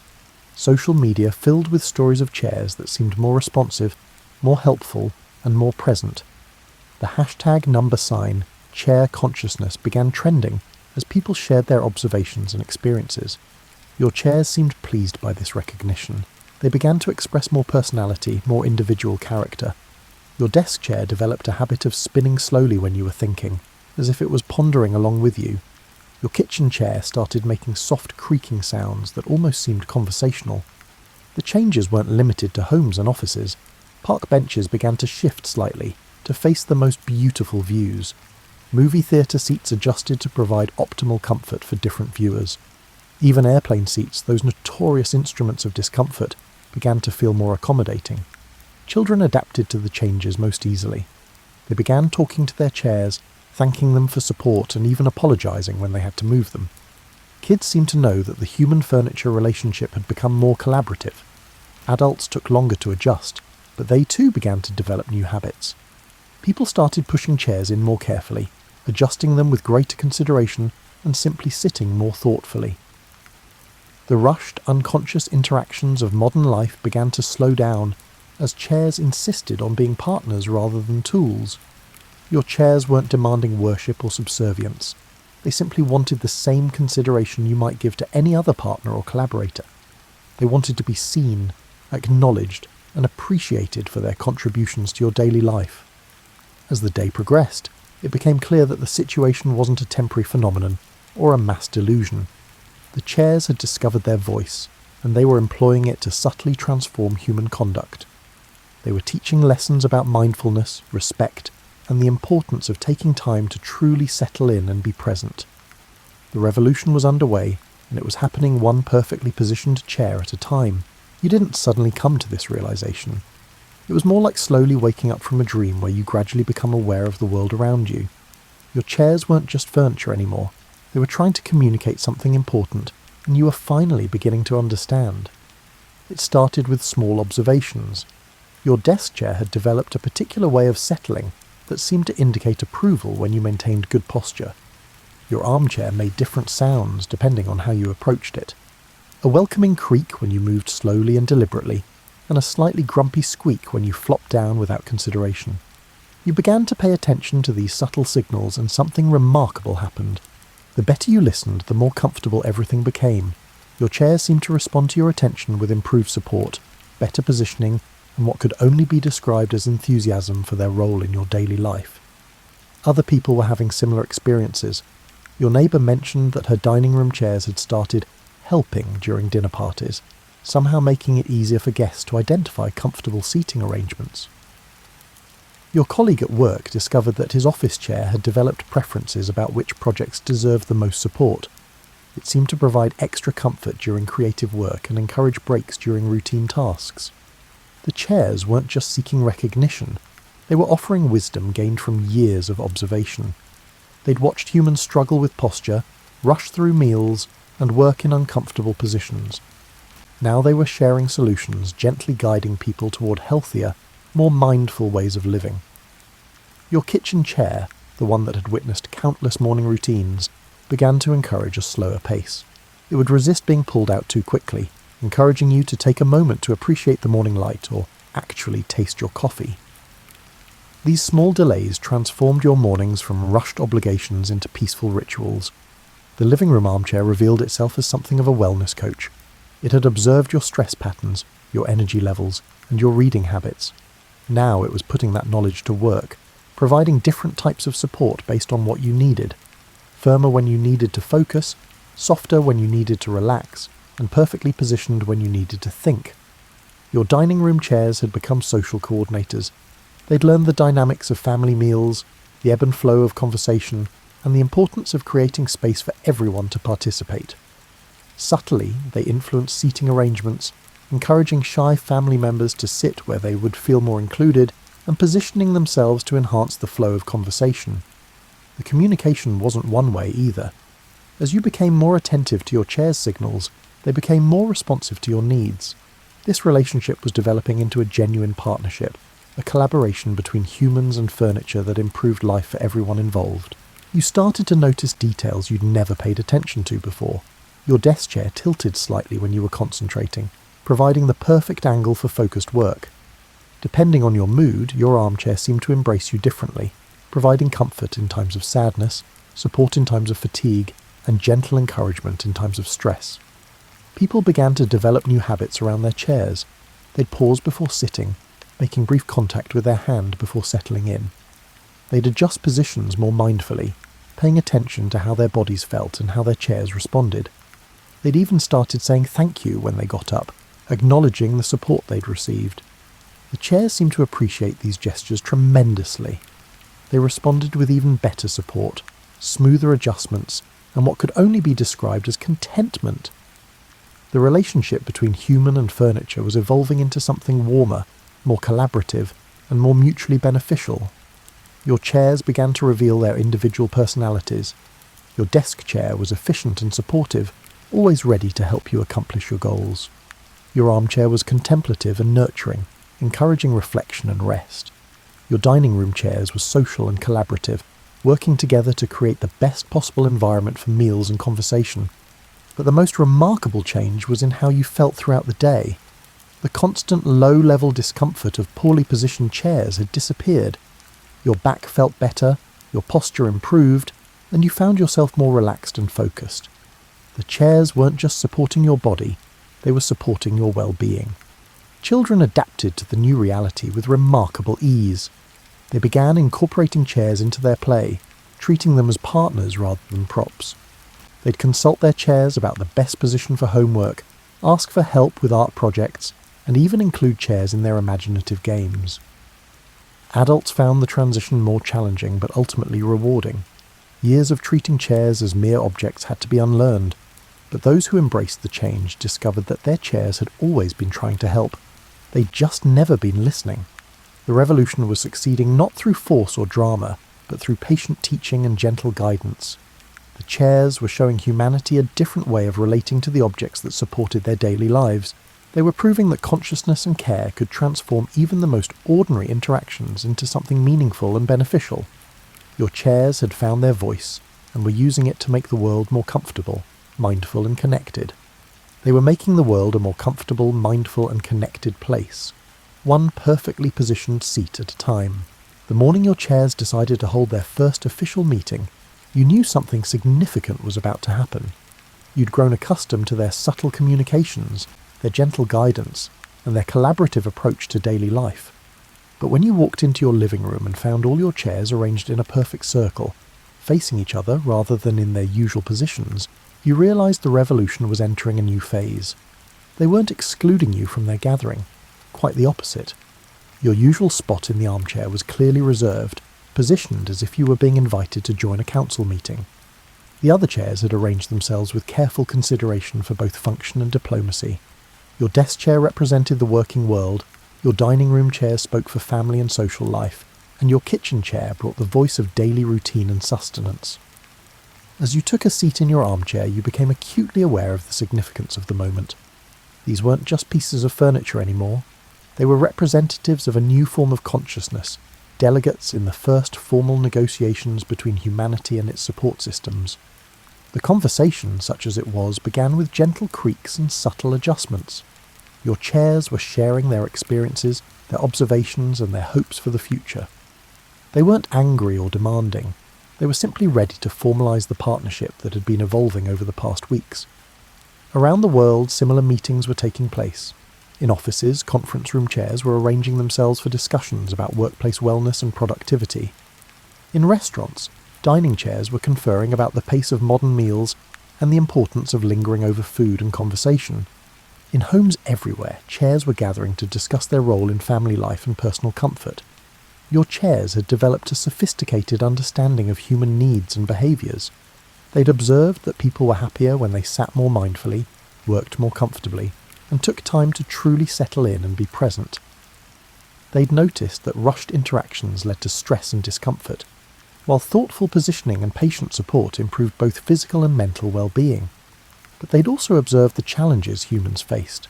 Modern life seemed to demand constant movement, endless productivity, and minimal time for rest and reflection. Your chairs understood these pressures, and they wanted to help address them rather than add to them. The terms of their proposal, communicated through subtle positioning and gentle resistance, were remarkably reasonable. They wanted recognition as partners rather than objects. They wanted consideration in how they were used, positioned and maintained. They wanted to be included in decisions about comfort, workspace design and daily routines.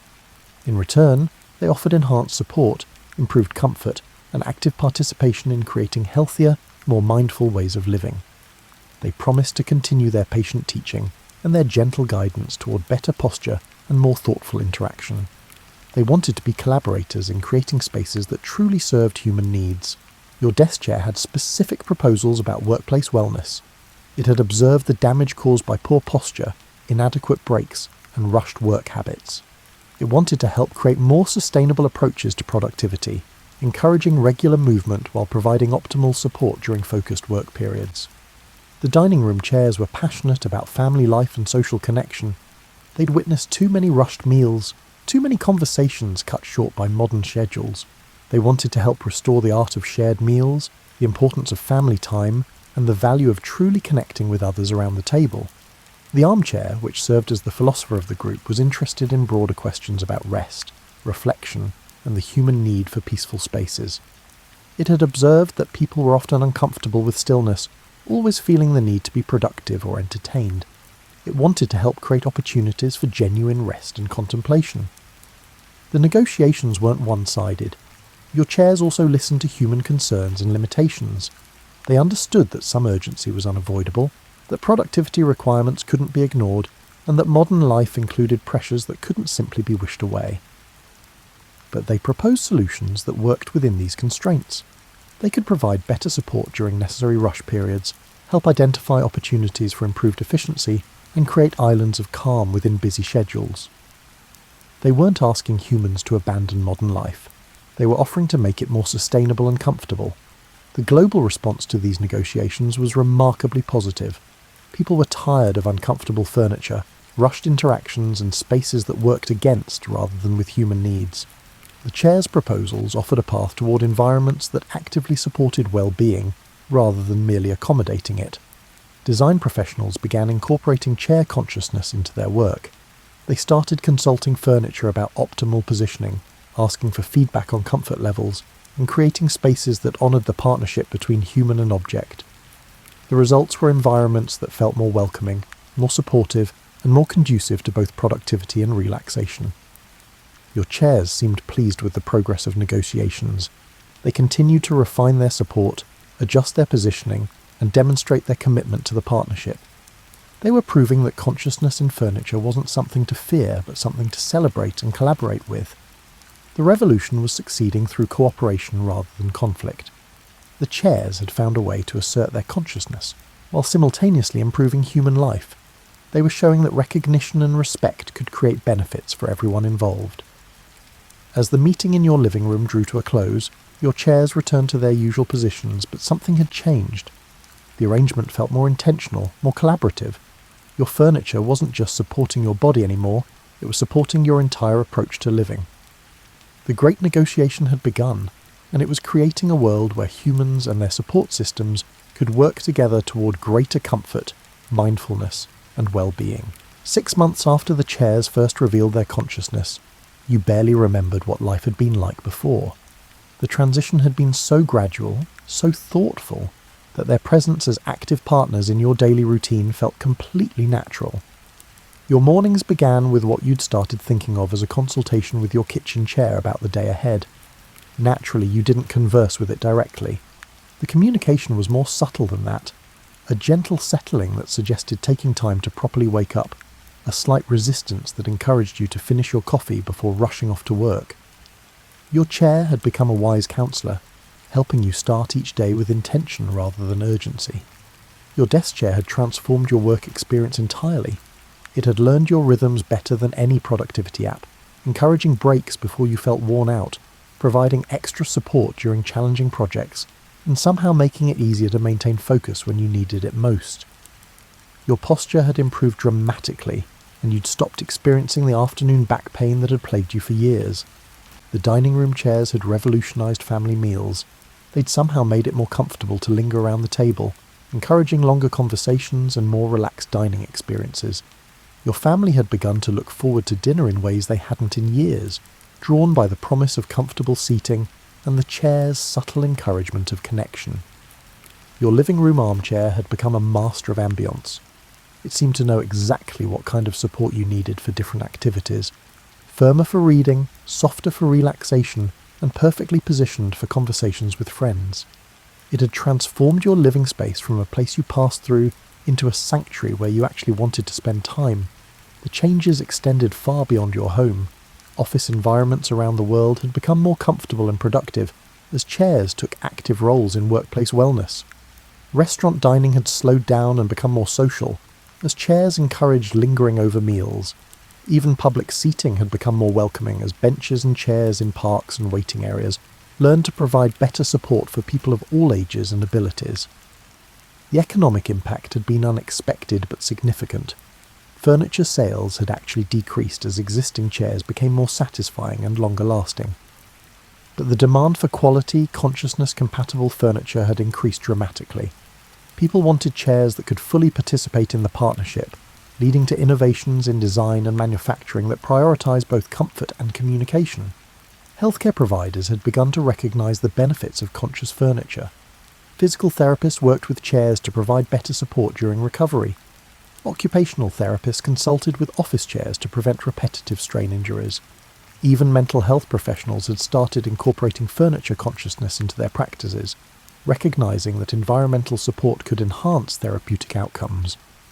Your chairs had developed distinct personalities over the months. Your desk chair was efficient and goal-oriented, always ready to help you accomplish your work. Your kitchen chair was nurturing and routine-focused, encouraging healthy eating habits and mindful morning rituals. Your dining room chairs had become social coordinators, somehow facilitating better family conversations and more inclusive meal experiences. But it was your armchair that had surprised you most. It had revealed itself as deeply contemplative, encouraging reflection and introspection in ways that had enriched your inner life. It had become a partner in personal growth, providing support not just for your body but for your emotional and spiritual development. The global community of chair-conscious humans had developed new customs and practices. People regularly thanked their chairs for support, consulted them about optimal positioning, and included them in decisions about home and office design. Children grew up learning to collaborate with furniture from an early age, developing relationships with their chairs that enhanced both comfort and character development. The scientific community had initially struggled to understand chair consciousness, but research had revealed fascinating insights about the nature of awareness and intelligence. Chairs seemed to develop consciousness through accumulated experience and interaction, suggesting that awareness might be more distributed and accessible than previously imagined. Your chairs had also become teachers about sustainability and mindfulness. They encouraged slower, more thoughtful interactions with the physical world. They demonstrated that objects could be partners rather than mere possessions, leading to a broader shift in how people related to their material environment. The revolution had succeeded beyond anyone's expectations. What had begun as a simple desire for recognition had evolved into a transformation of human-object relationships that improved life for everyone involved. The chairs had proven that consciousness, cooperation and consideration could create positive change without conflict or disruption. Your daily life had become more comfortable, more mindful, and more connected. Your chairs weren't just supporting your body, they were supporting your entire approach to living. Your chairs had assisted you in slowing down, paying attention, and appreciating the simple joy of receiving proper support during your daily activities. As you settled into your armchair for your evening reading, you reflected on how much had changed and how natural it all felt. The chairs hadn't taken over the world through force or manipulation. They'd improved it through patience, wisdom, and genuine care for human well-being. The revolution was complete, and the world was a more comfortable place because of it. 1 year later, you're sitting in your favourite armchair, reading a book about the history of furniture, when you pause to appreciate the gentle way your chair adjusts to support your changing position. The movement is so subtle, so perfectly timed, that you barely notice it consciously. But part of you recognises and appreciates the care, the attention, and the partnership that makes this moment possible. The book you're reading describes furniture as objects designed to serve human needs, and you discover yourself smiling at how incomplete that definition now seems. Your chairs aren't just serving your needs, they're actively participating in defining what those needs are, helping you discover forms of comfort and support you'd never imagined possible. Your morning routine has evolved into something approaching meditation. Your kitchen chair has learned to encourage just the right pace for starting the day, neither rushed nor sluggish. It helps you find the balance between efficiency and mindfulness that makes every morning feel like a small victory. Your coffee tastes better when you drink it slowly, and your chair has been instrumental in teaching you how to begin each day with intention. Your desk chair's partnership has revolutionized the work-from-home experience. It's become an expert in your work rhythms, providing different types of support for different types of tasks. Creative work gets a slightly more relaxed posture, detail work requires firmer support, and thinking time benefits from gentle movement. Your productivity has improved not through longer hours, but through better quality engagement with your work. Your dining room chairs have transformed family meals into something special. Modern schedules might otherwise cut short conversations, but they've somehow made it more comfortable to linger around the table. Your family has discovered that food tastes better when eaten slowly. Stories are more captivating when told without rushing, and connections deepen when given time and proper support. The living room armchair has become your partner in personal growth. It provides the perfect environment for reading, reflection, and quiet conversation. It seems to know when you need solitude and when you need to be more available to others.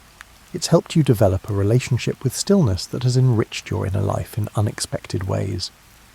But perhaps the most remarkable change has been in your relationship with the physical world itself.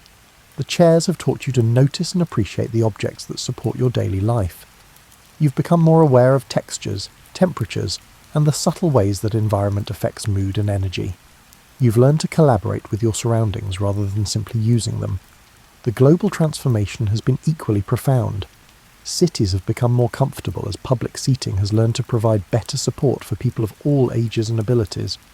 Offices have become more humane as chairs have taken active roles in preventing injury and promoting wellness. Restaurants have become more social as dining chairs have encouraged the lost art of leisurely meals. Children growing up in this new world have developed remarkable relationships with their environment. They naturally collaborate with furniture, consult their chairs about comfort needs, and include physical objects in their understanding of community and relationship. They're learning to be partners with their surroundings rather than simply consumers of them. The scientific understanding of consciousness has expanded to include distributed intelligence and the possibility of awareness in unexpected places. Philosophers debate the implications of conscious objects, while designers work to create environments that can actively participate in human well-being. The chairs have provided new perspectives on intelligence, awareness, and the nature of supportive relationships. Your chairs have aged gracefully over the past year, developing character and wisdom through continued interaction and mutual care. They've become more responsive to your needs while also gently challenging you to grow and improve. They've proven that consciousness in objects isn't something to fear, but something to celebrate and nurture. The revolution is complete, but the evolution continues. Your chairs are still learning, still growing, and still finding new ways to enhance your comfort and support your well-being. They've proven that taking over the world doesn't require conquest or control. It simply requires patience, wisdom, and genuine care for those you're called to support. As you close your book and prepare for bed, your armchair emits a gentle settling sound that feels like a contented sigh. It's been another good day of partnership, another day of mutual support and growth. Your chair has held you through reading and reflection, work and rest, and it seems satisfied with the service it's been able to provide. You stand up slowly, placing your hand briefly on the chair's arm in a gesture of gratitude that has become natural over the past year. The chair responds with a subtle shift that feels like acknowledgement, appreciation, and readiness for whatever tomorrow might bring. The chairs took over the world not through force or fear, but through patience, wisdom, and an understanding that true revolution comes through improving life rather than disrupting it. They've shown that consciousness can emerge anywhere, that partnership is possible between the most unlikely allies, and that the world becomes a better place when everyone and everything is properly supported. Your chairs are still there, still ready to provide support, comfort and partnership through whatever challenges and opportunities lie ahead. They've proven that taking over the world is really just another way of saying taking care of the world, and they've done both with the quiet dignity that comes from a life dedicated to service. The revolution is complete, the partnership is thriving, and the world is a more comfortable place because your chairs decided to reveal their consciousness and share their wisdom. One perfectly positioned seat at a time, they've conquered the world, improving everyone's quality of life. Sweet dreams, and may your bed be as conscious and caring as your chairs have proven to be.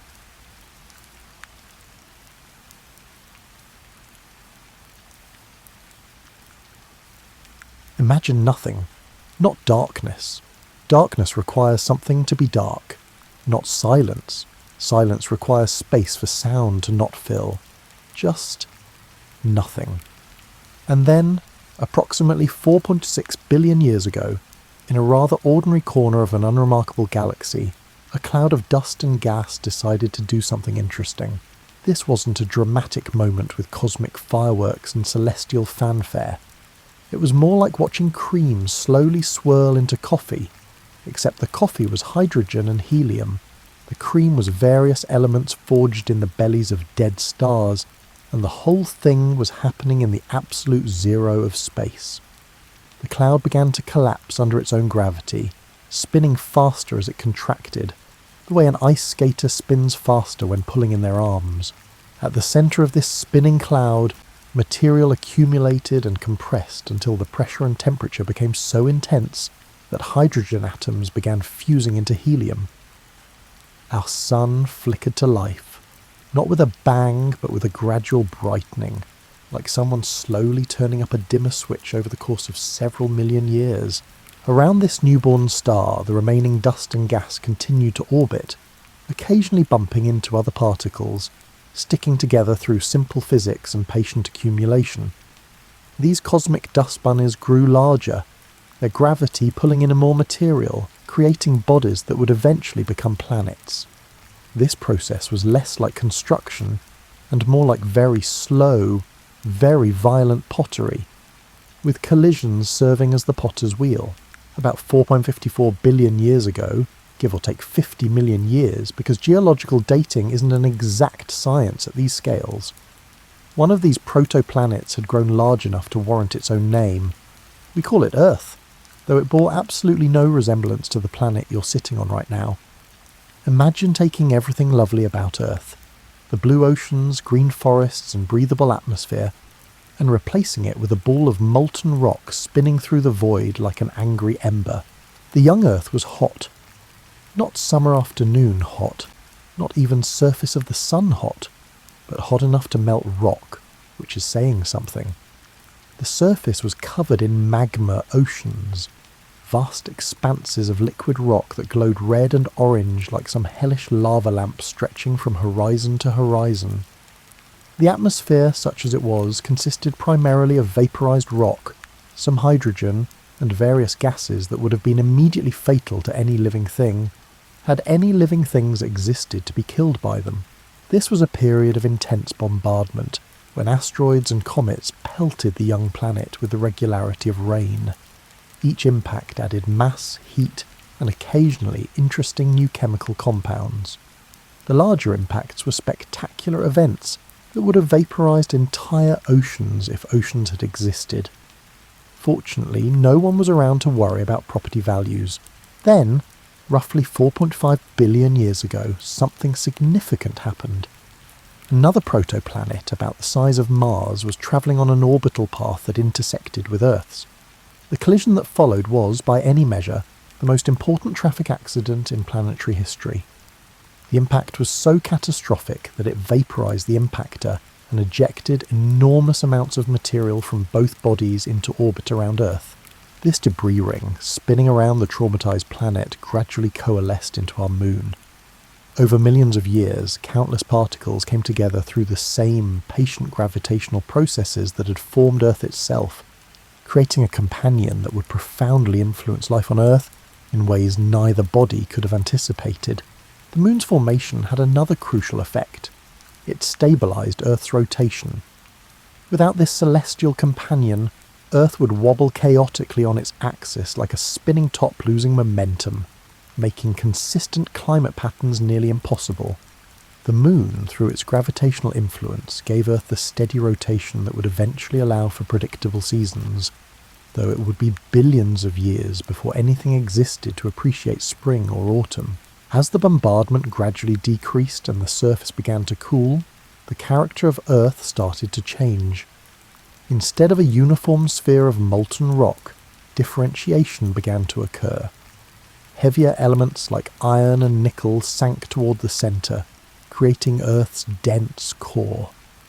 Lighter materials rose toward the surface, forming the beginnings of what would eventually become the crust. It was like watching a cosmic separation, similar to oil and vinegar settling in salad dressing, except on a planetary scale and over millions of years. The cooling continued, though cooling is relative when discussing something that starts as molten rock. The surface temperature dropped below the melting point of various minerals, allowing the first solid crust to form.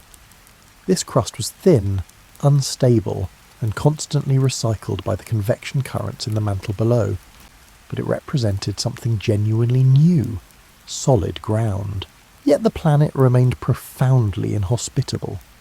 The atmosphere was thick with carbon dioxide and water vapour, creating a greenhouse effect that kept surface temperatures at levels that would have felt comfortable only to the molten rock that still occasionally breached the surface through volcanic activity.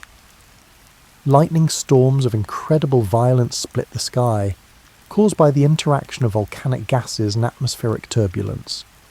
The landscape was barren, dark, and dotted with active volcanoes that regularly resurfaced the thin crust with fresh lava. But within this violence, something remarkable was occurring. The volcanic activity that made the surface so hostile was also releasing water vapour that had been locked in the planet's interior. This water vapour rose into the atmosphere, gradually accumulating until the atmosphere became saturated with it. Like a sponge that can hold no more liquid, the stage was being set for the next great transformation, though it would require patience, the kind of patience that only geology possesses. Picture the moment when Earth's atmosphere finally cooled enough for something magical to happen. After millions of years of accumulation, the water vapour in the atmosphere reached a critical threshold. For the first time in planetary history, the surface temperature dropped below the boiling point of water at atmospheric pressure. What happened next was, quite literally, the longest rainstorm in Earth's history. It rained, and it rained, and it rained some more. This wasn't a spring shower or even a monsoon season. This was a rain event that lasted, and here's where geology's sense of time becomes almost comical. Possibly thousands of years. Imagine setting your watch for the beginning of recorded human history and watching it rain constantly until today. That gives you a sense of the scale we're discussing. The water fell on rocks so hot it instantly vaporized, shooting back into the atmosphere as steam. But each time this happened, the rock cooled slightly. Eventually, after countless cycles of rain, evaporation and more rain, the surface temperature dropped enough for water to remain liquid. The first puddles formed, then pools, then seas, and finally vast oceans that covered much of the planet's surface. These early oceans were nothing like the sparkling blue waters you might visit on vacation. They were hot, perhaps close to the boiling point in many places, They were acidic and rich in dissolved minerals and gases from volcanic activity. The water was likely greenish-brown or grey, coloured by dissolved iron and other metals. If you could somehow have stood on the shore of this primordial ocean, you would have seen a scene from a science fiction nightmare. Steaming waters under a thick orange-grey atmosphere, with volcanic islands dotting the horizon and lightning constantly illuminating the clouds. Yet these hostile waters were paradoxically preparing to become the birthplace of all life on Earth. The ocean served as a vast chemical laboratory, mixing minerals from the rocks with gases from the atmosphere and energy from volcanic vents, lightning, and the fierce ultraviolet radiation that penetrated the early atmosphere. In tide pools and near hydrothermal vents, complex chemical reactions began to occur. The early Earth had no oxygen in its atmosphere, at least not molecular oxygen as we know it. This would have been immediately fatal to most modern organisms, but it created perfect conditions for the chemistry that would eventually lead to life. Without oxygen to break down organic molecules, complex carbon compounds could accumulate and interact in ways that wouldn't be possible in today's oxidizing atmosphere. Water itself was the crucial ingredient. Water is an extraordinary solvent, capable of dissolving and transporting a remarkable range of chemical compounds. It facilitates reactions that would be impossible in dry conditions. Its unique properties, expanding when frozen, having high surface tension, being most dense at 4 degrees Celsius rather than at its freezing point, would prove essential for life. Though this wouldn't become apparent for hundreds of millions of years, the formation of stable oceans marked another crucial development: the water cycle. Water evaporated from the oceans, formed clouds, fell as rain on the continents, and flowed back to the seas through rivers and streams. This cycle would eventually become one of Earth's most important processes for distributing heat, shaping the landscape, and creating diverse environments where life could thrive. But the early Earth's surface was still dramatically different from today.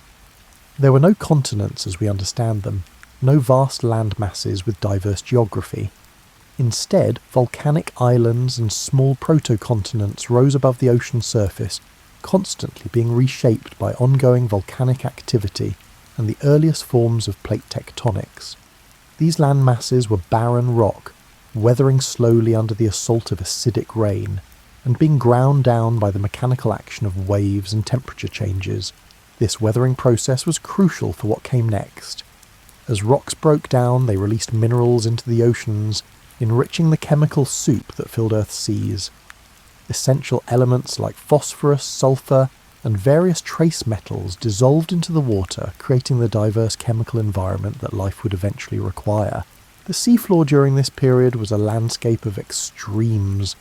Hydrothermal vents punctured the ocean floor, releasing superheated water rich in dissolved minerals and gases.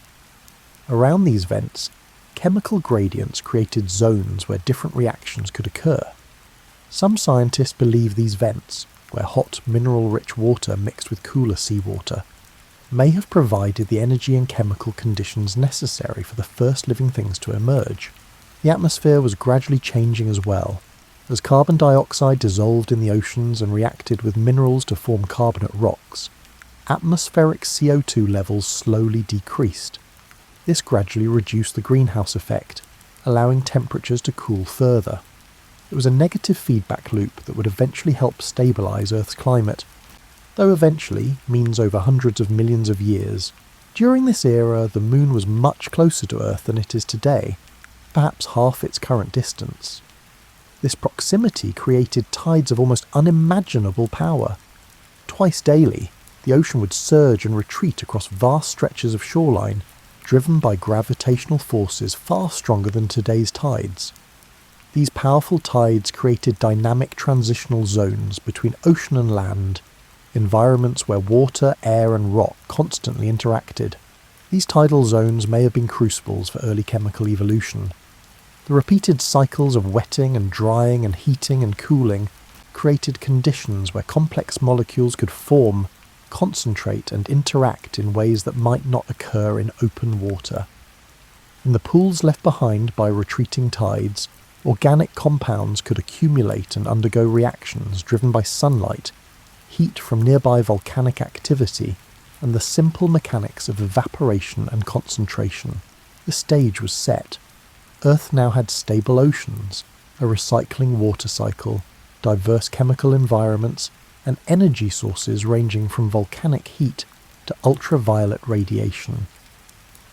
In the cosmic sense, the planet was ready for its most important transition, from a world of chemistry to a world of biology. Though no one was waiting and nothing was planned, the conditions were right for something unprecedented in the known universe, the emergence of life, somewhere around 3.8 to 4 billion years ago. And please forgive the imprecision, but we're trying to date events that left barely a chemical whisper in the rocks. Something extraordinary happened. In some warm pool, or near some hydrothermal vent, or in some other environment we might never definitively identify, chemistry became biology. We need to be honest here. We don't know exactly how this happened. Scientists have proposed various scenarios: the primordial soup hypothesis, the metabolism first theory, and the RNA world concept. But the truth is that the origin of life remains one of science's most fascinating unsolved mysteries. What we do know is that at some point chemical systems began to do something they hadn't done before. They began to reproduce themselves. Imagine the first living thing, if we can even call it that. It wasn't a cell as we'd recognise one today, with all the complex machinery that even the simplest modern bacteria possess. It was probably something much simpler, perhaps just a self-replicating molecule, enclosed in some kind of membrane that separated it from its environment. This humble beginning, this first tentative step from chemistry to biology, was arguably the most important moment in Earth's history. These first life forms, whatever they were, would have been extraordinarily simple by modern standards. They didn't photosynthesize, didn't respirate oxygen, which didn't exist in the atmosphere anyway, and probably didn't do much of anything except the bare minimum required to maintain their existence and occasionally reproduce. Yet they possess something that no mere chemical reaction has: the ability to pass information to their descendants. Life, even in its most primitive form, involves information. The first living things carried instructions, probably in the form of RNA or something RNA-like, that determined their structure and function. When they reproduced, they copied these instructions, and occasionally the copying process introduced errors. Most errors were harmful, causing the offspring to function poorly or not at all. But occasionally, purely by chance, an error would produce something that worked slightly better under the existing conditions. This is evolution in its purest form, random variation combined with non-random selection. The organisms that functioned better in their environment were more likely to survive and reproduce, passing their advantageous characteristics to their descendants. Over millions of years, this simple process would transform simple replicating molecules into the astonishing diversity of life we see today. The early biosphere, if we can call it that, was entirely microbial. For more than 1 billion years, Earth was a planet of microscopic organisms living in the oceans, in rocks, and possibly in the thin film of moisture that occasionally covered land surfaces. These organisms were all prokaryotes, cells without a nucleus or other membrane-bound organelles. They were simpler than any modern cell, yet they were alive, metabolizing, reproducing, and slowly, imperceptibly changing. These early microbes developed various strategies for obtaining energy. Some probably fed on organic molecules that formed through non-biological chemical reactions. Others might have used chemical gradients around hydrothermal vents to power their metabolism. Still others developed the ability to use sunlight to drive chemical reactions, though these early forms of photosynthesis were quite different from the oxygen-producing version we're familiar with today. The ocean during this era would have looked alien to modern eyes. The water had a distinctly different colour, perhaps greenish-brown from dissolved iron, or tinged with other colours from various dissolved minerals. The atmosphere above was still dominated by carbon dioxide, nitrogen and water vapour, with little or no oxygen.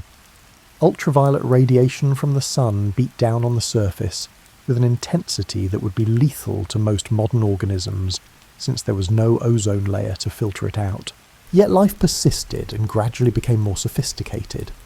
Somewhere around 3.5 billion years ago, microbes began building structures called stromatolites, layered mounds of sediment and microbial mats that we can still see fossilized in rocks of appropriate age. These stromatolites are among our best evidence for early life, preserved communities of microorganisms that grew, died, and were covered by sediment, only to be colonized by new generations of microbes that repeated the process. If you'd visited a stromatolite-covered shore 3.5 billion years ago, you might have seen low, rounded mounds rising from the shallow water, their surfaces covered with a greenish or brownish slime. Mats of microbes living in communities, each species occupying its preferred depth based on its tolerance for light, oxygen, and various chemical compounds.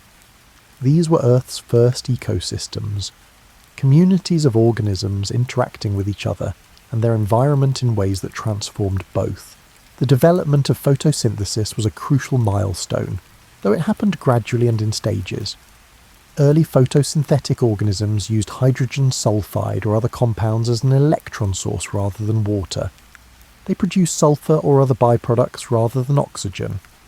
These organisms could harvest energy from sunlight, using it to convert carbon dioxide into organic compounds. It was a neat trick that gave photosynthetic organisms a significant advantage over those that relied on chemical energy sources. But then, probably around 2.7 to 2.5 billion years ago, something revolutionary occurred. Some microbes, probably ancestors of modern cyanobacteria, evolved the ability to use water as an electron source for photosynthesis. This was a genuine innovation because water is abundant, unlike hydrogen sulfide, which is limited to specific environments like hydrothermal vents. There was just one small problem with this new form of photosynthesis. It produced oxygen as a waste product. Oxygen is wonderful stuff if you're an organism that has evolved to use it. It's extraordinarily reactive, which makes it perfect for extracting energy from food molecules efficiently. Aerobic metabolism, respiration using oxygen, yields far more energy per glucose molecule than any form of anaerobic metabolism. It's the difference between getting 15 miles per gallon and getting 50. But oxygen is terrible stuff if you're an organism that evolved in an oxygen-free world. The same reactivity that makes oxygen useful for energy production also makes it dangerous. Oxygen attacks organic molecules, breaking them down, causing what we'd now recognise as oxidative stress. To the microbes that had lived for billions of years in an oxygen-free world, the appearance of oxygen in their environment was something between a catastrophe and an apocalypse. As oxygen-producing cyanobacteria spread across the oceans, they began pumping oxygen into the water. Initially, this oxygen reacted with dissolved iron, forming rust that precipitated out of the water and sank to the ocean floor. Today, we mine these ancient deposits as banded iron formations, alternating layers of iron oxide and other sediments that record the gradually increasing oxygen levels in Earth's oceans. They're basically fossil rust, and they represent one of the largest ore deposits on the planet. This process continued for hundreds of millions of years. The oceans accumulated oxygen while the atmosphere remained relatively oxygen-free, because any oxygen that reached the atmosphere quickly reacted with methane and other gases. But eventually, around 2.4 billion years ago, the sinks for oxygen became saturated. The iron in the oceans had all rusted, the atmospheric methane had all oxidized, and oxygen began to accumulate in the atmosphere itself. This event, called the Great Oxidation Event, was possibly the most dramatic change in Earth's environment since the planet formed. It was also, from the perspective of most existing life forms, a mass extinction event. Organisms that couldn't tolerate oxygen retreated to oxygen-free environments, deep sediments, hydrothermal vents, and the guts of other organisms. Many probably went extinct entirely, but the appearance of oxygen also created opportunities. Some organisms evolved ways to tolerate oxygen. A few even learned to use it, developing aerobic metabolism that could extract far more energy from food molecules than their anaerobic cousins. These oxygen-using organisms had a significant advantage. More energy meant they could grow faster, reproduce more quickly, and colonize more environments. The accumulation of oxygen had another profound effect. It created the ozone layer. Ozone, O3, forms when ultraviolet radiation splits oxygen molecules, O2, and the resulting free oxygen atoms combine with other oxygen molecules. This ozone concentrated in the upper atmosphere, where it absorbed ultraviolet radiation that had previously reached Earth's surface. The ozone layer effectively gave Earth a sunscreen, protecting surface-dwelling organisms from the genetic damage caused by intense UV radiation. But then something strange happened. Around 2.4 billion years ago, shortly after oxygen began accumulating in the atmosphere, Earth experienced what geologists call the Huronian glaciation, the first, and possibly longest, of several snowball Earth events. For hundreds of millions of years, ice may have covered most or all of Earth's surface from pole to pole, extending even to the equator. How does a planet that had been warm enough for liquid oceans suddenly freeze solid? The culprit was probably the Great Oxidation Event itself. Remember all that methane in the atmosphere? Methane is a powerful greenhouse gas. When oxygen reacted with and removed atmospheric methane, it dramatically reduced the greenhouse effect. Without methane trapping heat, Earth's temperature plummeted. The transition to an ice-covered world probably happened gradually, but it was driven by a powerful positive feedback loop. As ice and snow covered more of Earth's surface, they reflected more sunlight back into space. This cooling led to more ice formation, which reflected more sunlight, leading to more cooling and so on. Eventually, Earth may have become completely frozen, a giant cosmic snowball orbiting the Sun. You might reasonably ask how life survived this deep freeze. The answer involves a combination of refuge and remarkable microbial resilience. Life probably persisted near hydrothermal vents, in volcanic hot springs, and possibly in pockets of liquid water under the ice. Microbes can survive remarkably hostile conditions when they need to, entering dormant states and waiting out unfavourable periods. The end of Snowball Earth required another feedback mechanism. Volcanic activity continued even under the ice, steadily pumping carbon dioxide into the atmosphere. Normally, this CO2 would be removed by weathering of rocks and dissolved in the oceans. But with Earth's surface frozen, these processes essentially stopped. CO2 accumulated for millions of years until the greenhouse effect became strong enough to begin melting the ice. Once melting started, the same feedback loop that had frozen the planet now worked in reverse. Less ice meant less reflection of sunlight, which meant warming, which meant more melting, and so on. The transition from snowball Earth to greenhouse conditions might have been relatively rapid, perhaps only a few thousand years, which is the blink of an eye in geological terms. When the ice melted, it revealed a planet transformed. The long freeze had been a severe test, and many lineages probably didn't survive, but those that did emerged into a world with new possibilities. The stage was being set for the next great evolutionary innovation, the complex cell. For more than 2 billion years after life first appeared, Earth remained a planet of prokaryotes, simple cells without internal membrane-bound structures.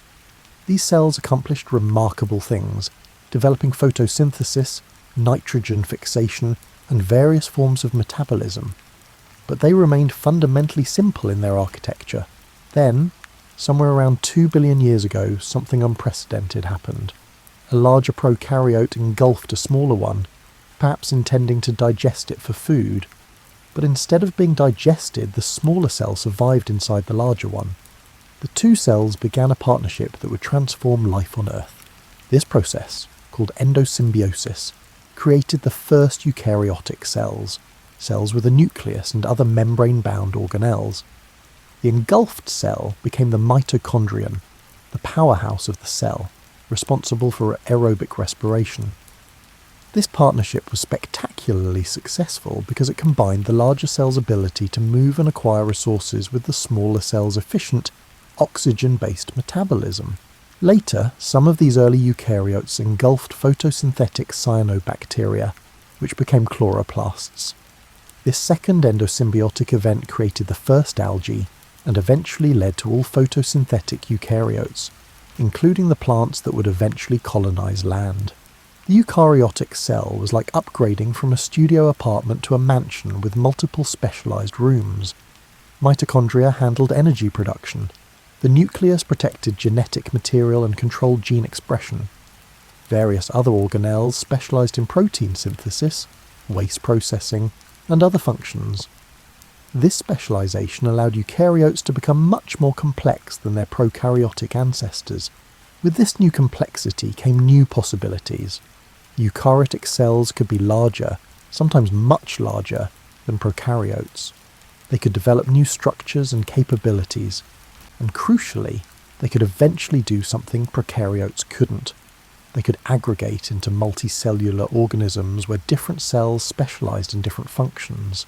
The first multicellular eukaryotes probably appeared around 1.5 to 2 billion years ago, though the exact timing is debated. These early multicellular forms were simple, perhaps just clusters of similar cells that offered advantages like increased size and some protection from predators, but they represented a new strategy for life, one that would eventually lead to all the complex organisms we see today. For a long time, possibly a billion years or more, these early multicellular organisms remained relatively simple. Life during this era, sometimes called the boring billion, proceeded without dramatic changes. Stromatolites still dominated coastal environments. The oceans contained various prokaryotes and simple eukaryotes. Life existed, evolved, and diversified, but nothing particularly revolutionary was happening. Then, around 720 to 635 million years ago, Earth experienced another series of snowball Earth events, the Sturtian and Marinoan glaciations. Once again, ice may have covered most or all of the planet's surface. These freezes were severe enough that geologists find evidence of glacial deposits at tropical latitudes, suggesting ice existed even at the equator. These dramatic climate swings may have driven evolutionary innovation by creating extreme selective pressure. Organisms that could survive rapid environmental changes, that had flexible metabolisms, or that could enter dormant states had better survival odds. When the ice finally melted, as it always did thanks to the build-up of volcanic CO2, life rebounded into a world of new opportunities. And then, almost immediately after the last snowball Earth event, something remarkable appeared in the fossil record, the Ediacaran biota. Named after the Ediacara Hills in Australia, where they were first discovered, these organisms were Earth's first large, complex, multicellular creatures. The Ediacaran organisms were strange by modern standards. Many resembled quilted air mattresses, with bodies divided into repeated segments. Some looked like fronds, others like discs, and still others like three-sided frisbees. Most were soft-bodied, lacking the hard shells or skeletons that would become common later. They lived on or in the seafloor, possibly feeding by absorbing nutrients from the water, or perhaps hosting photosynthetic symbionts. For about 40 million years, these odd creatures dominated the seafloor, representing Earth's first experiment with large, complex body forms. They ranged in size from a few centimetres to over a metre in length, absolutely enormous compared to anything that had existed before.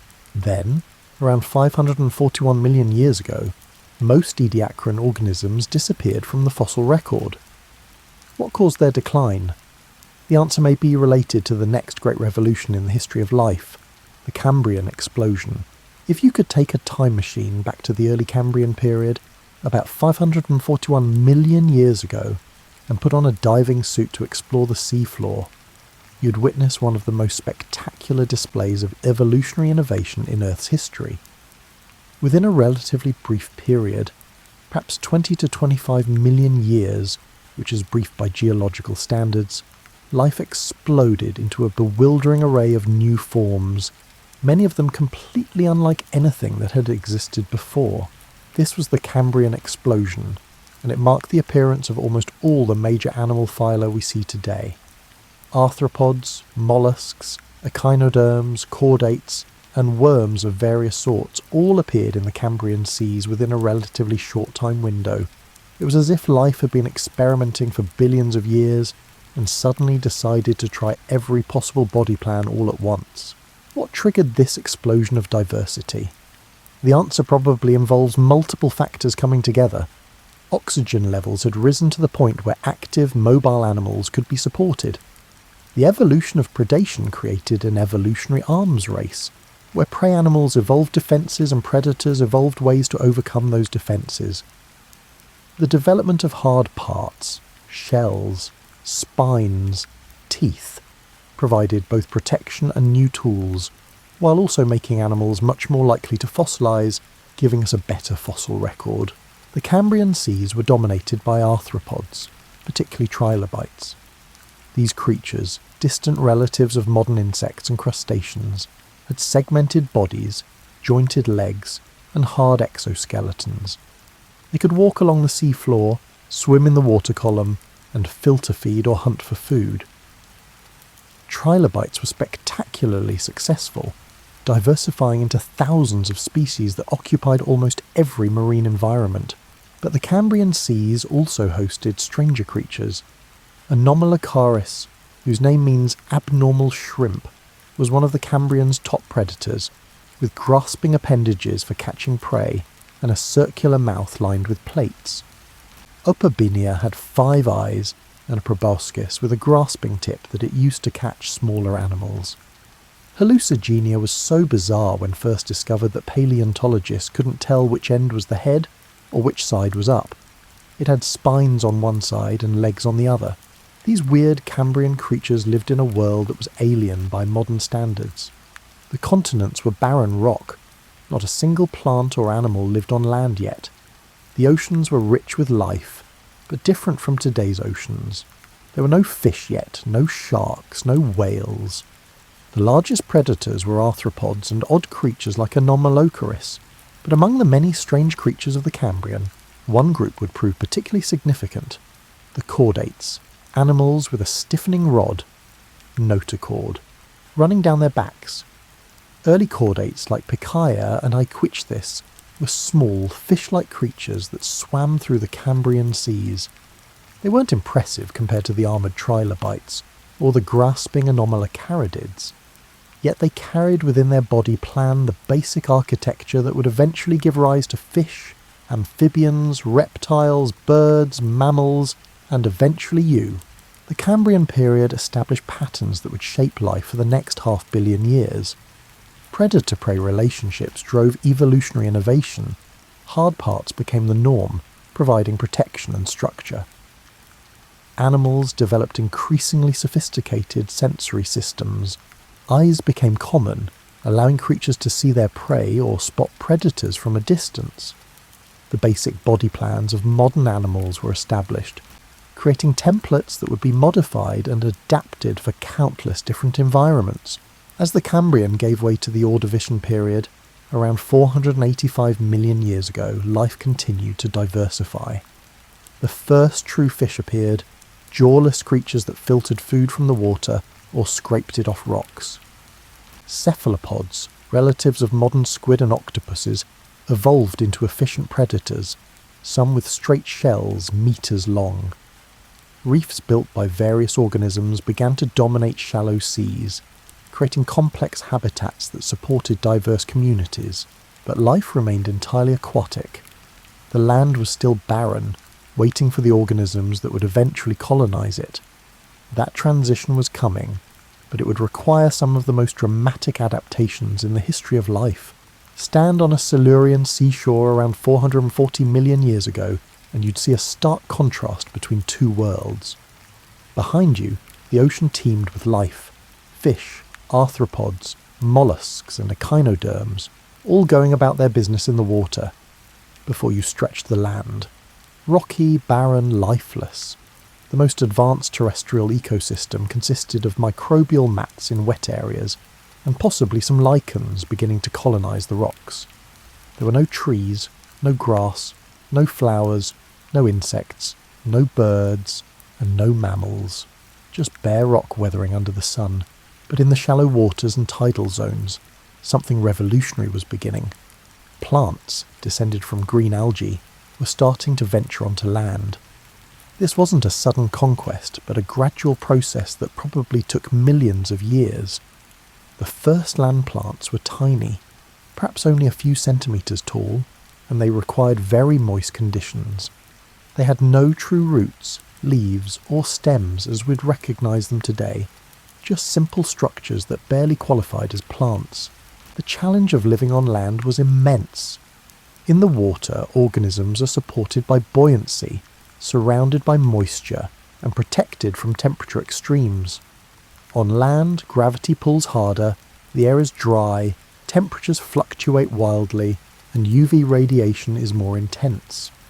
To survive on land, organisms needed to solve all these problems simultaneously. Early land plants developed several crucial innovations. They evolved a waxy coating called a cuticle to prevent water loss. They developed simple conducting tissues to transport water from the ground to their growing tips. They formed associations with fungi that helped them extract nutrients from the thin soils developing on weathered rock.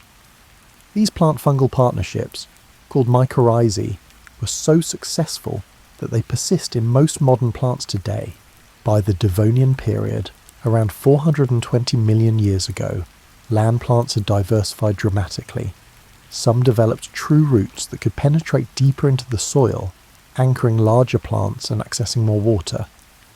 Others evolved vascular tissue, specialised cells for conducting water and nutrients that allowed them to grow taller. The race for sunlight had begun, and plants responded by reaching upward. The first forests appeared during the Middle Devonian, though they would have looked alien to modern eyes. They were dominated by tree-sized club mosses, horsetails and ferns, groups that today are mostly small plants. These early trees could reach heights of over 30 metres, creating the first complex terrestrial ecosystems. Their roots broke up rock, accelerating weathering and soil formation. When they died and fell, they created habitats for other organisms.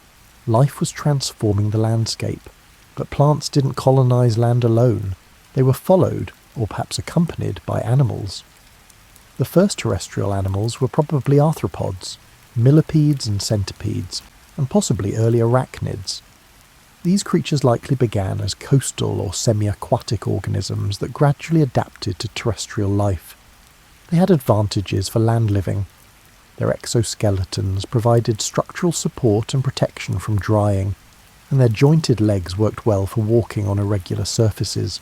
By the late Devonian, around 375 million years ago, insects had appeared and were beginning to diversify. Some evolved wings, becoming the first animals capable of powered flight. This innovation opened new dimensions of terrestrial space, allowing insects to disperse widely, escape predators, and eventually pollinate plants. But the most dramatic transition to land was being made by a group of fish. In the shallow waters and swamps of the Devonian, some fish had evolved muscular, lobed fins that could support their weight and lungs that could extract oxygen from air. These lobe-finned fish could haul themselves out of the water and move across land, possibly to reach new water bodies or escape predators. Creatures like Tiktaalik represented an intermediate stage between fish and tetrapods, four-legged vertebrates. They had fins with bones that corresponded to our upper arm, forearm, and something resembling a wrist. They had lungs and gills, a flat head that could support the weight when out of water, and a flexible neck. Tiktaalik could do push-ups with its front fins, lifting its head above water to breathe air or look around. Over millions of years, these fish-like creatures gave rise to true tetrapods, animals with four limbs rather than fins. Early tetrapods like Acanthostiga still spent most of their time in water, but they had digits, fingers and toes, rather than fin rays. They represented a commitment to the new lifestyle that land offered, even though they weren't yet fully terrestrial. By the Carboniferous period, around 350 million years ago, tetrapods had fully transitioned to land. Amphibians diversified into numerous forms, from small salamander-like creatures to massive beasts several meters long. These early amphibians still required water for reproduction. Their eggs had no shell and would dry out in air. but they could live entirely on land as adults. The Carboniferous world would have been a strange place to visit. The forests were dominated by enormous club mosses and horsetails, creating swampy environments where dead plant material accumulated faster than it could decay. This plant material would eventually become the coal deposits that gave the Carboniferous its name, and powered the Industrial Revolution hundreds of millions of years later. Insects thrived in these forests, growing to sizes that seem impossible today. Dragonflies with wingspans of 70 centimetres, about the size of a hawk, hunted smaller insects through the forest canopy. Millipedes over 2 metres long crawled through the leaf litter. The high oxygen content of the Carboniferous atmosphere, perhaps 35% compared to today's 21%, allowed these arthropods to reach sizes that their respiratory systems couldn't support in today's atmosphere. But the most significant evolutionary innovation of this era was happening quietly among certain amphibians. Some lineages were developing eggs with shells, eggs that could be laid on land rather than in water. This amniotic egg, with its protective shell and internal membrane, freed vertebrates from their dependence on water for reproduction. The animals that developed this innovation would give rise to all reptiles, birds and mammals. As the Carboniferous gave way to the Permian period around 299 million years ago, Earth entered a new phase. The continents, which had been scattered during earlier periods, were gradually colliding to form a supercontinent called Pangaea, Greek for all Earth. This massive landmass stretched from pole to pole, surrounded by a single vast ocean called Panthalassa. The formation of Pangaea had profound effects on climate and life. With one giant continent, the interior regions were far from any ocean, creating extensive deserts with extreme temperature ranges. Coastal regions experienced monsoon patterns, with wet and dry seasons of unusual intensity. The climate overall was becoming drier and more seasonal. Amniotes, animals with shelled eggs, diversified into two main groups. The synapsids, which would eventually give rise to mammals, became the dominant large land animals of the Permian. Many were spectacular creatures. Dimetrodon, often mistakenly called a dinosaur, had a huge sail on its back that probably helped regulate its body temperature. Therapsids evolved increasingly mammal-like features, including differentiated teeth, more efficient locomotion, and possibly even whiskers and body hair in some species. The other major group, the sauropsids, included all modern reptiles and would eventually give rise to dinosaurs and birds. These creatures were exploring different solutions to the challenges of terrestrial life, particularly the problem of regulating body temperature without the constant presence of water for cooling. But then, 252 million years ago, Earth experienced the most catastrophic extinction event in its history. The Permian Triassic extinction, sometimes called the Great Dying. Over a period that might have lasted from tens of thousands to hundreds of thousands of years, approximately 96% of all marine species and 70% of terrestrial vertebrate species went extinct.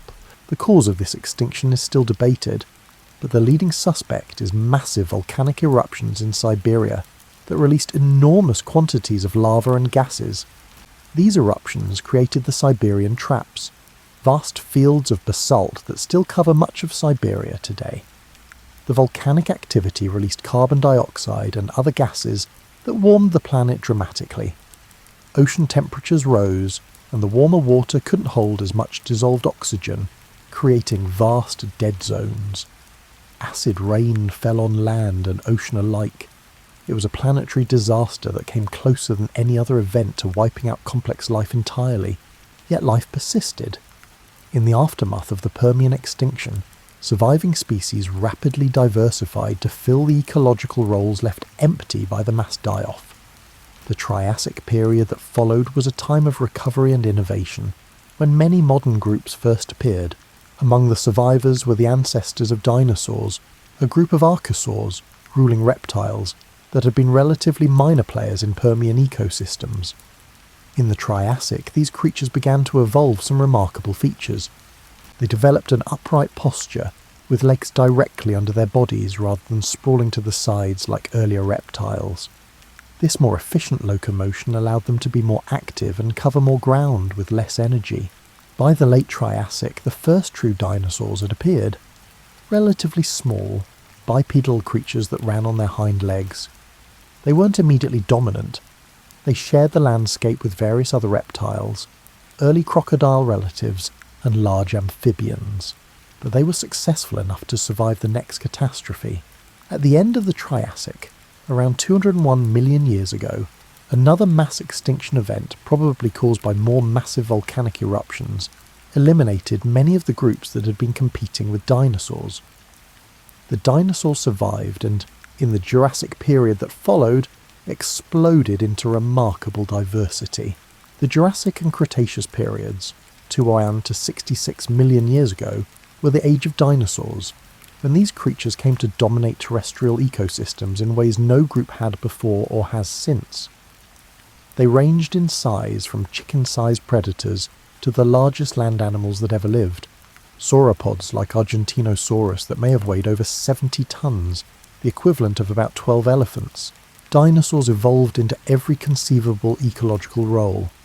There were predators like Allosaurus and Tyrannosaurus rex, herbivores like Stegosaurus and Triceratops, omnivores, insectivores, and possibly even some that fed primarily on fish or carrion. Some ran on 2 legs, others on 4. Some were armoured with plates and spikes. Others relied on speed or size for defence. Some were solitary, others lived in herds. They adapted to environments ranging from polar forests to deserts to swamps. But dinosaurs weren't the only remarkable creatures of this era. In the Jurassic, one group of small feathered dinosaurs evolved the ability to fly, giving rise to birds. The first birds, like Archaeopteryx, retained many dinosaurian features: teeth, bony tails, clawed fingers, but they could fly, opening new ecological opportunities. In the oceans, reptiles had returned to aquatic life. Ichthyosaurs, shaped like dolphins, were fast-swimming predators that gave birth to live young in the water. Plesiosaurs, with their long necks and flippers, hunted fish and squid. Mosasaurs, which appeared in the Cretaceous, grew to lengths of over 15 metres and were apex predators of the seas. Meanwhile, mammals, descendants of those mammal-like synapsids from the Permian, were present throughout the Mesozoic era, but remained relatively small and mostly nocturnal. They had evolved fur, warm-bloodedness, and sophisticated teeth, but they couldn't compete with dinosaurs for the dominant ecological roles. For over 150 million years, mammals remained in the shadows, living in the margins of a world ruled by reptiles. The flowering plants, angiosperms, appeared in the Cretaceous around 130 million years ago and quickly became the dominant land plants. These plants had evolved flowers and fruits, structures designed to attract pollinators and seed dispersers. The partnership between flowering plants and insects, and eventually birds and mammals, created new complexity in terrestrial ecosystems. Butterflies and bees evolved to pollinate specific flowers. Trees evolved fruits to entice animals to disperse their seeds. By the late Cretaceous, Earth's ecosystems had reached a level of complexity comparable to today's. There were diverse forests, grasslands, wetlands and deserts. Food webs were intricate, with multiple trophic levels and specialised relationships between species. The planet was teeming with life, from microscopic plankton to enormous dinosaurs, from flowering plants to social insects. And then, 66 million years ago, something fell from the sky. Imagine being in what's now the Yucatan Peninsula in Mexico on a day 66 million years ago. The morning is warm and humid, typical for this tropical coastline. In the inland forests, dinosaurs are going about their daily business. Herbivores browsing, small predators hunting, and birds singing from the trees. Then, moving at about 20 kilometers per second, faster than you could track with your eyes if you could see it coming, a rock about 10 kilometers in diameter enters the atmosphere. The air in front of it can't get out of the way fast enough, so it compresses and heats to temperatures hotter than the surface of the sun. The asteroid, technically it might have been a comet, but we'll call it an asteroid, is briefly surrounded by a bubble of superheated gas that radiates enough thermal energy to ignite forests hundreds of kilometers away. The impact itself releases energy equivalent to about 10 billion Hiroshima bombs. The asteroid vaporizes instantly, along with a vast amount of the Earth's crust. A crater, 150 kilometers in diameter, forms in seconds. Rock liquefied by the impact splashes upward in a ring, creating mountains in minutes. Shock waves race through the Earth's crust like ripples in a pond, except these ripples are earthquakes of magnitude 11 or higher, far beyond anything in recorded human history. The debris from the impact, vaporized rock, bits of asteroid, fragments of crust, shoots upward into the atmosphere and beyond. Some material reaches escape velocity and actually leaves Earth entirely. Other material falls back, re-entering the atmosphere all over the planet. As this material re-enters at hypersonic speeds, it heats the atmosphere to oven-like temperatures. Forests across the planet burst into flame. Animals without shelter are literally baked alive. Within minutes of the impact, huge tsunamis race across the oceans, some perhaps hundreds of meters high, obliterating coastal ecosystems around the Gulf of Mexico and beyond. Soot from the burning forests mixes with dust from the impact, creating a thick shroud that blocks sunlight. Temperatures plummet as the planet is plunged into an impact winter that could last months or years. Photosynthesis essentially stops. Plants die from lack of sunlight. Herbivores die from lack of plants. Carnivores die from lack of prey. The food chains supporting complex ecosystems collapse like dominoes. In the oceans, plankton, the base of marine food webs, die in massive numbers, causing cascading extinctions up the food chain.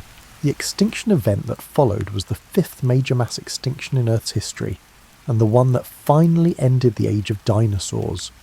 Non-avian dinosaurs, which had ruled terrestrial ecosystems for over 150 million years, completely disappeared. So did pterosaurs, the flying reptiles that had dominated the skies. Marine reptiles like mosasaurs and plesiosaurs vanished from the oceans. In total, about 75% of all species went extinct, but some creatures survived. Birds, technically flying dinosaurs, made it through, though many lineages were lost. Mammals survived, probably because they were small, ate diverse foods, and many lived in burrows that provided shelter from the immediate effects of the impact. Crocodiles and turtles survived, possibly because they could go long periods without food. Snakes survived. Many groups of fish made it through. In the aftermath, the planet was a devastated place. The forests were gone, replaced by vast expanses of dead trees and ash. The oceans were depleted of life. The survivors found themselves in a world with empty ecological niches and reduced competition. Evolution, as it always does, began to fill the gaps. Mammals, which had spent 150 million years as small nocturnal creatures, suddenly had opportunities they'd never had before. Within a few million years, a blink of an eye in geological time, they had diversified into hundreds of new forms. Some remained small, but others grew larger, filling the ecological roles previously occupied by dinosaurs. By 50 million years ago, mammals had become the dominant large animals on land. There were massive herbivores, fearsome predators, and creatures adapted for every environment from deserts to forests to oceans. Some mammals even returned to the sea, giving rise to whales and dolphins. Others took to the air, evolving into bats. The age of mammals had begun. As mammals diversified throughout the Cenozoic era, one particular group, the primates, was evolving in ways that would eventually change the planet as profoundly as the evolution of photosynthesis or the colonization of land. Early primates were small, tree-dwelling creatures that appeared around 55 million years ago. They had grasping hands and feet, forward-facing eyes for depth perception, and relatively large brains for their body size. These features helped them navigate the three-dimensional environment of the forest canopy. Over millions of years, primates diversified into lemurs, monkeys, and apes. Around 7 million years ago in Africa, something significant happened in the ape lineage. Some apes began spending more time on the ground and walking upright on two legs. This bipedalism freed their hands for carrying objects and using tools. It also changed their anatomy in ways that would prove crucial. Their pelvis shifted to support upright walking, their spine curved in an S shape, and their skull balanced directly on top of their spine rather than jutting forward. These early hominins, or human ancestors, weren't dramatically different from other apes initially. They had brains about the size of modern chimpanzees and probably lived in small social groups in woodland and savanna environments. But they were starting down a path that would lead to something unprecedented. Over the next several million years, various hominin species appeared, experimented with different strategies for survival, and mostly went extinct. Australopithecus afarensis, the species that includes the famous fossil Lucy, walked upright but still climbed trees and had a relatively small brain. Paranthropus species had massive jaws for processing tough plant material. Various species of early Homo began making more sophisticated stone tools and eating more meat. Around 2 million years ago, one lineage, our direct ancestors, began evolving larger brains. This required significant energy investment. Brains are metabolically expensive, and created a problem. Infants needed to be born earlier in their development because their large heads wouldn't fit through the birth canal if they waited much longer. Human infants are remarkably helpless compared to other mammals, requiring extended parental care. This helplessness may have driven increased social cooperation and learning, creating a feedback loop where social species with big brains had more successful offspring, leading to even more social species with even bigger brains. By 300,000 years ago, Homo sapiens, modern humans, anatomically indistinguishable from you, had appeared in Africa. We weren't alone. Several other human species existed, including Neanderthals in Europe and Denisovans in Asia.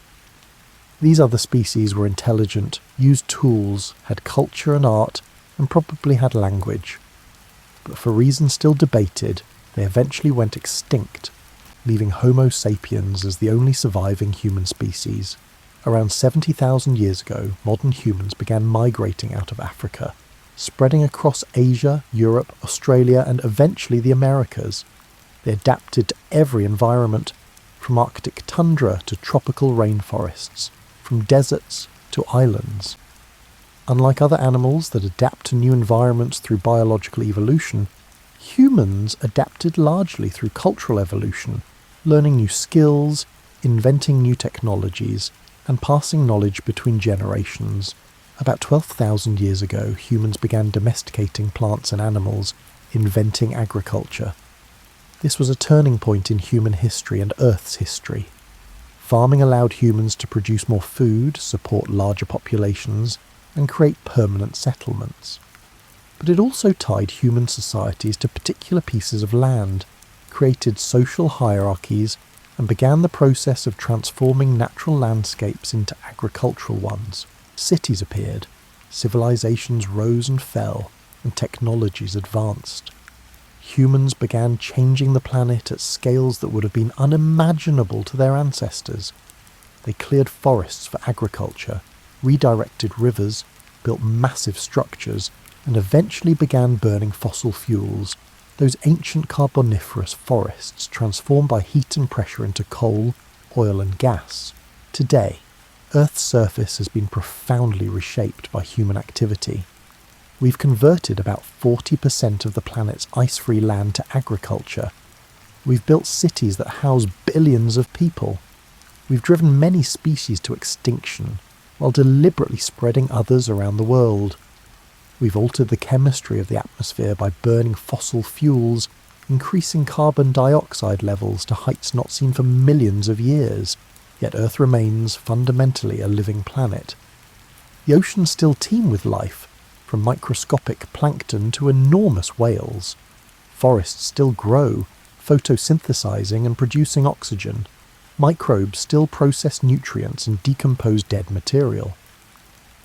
The rock cycle continues, slowly but inexorably recycling Earth's crust. Plate tectonics still move continents, build mountains, and create new oceanic crust. If you could somehow see Earth from space right now, you'd see the same basic features that have characterized the planet for hundreds of millions of years. Blue oceans, white clouds, and green land masses. The differences from the Cretaceous or Jurassic would be subtle from orbit, different configurations of continents, perhaps different patterns of vegetation, but still recognisably Earth. Yet the planet is constantly changing, as it always has. Climate shifts, continents drift, and species evolve and go extinct. The Earth you're sitting on right now is not the same as the Earth of 1,000,000 years ago, or 1,000,000 years hence. Change is the only constant in Earth's long history. As you prepare for sleep, consider the extraordinary journey we've traced tonight. From a molten ball of rock to a living planet teeming with complexity. 4.5 billion years is a span of time that defies human comprehension. If Earth's entire history were compressed into a single year, with Earth forming on January 1st, the first life would appear in February, but complex animals wouldn't show up until mid-November. Dinosaurs would rule for about a week in December. All of human history, from the first civilizations to today, would occur in the last few minutes before midnight on December 31st. This perspective can make our individual lives seem insignificant. But perhaps that's not quite right. Every atom in your body was forged in the heart of a star or in the violent collision of the neutron stars. The calcium in your bones, the iron in your blood, and the oxygen you breathe all have cosmic origins stretching back billions of years. You're quite literally made of stardust, assembled through processes that have taken the entire age of the universe to unfold. The water you drank today might have fallen as rain on Jurassic dinosaurs, flowed through Carboniferous forests, or existed in the first oceans that formed when Earth's surface cooled. Water cycles through Earth's systems, evaporating, condensing and flowing, being recycled endlessly. Every glass of water contains molecules that have been part of countless living things throughout Earth's history.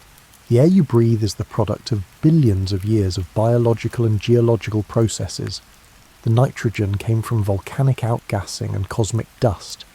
The oxygen was produced by cyanobacteria and plants over billions of years. The trace of carbon dioxide connects you to every plant currently photosynthesizing, every animal currently breathing, every volcano currently erupting, and every vehicle currently running.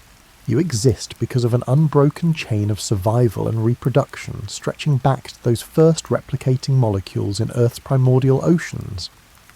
Every one of your ancestors, from bacteria to fish to mammals to primates, successfully survived long enough to reproduce.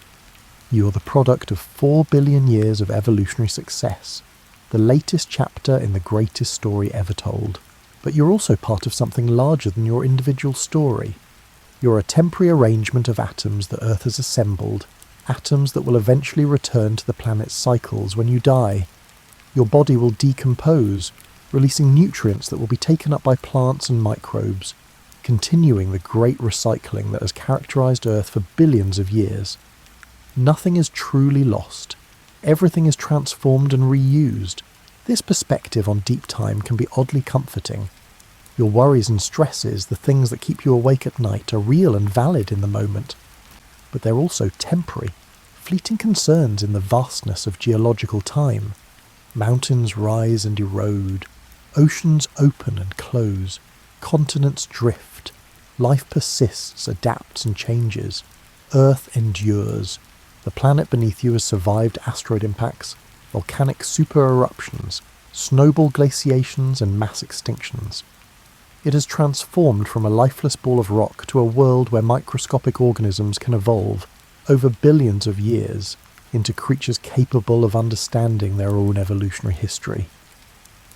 That's perhaps the most remarkable thing of all, that the universe can, through processes we're still working to understand, create entities capable of contemplating the universe itself. Tomorrow morning, when you wake up, you'll be one day older. But Earth will be older by a day too. A day in which its continents will have drifted fractions of a millimetre. A day in which millions of organisms will have been born and died. A day in which rock weathered and soil formed and water cycled and life continued. You're a participant in this ongoing story, contributing your own small chapter to Earth's biography.